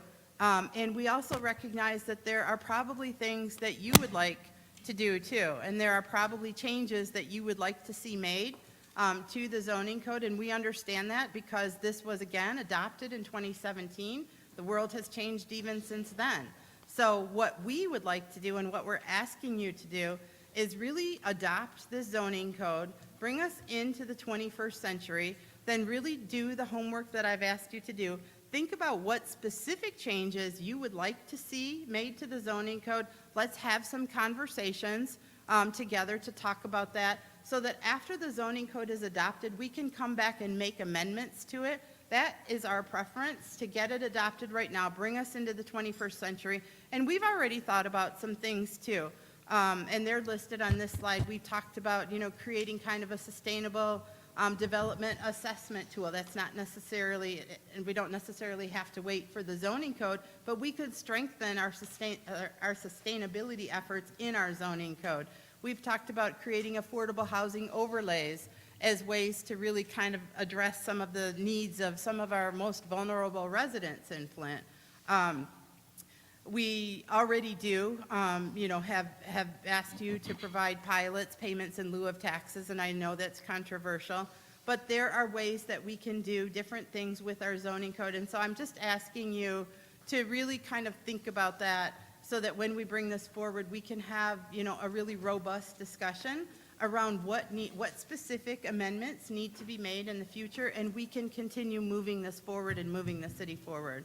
The final thing I would say is that one of the things that can happen once we actually do get our zoning code adopted is the city can become a redevelopment-ready community, which I'm sure all of you have heard about because it comes with some real benefits to the city in terms of dollars that are available for businesses, bringing businesses into the city, which we are currently unable to tap into right now.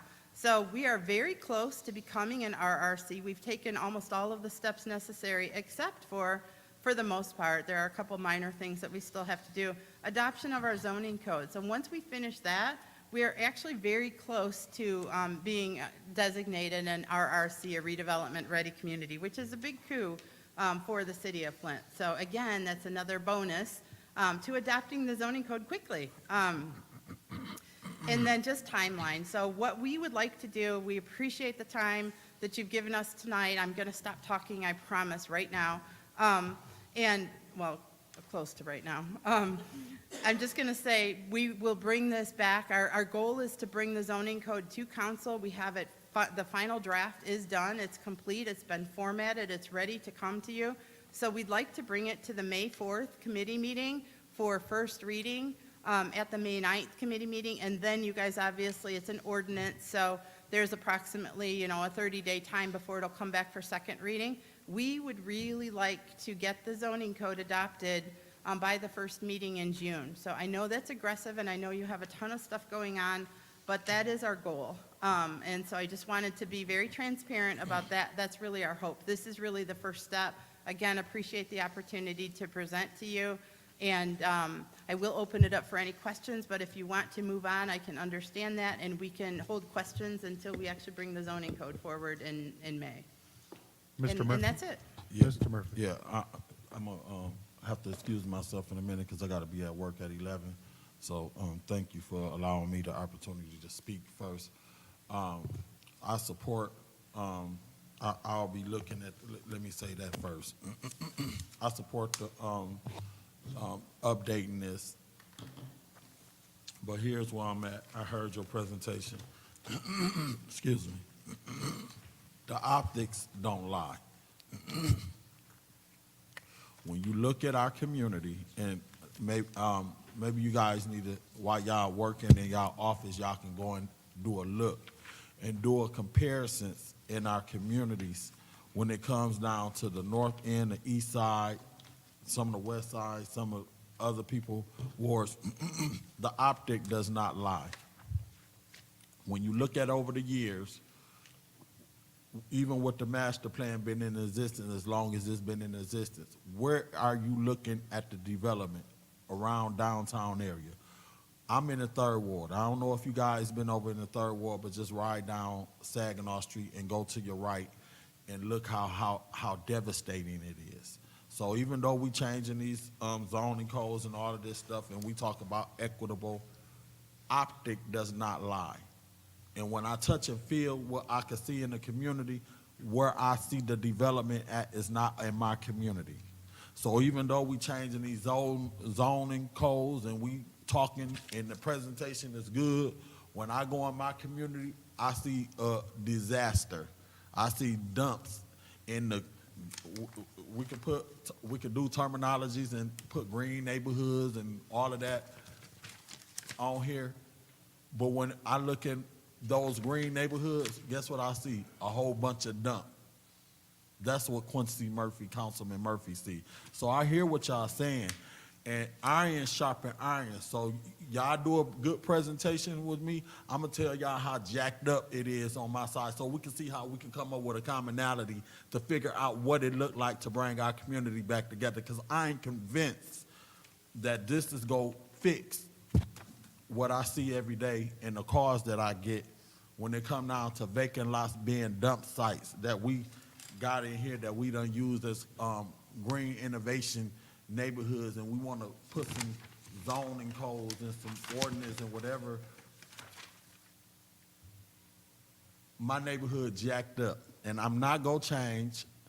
And when I talk about equitable, I ain't buying it. Not in my neighborhood. Until I could see a difference. I mean, even if y'all came and took some bulldozers and just clinked the neighborhood up and got all the vacant lots, Councilman Lewis, you deal with some of the similarities that I'm dealing with. Even if they just came and clinked it up and converted the green neighborhoods into nice, beautiful landscape and stuff, I'll be cool with that. But guess what? That ain't what I'm dealing, that ain't my reality. So my reality don't look like this presentation that y'all showing. And that presentation is very good and professional, but I can come And you give me about 2 weeks, I can bring you a presentation of a dump site in my ward. So I support this, and I'm not saying I don't support it, but I ain't convinced that doing this right here and you had a master plan in place. I even attended the meetings thinking that I was gonna see a change because I wanted to be part of the change. Guess what I got in result? A whole bunch of vacant lots and a whole bunch of abandoned houses that need to be tore down and a whole bunch of dump.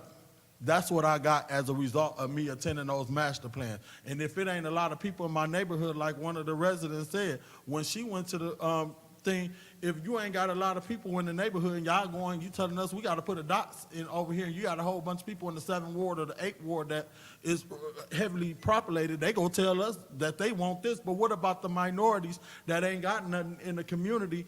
And we can't put a whole bunch of dots because it ain't a whole bunch of people that live in our neighborhood, and as a result, we get nothing. That's what I'm saying. So I'm not convinced, but I'll be supporting, I'll be looking at this. Even in Councilman Priestley area, she got a business district that they couldn't even get start a business, and it was in the business. If I'm not, and you could touch bases on this, I'm just saying, hopefully we can come up with some commonality, because this councilman right here ain't convinced that this master plan, and then like Councilman Mays said, we don't get a say-so in every 5 years the master plan. I thought the master plan could get revised every 5 years, and they come before council to get amended, not just be from the planning commission. So it's just some things, and thank God I'm on this side now, so I ain't got to worry about my councilman not doing nothing. You know, I just got some questions, and I'll be looking at it, but I'm not convinced. That's it. Thank you, Mr. Murphy. Is there anyone else wishing to speak? Councilman Pfeiffer.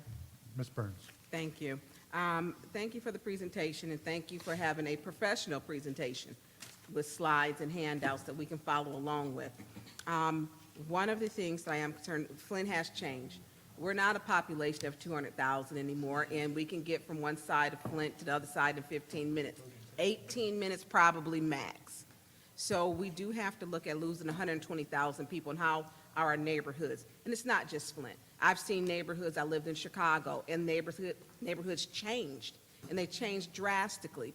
I don't want to see people who have retirees in our neighborhoods moved out because they can't afford them as, you know, new industries come in. And I want to make sure we're protecting those. I appreciate the clarity, Suzanne, on describing the different type of green zones and green innovation zones, and I appreciate the key. Yes, there is a lot of homework in this, which I will be reading this weekend. One of my questions is because one of the places, which was downtown Raspberries, which was we're asking for zoning from, I don't know, is it D4 to a D5? And how does this affect them? Because this is supposed to be a medical marijuana place downtown, and will they have to have, does this take that away? And will they be able to open up and renovate Raspberries, which was I guess it was a bar. It was bought to have medical, for recreation, I believe now, and medical marijuana, I believe. So will this new zoning allow that establishment to move forward on that? So I don't believe that Raspberries was requesting a rezoning, to be rezoned. I think it was, from my recollection, from D3 to D4? D5. I'm sorry. D4 to D5. My recollection is that, so the Planning Commission recommended denial for it, and I believe that City Council did not approve that rezoning. That's my recollection of what happened. Can it come back up, though? I think in a year, but So in a year, they can reapply for a rezoning, but I think your question is if you approve this zoning code, will that now permit them to operate in that location? And the answer to that is no. Okay, so they will have to come back whenever that, I don't know when, it wasn't with us, they've got 6 months approximately, because that wasn't, I don't believe, before us, that they can reapply to have Raspberries. They can come back to this council After a year. after a year. So they're already 6 months into that, I'm Yeah. assuming. So if Because you we've have- been here approximately so in 6 months, they can reapply. So if you have adopted, which our hope is that you've adopted the new zoning code by then, so yeah, sorry. So, yes, they would have to wait until that year is up, and then they would be applying under the new code versus the current code. The thing, I guess one of the things I should have said as a next step too, is that after the zoning code ordinance is adopted, we need to amend our marijuana ordinance because it has to reflect the new zoning code classifications.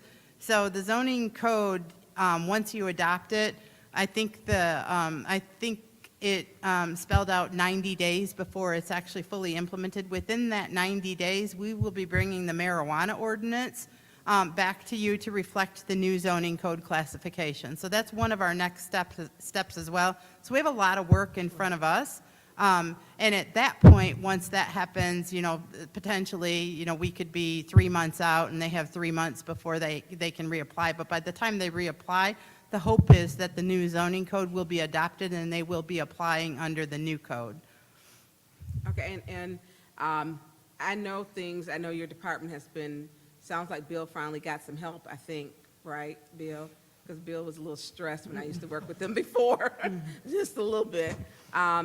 Is it possible, before, if we can get it like a week before you're here so that we can really do some reading? We got it yesterday, and I don't even know, maybe 1 o'clock. I like to do my reading, give us like a week ahead if we could. I know there's a lot of work into it, just so that we can come here prepared to be able to ask you the questions, to get in, get out, and for us to be respectful of your time and for us to be respectful of the community, because the community is ready for new zoning. I haven't heard one person in any meeting that I've been into that doesn't want the zoning laws changed. And we need it to reflect our population, and we need it to reflect our neighborhoods, and a lot of our neighborhoods need improving.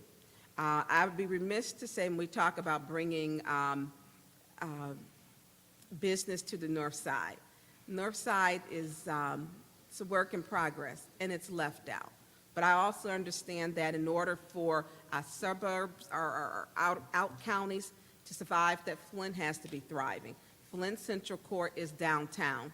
And I would like to see more business moving outwards, and it looks like it's pushing out, but very slowly, very slow. And we have a part in that also. People voted unanimously that we have 6 new council people. They want change, and part of that change is having a new zoning laws change, and I'm looking forward to it. Thank you. Thank you, Ms. Burns. Anyone else wishing to speak? Yes, Mr. Chair. Ms. Priestley. As you know, there is a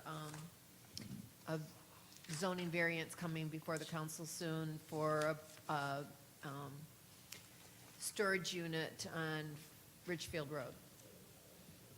And I'm wondering how this new plan would affect that as well. They've reached out to me, so that's why I'm questioning. They're talking about sinking $1 million into the city, so of course that adds in tax base, and that what I see here is that it's traditional neighborhood, and it's an old, it's vacant stores. How would that affect that zoning request? So it doesn't affect it at this point at all because they're still operating under the current code.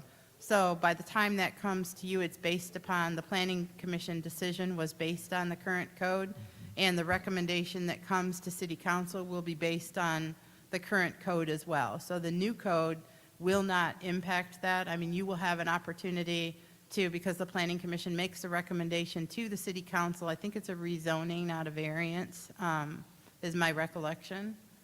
I don't know for sure. I recall the site that you're talking about. We've talked about it too. On the storage units, but Yeah. I believe it's a rezoning, so this won't necessarily have an impact on that. I mean, the process remains the same for someone who disagrees with a decision. And I know that, Planning Commission it's their job to make recommendations to the city council, and then based upon, objective criteria, recommendations from staff. And so we always hope that the city council takes those same considerations, understanding, the Planning Commission has really looked at that kind of objectively, but the new code won't necessarily have an impact on that at this point. And then, once, decisions are made, zoning is in place, the new code will effectively grandfather those decisions in place. So it sounds like it looks like Corey wants to say something, so I will let him do that. But that is, it becomes a grandfathered location under whatever position they're in at that time. I just wanted to point out that the new code does provide special protections for grandfathered uses. So that would be Article 11. If you want to go home and do your research, that would be the article you want to look to for what are called legal nonconformities, which would be uses that were approved under the old code that may not be allowed under the new code. They are protected. So all of those vacant properties that are on Richfield Road, regardless of what they are, they would be grandfathered into this new code? I can't speak to any specific Well, all right. example. But as a rule? As a rule, there are protections for grandfathered, legally approved uses under the old code are protected and grandfathered into the new code. Okay, And specifically homes, this has been a concern that we've heard. So single-family homes, there's a lot of concern by people that when we adopt the new code, that they will not be allowed to live on their property anymore, that their house might be bulldozed. That's absolutely not true. Our code actually goes much further than most in protecting all single-family homes. If you have a single-family home and it is occupied and being used, it can be rebuilt no matter what for as long as it is being used, regardless of what the new zoning says. Yeah, Richfield Road is a mess, as Quincy, Mr. Murphy likes to say, it's a disaster, Yeah, And I'd like to see some redevelopment and going on and some increase in the tax base. That's one of the things I ran on, is to increase the tax base. So anything we can do to promote businesses, I'm all for, as long as they're reasonable. Yeah, and it's really a matter of looking at what the new code proposes for that area. So without looking at specific areas, those are things that we can talk about, when we actually get into discussion about the zoning ordinance, because then you would look at, for your specific area, for areas that you're interested in, if you have a thought, you don't agree with something, at some point when we talk about amendments, that is where, I'm asking, I just talked to Councilman Pfeiffer about that, for council people to come with arguments for why and reasons and discussions as to why, and I'm not saying it doesn't, it may very well do what you want it to do, Richfield Road, but we'd have to look at that specific location first. But then if you disagree with that, that's what amendments are for. That's, rezonings are essentially an amendment to the zoning code that authorizes a specific use for that. And you can do the same thing for more than one lot. So that would be the opportunity to do that. Okay, yeah, I was just concerned when I looked at the colors and looked at them, they said traditional neighborhood, and all that area was traditional neighborhood, and all of those are businesses out there, and so I didn't know how that would affect it, so, thank you. Thank you, Ms. Priestley. Ms. Herkenroder? Thank you all so much for coming this evening and for giving this really comprehensive presentation and for helping to explain some of those misconceptions and to right those wrongs. I've been a huge proponent of the Imagine Flint and the new zoning plan. I think before I was even sworn in, I had 6 meetings on the zoning code from various people in and about the community who live in the 7th Ward and those who do not. One of the things that if you would indulge me, would you be able to speak a little bit more about the importance of the elimination of parking minimums, particularly for, as my colleague in the 4th Ward said, for increasing that tax base and the opportunity for development on what are now parking lots. So, for example, being downtown, our entire the focal point of our downtown is a parking lot. and downtown is completely encompassed by parking lots. So I'm wondering if you can speak a little bit more about the importance of abolishing those parking minimums and how that helps update the code for development. So I think this is one of the key areas where you'll notice a difference between the philosophy of the old code in the 1970s, when it was all about expanding the use of the car and making the city car-friendly. We're trying to work away from that. Nationwide, we're trying to work away from that. And so one of the elements that the new code implements is parking maximums rather than parking minimums. Essentially, when you drive around the city and you look, usually the parking lots you see are not filled to capacity. And that's because of our current zoning code, which requires exorbitant amount of parking for every type of use. Isn't it 3 or 4 spots for every 1-bedroom apartment? Or I don't know the specific. Something wild. It's out of control. So one of the things that the new code does is rein that in. So we now have parking maximums, and it's a little more complicated than that, but the general philosophy guiding it was to reduce the amount of just cement that's covering our city that is environmentally disastrous, and it disincentivizes development around it. It's not attractive. There's really not a great reason to have that much parking. Thank you. And then can you also speak to the parking minimums again, or I guess maximums, and how that will impact landlords who want to continue to serve more renters in the community? I'm not sure what the reference is Sure. related to that. So just for some examples, so one of the neighborhoods that I represent is the Central Park neighborhood, and some of the landlords there have actually had to dig up their backyards and turn them into parking lots because of these parking minimums. So can you speak just a little bit more about how that will potentially impact future landlords as we continue to develop more of the city? For sure. I mean, if there are differences in parking, the parking minimums versus the parking maximums, there are fewer requirements. The landlords will not be required to have the same number of parking spaces that they're currently required to have to support their tenant unit. So there won't be that necessity to actually tear up a backyard or provide that. I mean, the goal, as Corey said, is to really move towards a more sustainable city. Mm-hmm. And so recognizing that's part of the reason we really focus on trails and things like that too, is looking at other ways, especially downtown and in the Central Park and College Cultural area, looking at encouraging people to take advantage of alternative, kind of transportation to be more sustainable. So that is something, landlords too are impacted, by that same requirement, not having that required parking for them right now. Landlords will not have to tear up backyards, obviously, to make sure that they have substantial or enough substantive parking for their tenants. Wonderful. Thank you so much. And then I guess my final comment, would probably be a little bit more directed toward my colleagues, is the reason why I keep hitting these parking minimums so hard is because, in downtown specifically, because when we have, I can think of 7 parking lots off the top of my head right now that are encompassing downtown. When we have the parking minimums, that land could, instead of being used as a parking lot and empty space, we could use that for development. We could use that to increase the tax base. We could use that to build buildings for offices, for restaurants, for businesses. We can expand the footprint of downtown. So exactly like what my colleague in the 6th Ward said, to help accelerate that economic growth. And I also do want to just briefly mention too, regarding the north end, part of the reason why some development has been hindered is because specifically with MISHDA, when you do a lot of the housing developments, you have to do something called a walkability score.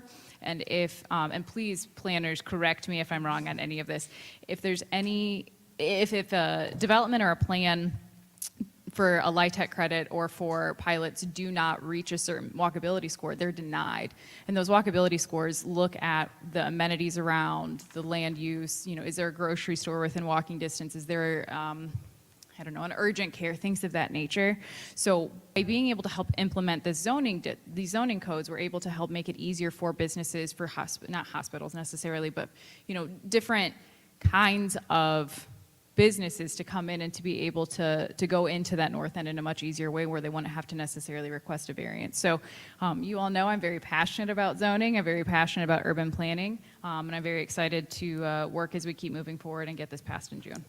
I would just, if you don't mind, just to respond to that, because that actually goes to Councilman Murphy's point about development, and we didn't respond to that. But when you look at the draft zoning code versus the current zoning code, to Councilwoman Herkenroder's point, the master plan actually allows some of the things that he would like to happen in North Flint happen. You know, as I said before, to develop communities of choice, this whole place-based idea of being able to develop in these areas will actually permit some development to occur that the current zoning code doesn't. It's actually the current zoning code that is prohibiting some of that development, because there's not that flexibility that exists in the new zoning code. So we believe that upon adoption of the draft zoning code, we will actually be able to see some improvement in some of the areas because of the adoption of the zoning code. So it's actually, I think, you know, his point is actually a reason to adopt the zoning code versus, you know, a creation of a problem from the zoning code. So I think that's a really good point and needs to be emphasized. And we didn't really touch on it when he said that.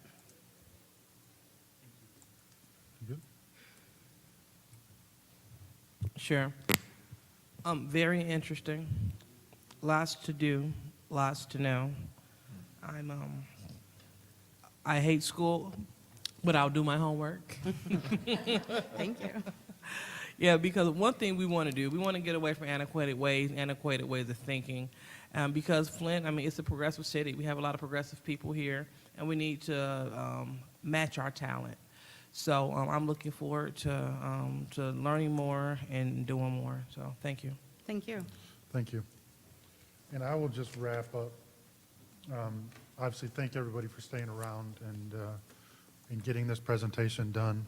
I think it moves our city forward, and definitely I'm looking forward to the homework. I'm a nerd that way as far as reading all of this stuff.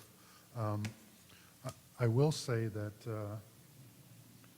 and it may be a few requests, can we get a blown-up version of the new map?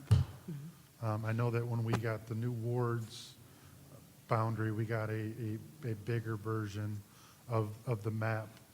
Maybe if it's just posted somewhere, we don't necessarily all need it, but. Point of information. Yeah. If you ever want to come have coffee and look at the zoning map, I got one in my office on my wall. I got the big one. Not the place-based one, but the one that's actually part of the code. Yeah. Well, she's got more pull than I do. So if we could get that published out in public space for anybody, especially with this ordinance and getting public input, just for general information of, you know, people are going to want to know where if their zoning is changing or whatnot. And I think you, Ms. Wilcox, you answered some of my questions, as most of you know, and you probably know where I'm going with this, about protecting our neighborhoods and the marijuana ordinance. So, and I did a deep dive-ish on this, and there's no real marijuana in this at all. So I'm interested to see how that correlates and how that cross-references to the new zone. So I'm very interested in that. I have our esteemed city attorney looking up some information for me now. So, but I appreciate you guys coming in. I look forward to further discussions, and Ms. Herkenroder, if we can have that discussion item on special affairs, if you have an issue with that. If we have any questions in the interim, since we're trying to fast-pace this, we can have a special or a discussion item on special affairs regarding new zoning if we need it. Okay. And we'll go from there. And just want to address your point about the zoning map, the actual zoning district map.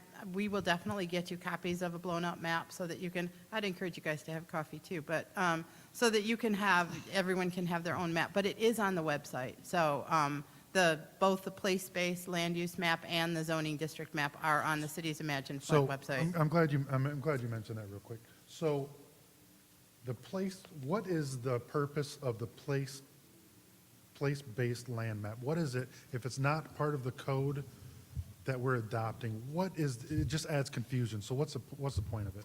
So there's two things that we're talking about. There's a master plan and there's a zoning ordinance. So the master plan has something that's normally called a future land use map.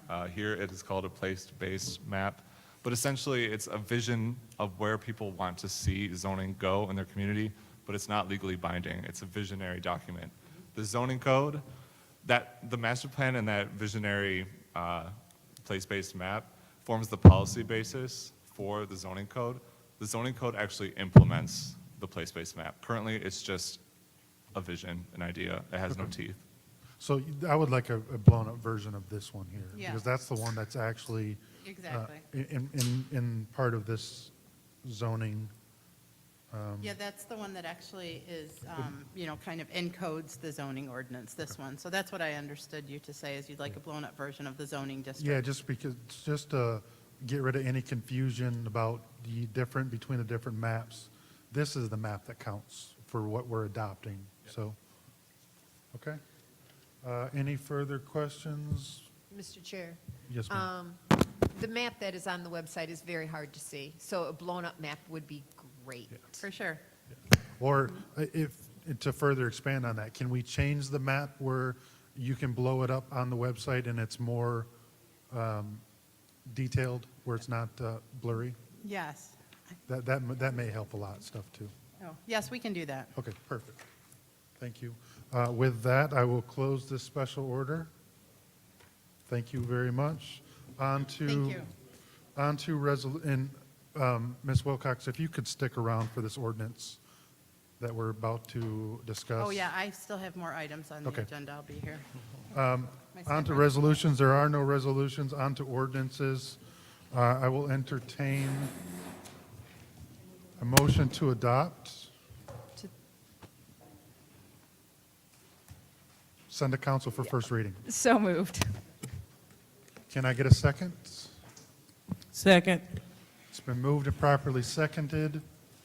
Any discussion? Seeing no discussion, Madam Clerk, roll call.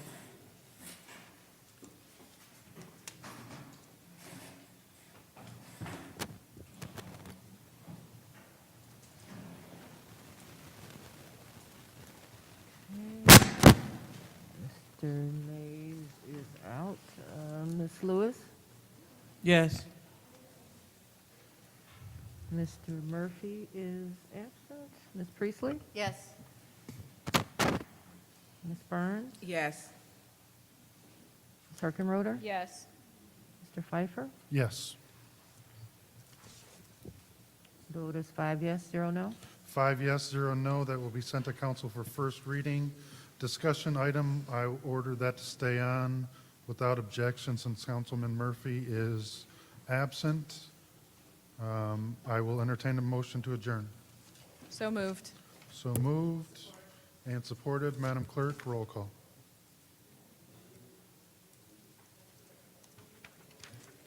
Ms. Lewis? Yes. Ms. Priestley? Yes. Ms. Burns? Yes. Ms. Herkenroder? Yes. Mr. Pfeiffer? Yes. The vote is 5 yes, 0 no to adjourn. 5 yes, 0 no. This legislative committee is adjourned. Perfect, thank you.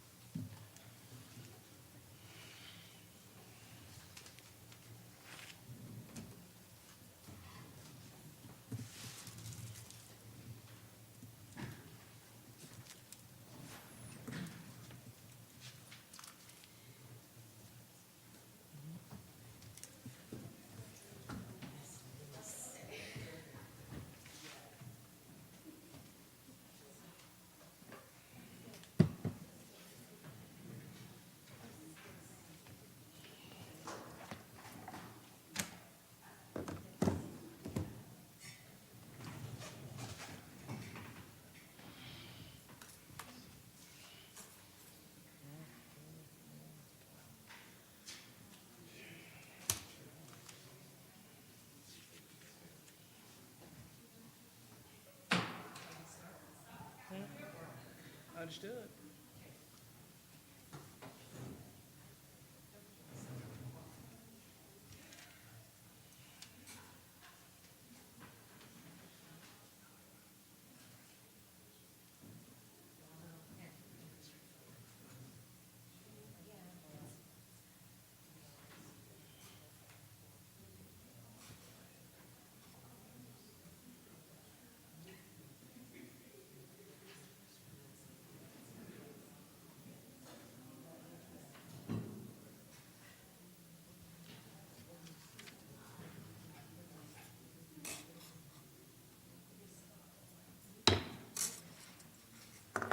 It is now 11:05, and the Government Operations Committee, oh, did you use your break? Okay, sorry about that. All right, it is now 11:05, and the Government Operations Committee is now called to order. Roll call, Madam Clerk. Okay. Ms. Lewis? Present. Ms. Priestley? Present. Ms. Burns? Present. Ms. Herkenroder? Present. Mr. Pfeiffer? Present. You have five.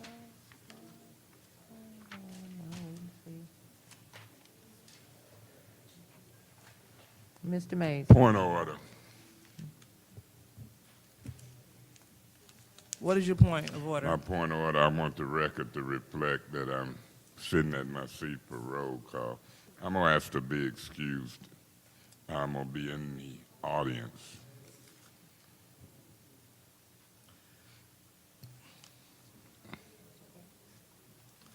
All right, not a problem.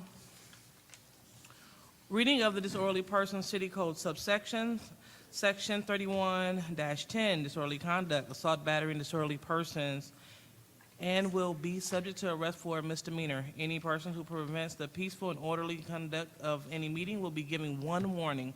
If they persist in disrupting the meeting, that individual will be subject to arrest. Violators shall be removed from the meeting. So, do we have any changes to the agenda?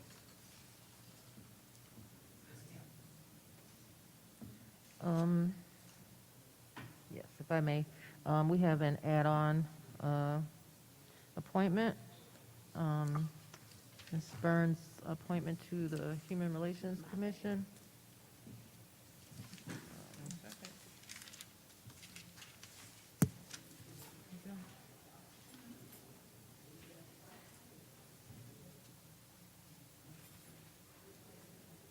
And that is for Sonia Denise Breed, who would be filling an unexpired term.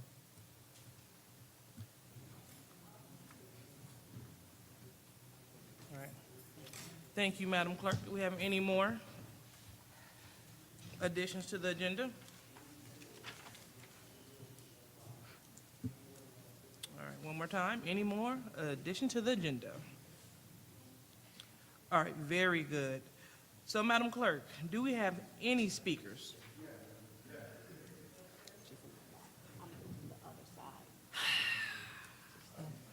No more, no more peanut butter cookies.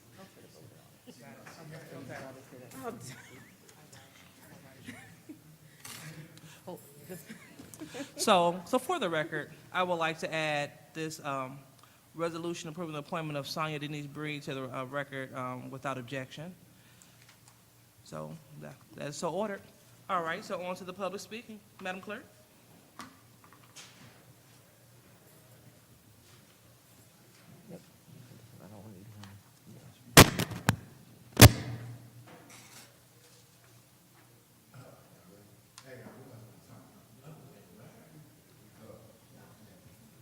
All right. I was going to talk about Arthur Woodson. I was going to talk about the other thing, but I have to come back and rebut what Ms. Wilcox said.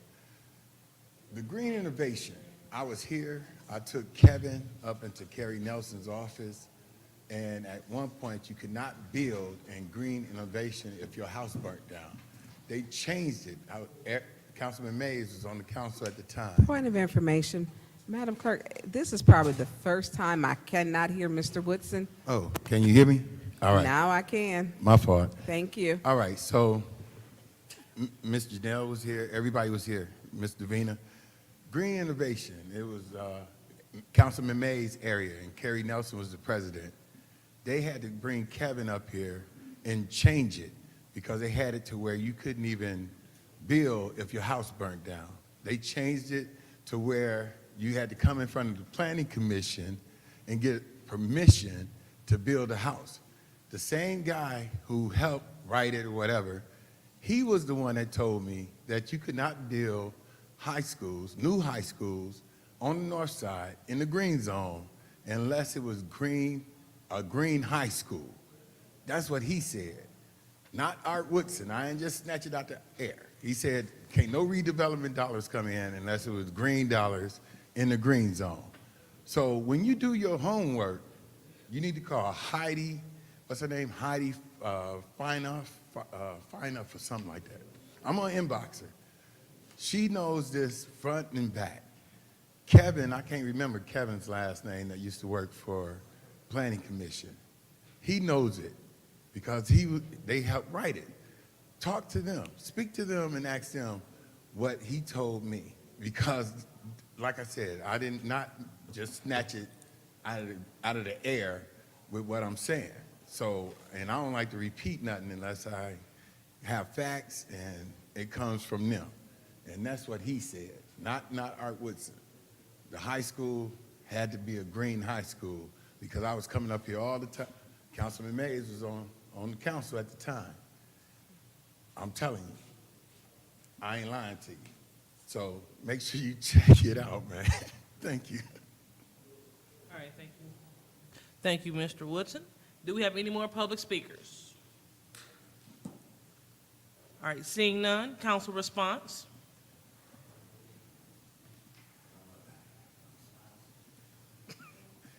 All right, any council response? All right, so since we have no council response, moving on to resolutions. I would like to entertain a motion to approve the master resolution with changes.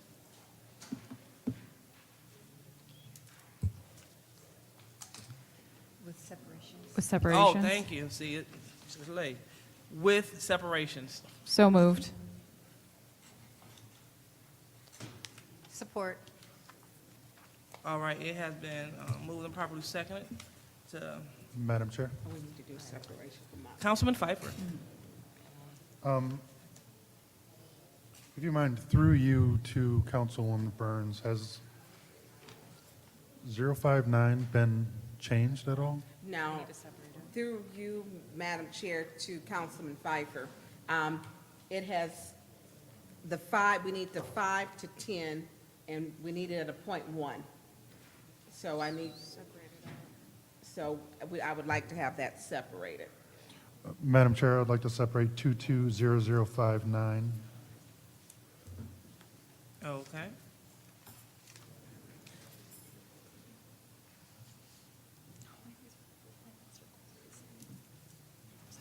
All right, so I have you want to separate 220059. All righty. Any other separation? Madam Chair, Councilwoman Priestley? through you to the clerk, this resolution 220165 that we keep kicking around, do we have an answer? That's an appointment. Is this appointment need to be made, or should it be done filled from council? We're not, point Or of order, I guess. And what is your point of order? We're not to the appointments yet. I did the same thing. I did the same thing. Okay, sorry. Hello, my name is Judy. All right. Any more? Well, I guess it's only two, so it's only two. How about it?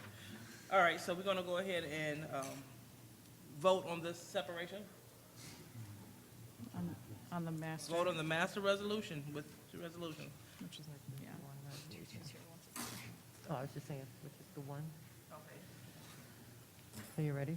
Oh, I'm ready. So roll call, Madam Clerk.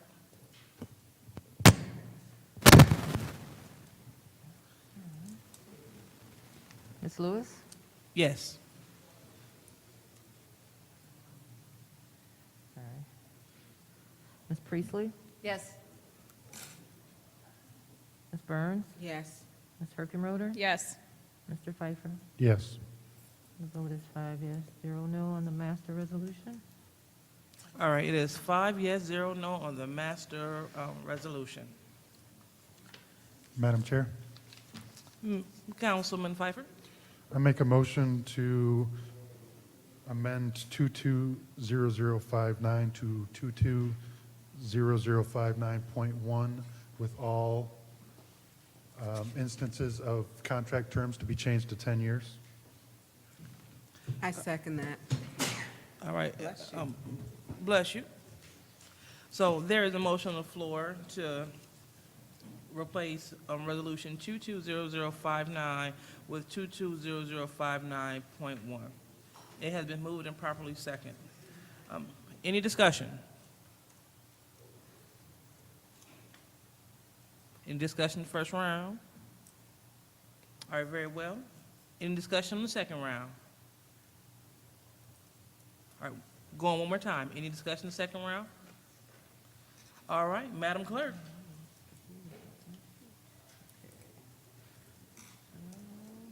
Okay, I just want to state for the record, Mr. Mays was in the meeting. He excused himself. He would have been the first vote, so I'm going to you again, but it's only because you're actually the first vote now. So I'm not confused. It's just he excused himself. So, Ms. Lewis, Yes. Ms. Priestley, Yes. Ms. Burns, Yes. Ms. Herkenroder, Yes. Mr. Pfeiffer. Yes. Vote is 5 yes, 0 to amend to point 1. Madam Chair. Oh, sorry. All right, so the vote is 5 yes, 0 no to amend Resolution 220059 to 220059.1. Ms. Herkenroder. I make a motion to send Resolution 22059.1 to council. All right, there is a motion to send Resolution Support. 22059 to council. Point 1. And it sounds like Councilwoman Burns said support. Yes. All I right. second that. So it has been moved and properly supported. Do we have any discussion? All right, any discussion in round one to send 220059.1 to council? That's first round. All right, move on to the second round. Any discussion in the second round to send 220059.1 to council? All right, going one more time. Very well. Roll call, Madam Clerk. Ms. Priestley, Oh, my name? Yes. What? Ms. Burns, Yes. Ms. Herkenroder. Yes. Mr. Pfeiffer, Yes. Ms. Lewis. Yes. The vote is 5 yes, 0 no to move to council. All right, the vote is 5 yes, 0 no to send Resolution 220059.1 to council. So moving on to Resolution 220164. Madam Chair, Councilman Pfeiffer. I make a motion to postpone indefinitely 220165. Oh, okay. I'm sorry. You said 64. 164, that's not what that is? Oh, you know what? You're right. All right, appreciate it, Councilman Pfeiffer. Sorry about the error. All right, so we're on to appointments. So I make a motion to postpone indefinitely 220165. All right, there's a motion on the floor to postpone indefinitely appointment 220165. Is there a second? I second that. All right, there's a second from Councilwoman Burns. Any discussion? Ms. Herkenroder? I don't feel comfortable doing a postpone indefinitely. I would feel more comfortable personally with a postpone definitely. I will be voting no on this until we have more of a defined term. Well, indefinite, I'm sorry, Madam Chair. Councilman Pfeiffer? Indefinitely is only 30 days, because they can bring it back in 30 days, so until, there's no drop in our rules. Right, so So point of, postpone indefinitely is the 30-day rule where they can bring it back after 30 days if and when we get answers on who actually needs to fill this seat. I don't believe that's correct. Postpone definitely is to a specific time. Correct. Okay. Indefinitely is 30. Correct. Yeah, so point of order.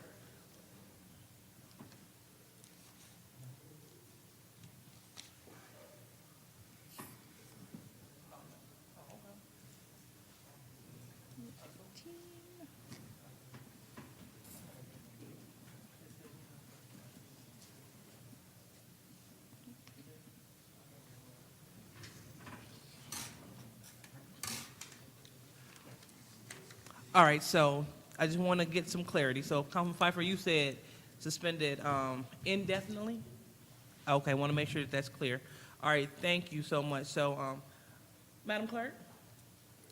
I just wanted to say that I believe the concerns have been addressed, and the appointment should be okay to place this person at this time. I just wanted to put that out there. Okay, so, per the clerk, the concerns have been addressed, and it is okay to replace the person. So I just wanted, just in case you didn't hear it, but you voted to postpone it indefinitely. I'm sorry, Madam Clerk? I'm sorry, I just wanted to add, the concern was that she was replacing a former council person, but this person is actually filling a vacancy. So there's, the concerns that were brought up before are no longer, they don't matter anymore. She's actually filling a vacancy on that board. All righty. So it has been moved and properly second. Any more discussion in the first round? Madam Chair? Yes, Ms. Burns. Yes, this is the appointment of Motiz Wilson, correct? And Correct. that would be the seat. My question would be to you through the deputy city clerk. Did former Councilman Maurice Davis vacate that seat?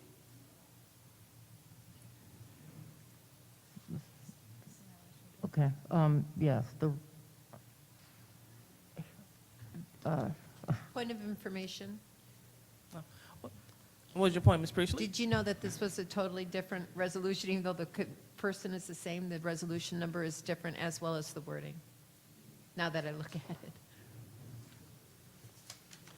And so, Ms. Priestley, you said that the resolution number, Is a different number, and the resolution actually has different verbiage than the previous resolution to appoint her. okay.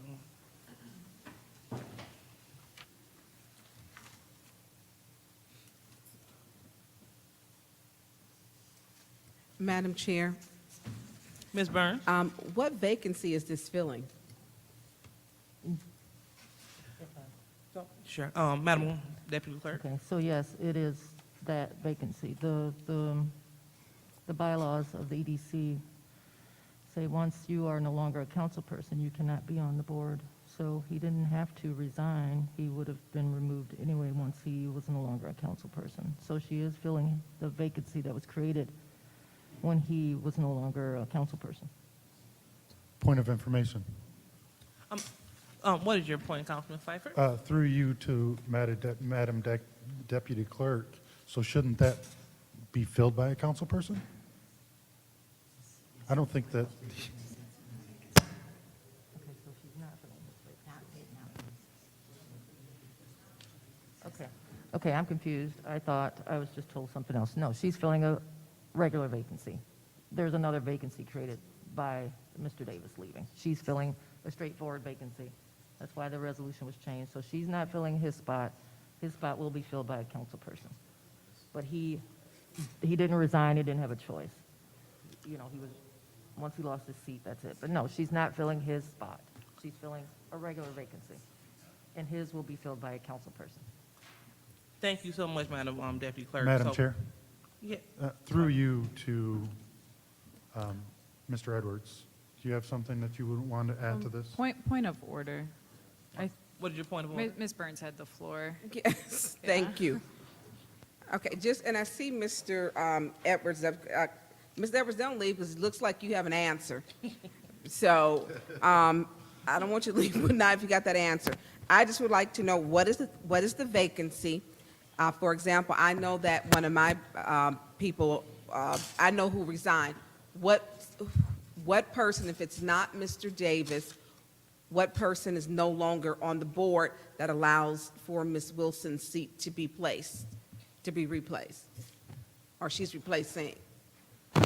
And the clerk may be better equipped to answer this, but I brought this last time when we talked about this issue, there are 2 council seats, and this, at the last time we discussed this matter, it was determined that you didn't want to allow this person to fulfill one of the council seats, which Maurice, was former Councilman Maurice Davis.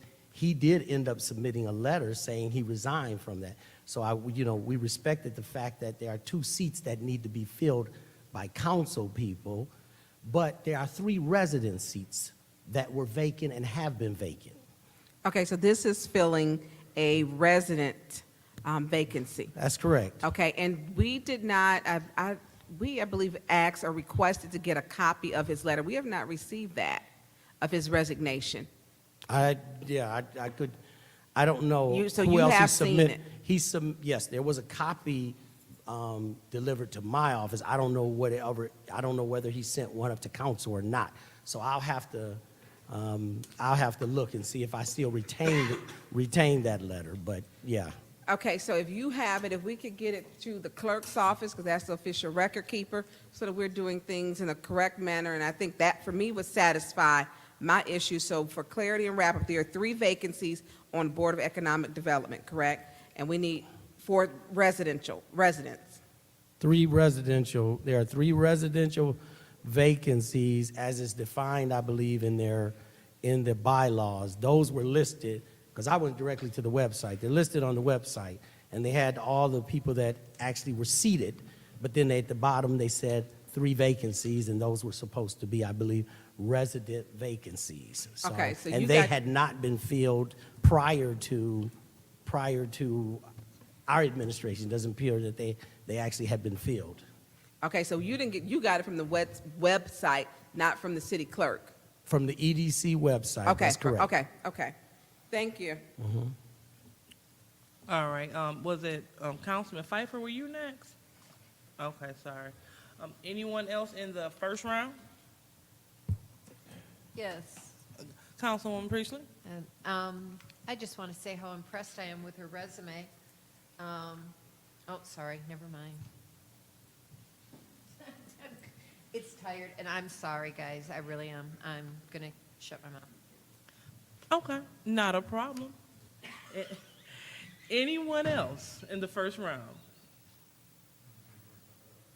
Okay, so if no one else is going to speak, I would like to utilize my turn. So, Deputy Clerk, will it be possible for us to get a list of the multi-member bodies to see who's on what committees are available and who's on what committees?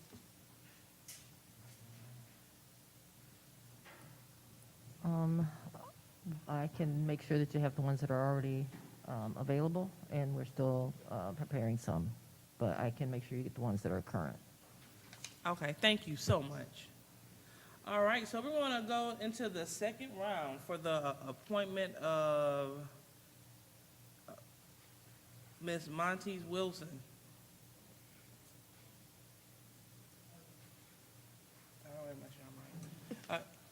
Anyone else in the second round?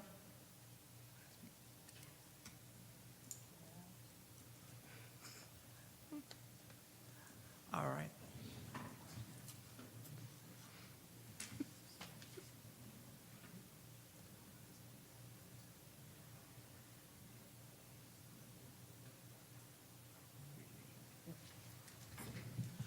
All right, so right now we are about to vote to postpone indefinitely the appointment of Motees Wilson. Appointment 220165. Again, this is to postpone indefinitely the appointment of Motees Wilson. Deputy Clerk? Ms. Burns? Yes. Ms. Herkenroder? No. Mr. Pfeiffer? Yes. Ms. Lewis? No. Ms. Priestley? No. The vote is 2 yes, 3 no. Motion fails. All right, the vote is 2 yes, 3 no. The motion fails. Madam Chair, Ms. Herkenroder? I'd like to make a motion to postpone appointment 220165 to the next Governmental Operations Committee. Okay, there's a motion to send appointment 220165 back to Government Operations Committee. Is there a second? Madam Chair, Ms. Priestley. I am opening my mouth and seconding that motion. All right, Judy Priestley is going against her word, opening her mouth and seconding the motion. Any discussion? Any discussion in the first round? All right, any discussion in the second round? So I would like to say this. So although we want to send it back to government ops, I heard the clerk, she gave us the information that we needed. Also, Mr. Edwards stating that it looks like there's a total of 5 vacancies on this board. 2 need to be filled by council, 3 by residential vacancies. So Motiz will fulfill one of the residential vacancies. So she wouldn't be replacing Maurice Davis. It looks like, per our thinking, well, I guess per what was told previously. So I really don't see why we just can't move forward with this since she's going to replace one of the 3 residential vacancies. So with that being said, and I'm the last speaker in the second round, roll call, Deputy Clerk. Ms. Herkenroder? Yes. Mr. Pfeiffer? Yes. Ms. Lewis? No. Ms. Priestley? Yes. Ms. Burns? Yes. The vote is 4 yes, 1 no. Motion fails. Yep, so it is 4 yes, and 1 minute, was it 4 yes? Yeah, 4 yes, 1 no. The motion fails. Madam Chair, Mr. Pfeiffer. I make a motion to send 220165 to council. There's a motion to send 220165 to council. Is there a second? Support. All right, it's supported by Mrs. Herkenroder. Any discussion in the first round? All right, seeing none. Any discussion in the second round? Hearing none. Roll call, Madam Deputy Clerk. Mr. Pfeiffer? No.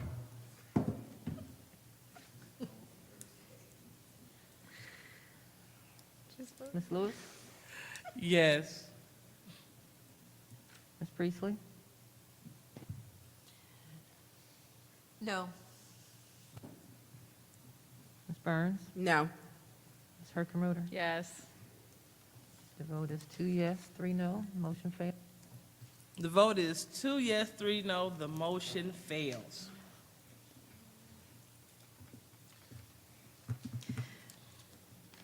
Madam Chair, Ms. Herkenroder. I'd like to make a motion to send appointment 220165 to Special Affairs. There has been a motion on the floor to send appointment 220165 to Special Affairs. Is there a second? Madam Chair, I'll support that motion. All right, thank you, Councilwoman Priestley. She supported that motion. So is there any discussion? Madam Chair, Yes, Ms. Herkenroder. the reason why I keep making motions on this is just because I know that our colleague in the Fifth Ward especially had a lot of concerns and questions regarding this. I want to be able to give her the opportunity to speak on this and to also hear what was being said regarding which vacancy and clarifying that as well, which is why I keep pushing to make sure that we have some kind of discussion item, or excuse me, not discussion item, some kind of discussion opportunity. That's why I keep trying to make sure that we keep it alive. That's all I have to say. All right, thank you, Ms. Herkenroder. Great point. Anyone else? Anyone else would like to speak in the first round? All right, anyone else would like to speak in the second round? All right, seeing that there is no one, we're looking at the appointment 220165, sending it to Special Affairs. Roll call, Madam Deputy Clerk. Ms. Lewis? Yes. Ms. Priestley? Yes. Ms. Burns? No. Ms. Herkenroder? Yes. Mr. Pfeiffer? No. The vote is 3 yes, 2 no. Motion fails. All right, so the vote is 3 yes, 2 no. The motion fails. Madam Chair, Mi- I'd like to motion to send the add-on to council, the resolution approving the appointment of Sonia Denise Breed to the Human Relations Commission. I second that, Madam Chair.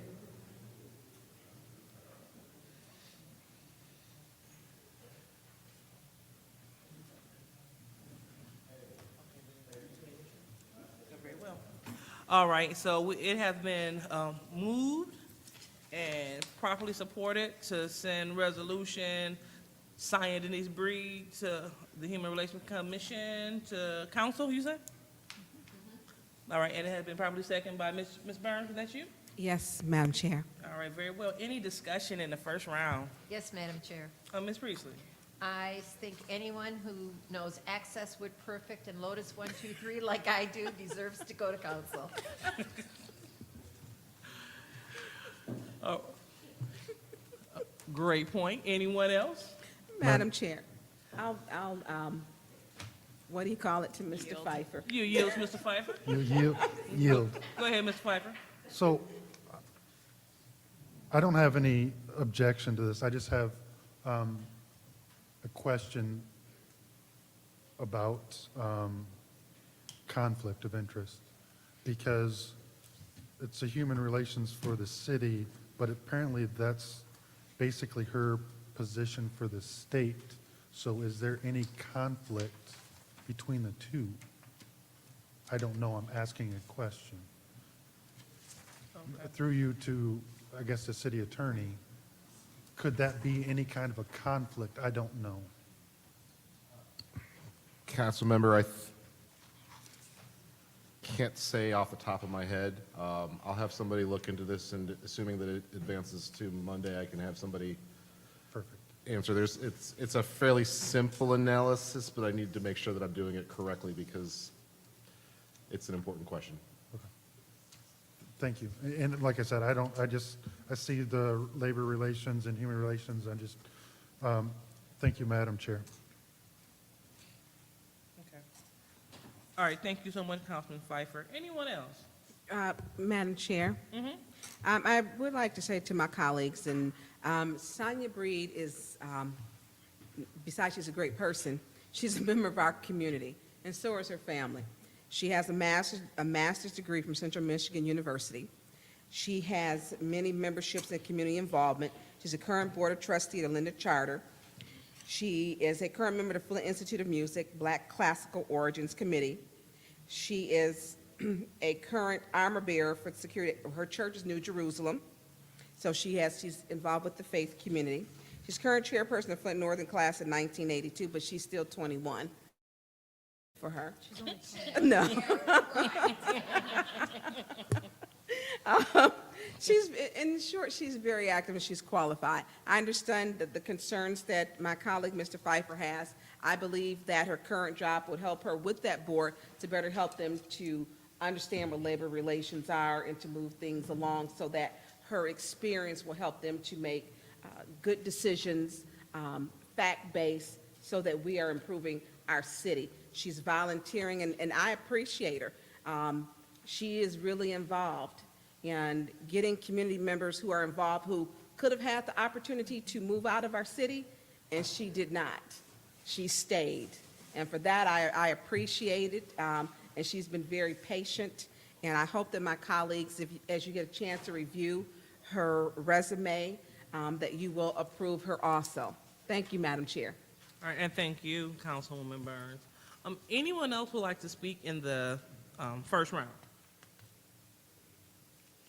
All right, going on to the second round. Anyone else would like to speak in the second round? I'll ask one more time. Anyone else would like to speak in the second round? All right, so right now we're looking at resolution, the appointment of Sonia Denise Breed to the Human Relations Commission. We're looking to send that to council. Roll call. Madam Deputy Clerk? Ms. Priestley? Yes. Ms. Burns? Yes. Ms. Herkenroder? Yes. Mr. Pfeiffer? Yes. And Ms. Lewis? Yes. The vote is 5 yes, 0 no. All right, it's unanimous vote. 5 yes, 0 no. Madam Chair, Yes, Ms. Priestley. motion to adjourn. Support. Wait. So it is 5 yes, 0 no. Oh, yeah, I guess we So the resolution to send the appointment of Sonia Denise Breed to the Human Relations Committee to council has passed. Thank you. So Ms. Priestley, you have a motion to adjourn, and it sounded like it was supported by Mrs. Herkenroder. All right, well, roll call, Madam Clerk. Ms. Burns? Yes. Ms. Herkenroder? Yes. Mr. Pfeiffer? Yeah. Yes. Ms. Lewis? Yes. Ms. Priestley? Yes. And the vote is 5 yes, 0 no to adjourn. You were gonna. All right, the vote is 5 yes, 0 no. This meeting is officially adjourned. We have to, well, we should adjourn it and get it in and out for just real quickly. Legally, it's a good thing.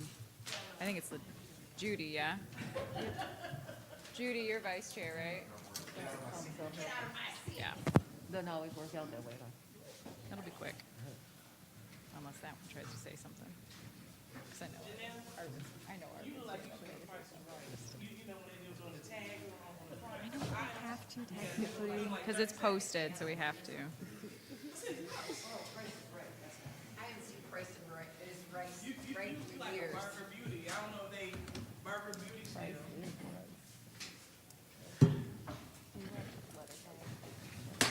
Of course, you don't think I remember It's a Canadian TV show, and they just. I don't, like, I really don't need it, like, but. No, I, it's on. One of the phrases. Okay, it's 11:42, and I call this meeting of the Grants Committee of Flint City Grants Committee of Flint City Council to order. Roll call, please, Madam Clerk. Deputy Clerk. Mr. Mays? Present. Ms. Lewis? Present. Ms. Priestley? Present. Ms. Burns? Present. Ms. Herkenroder? Present. Mr. Pfeiffer? Present. You have 6 members present. There are 6 members present. Point of order. What is your point? May I be excused away from this crowd? I want to go in the audience. Yes, you may. Thank you. It's not a point of order. I'm not going to read out loud the reading of disorderly person city code subsection that is printed for all to read. Public speaking, is there someone who wants to speak? State your name for the record, please, Mr. Woodson. Arthur Woodson. Now I could talk about what I handed out to you. It's got to be real quick. If on the first page, it's the budget for the wind funds as of November the 30th, 2020. If you look at the highlighted parts, we had $10 million in the service line replacement contingency. And then you go down to the second one, it was service line replacement. And then if you go down to the bottom, it says the city reports that 26,232 lines have been replaced, 9,769 as of October the 2nd, 2020. Then if you go on the second one, you'll see where money was spent. Out of the $10 million, 5.8 was spent. If you go down to the bottom, it was supposed to have been 7.07 million. It's only 2.4, and only 10,059 lines were changed right there, right? So 2020, it was 26,232, right? You go on the back page is from NRDC, where they went to court last week to get an extension to September of this year for service lines. If you look, it says Flint has excavated 26,886. So from 2020 to this week, only 26,886 total. That's only 654 lines. So where is, I'd say, approximately $10 million? Where is that $10 million? Because it didn't cost $10 million to change 654 lines. And this, you can ask this question tomorrow. And then the other questions is, why was Goyette paid for properties that the state didn't have addresses for? Remember that question. Where did the city take the money from to pay Goyette? Because the state isn't reimbursing the city back because they cannot find the service lines. Is that my, am I hearing something? Did I get my, that's my time? Well then, look, y'all ain't got nothing on the agenda, so I can talk some more, right?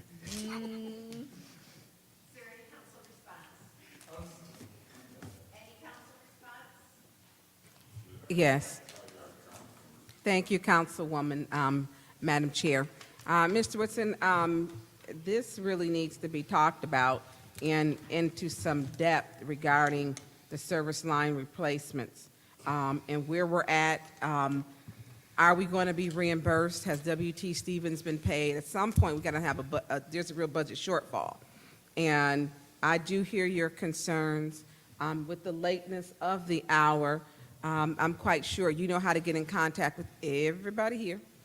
But this is something we need to wrap this service line replacement up and know exactly where we're at. These are questions that was in my 17 questions. Thank you, Madam Chair. Yeah, Madam Chair. Yeah, Madam Chair, Mr. Woodson, I found out that this group, they voted today not to discuss finance in Finance Committee as it relates to budgets, grants. You talking about the wind funds. I'm talking about it's in the 17 questions. This body got subpoena power, the right to put people under oath. They don't get it. Is millions of dollars, and these folks refusing to discuss it. I've seen them hold an illegal meeting and move the past 16 million. I've seen it. So I have no confidence in this group. It's a lot of giggling, a lot of laughing, and I take this job very seriously. And I hope that people are watching. In 8-9 years in a budget process, I've never seen a council vote no to discuss the budget in finance. So we'll see what happens with wind funds and any other kind of funds. This group seemed like the less serious group that I've seen in 3 councils. So you keep listening to them, you keep asking, and I'll keep doing my job. I have no confidence at this time in this group being serious about millions of dollars. So far, prove me wrong. They ain't proved it yet. They giggling and then vote no to discuss dollars.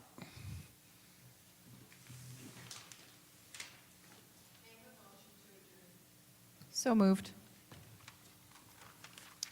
Support.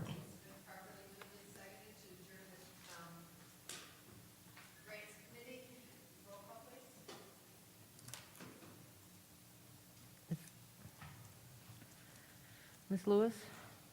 Yes. Ms. Priestley? Yes. Ms. Burns? Yes. Ms. Herkenroder? Yes. Mr. Pfeiffer? Yes. The vote is 5 yes, 0 no to adjourn.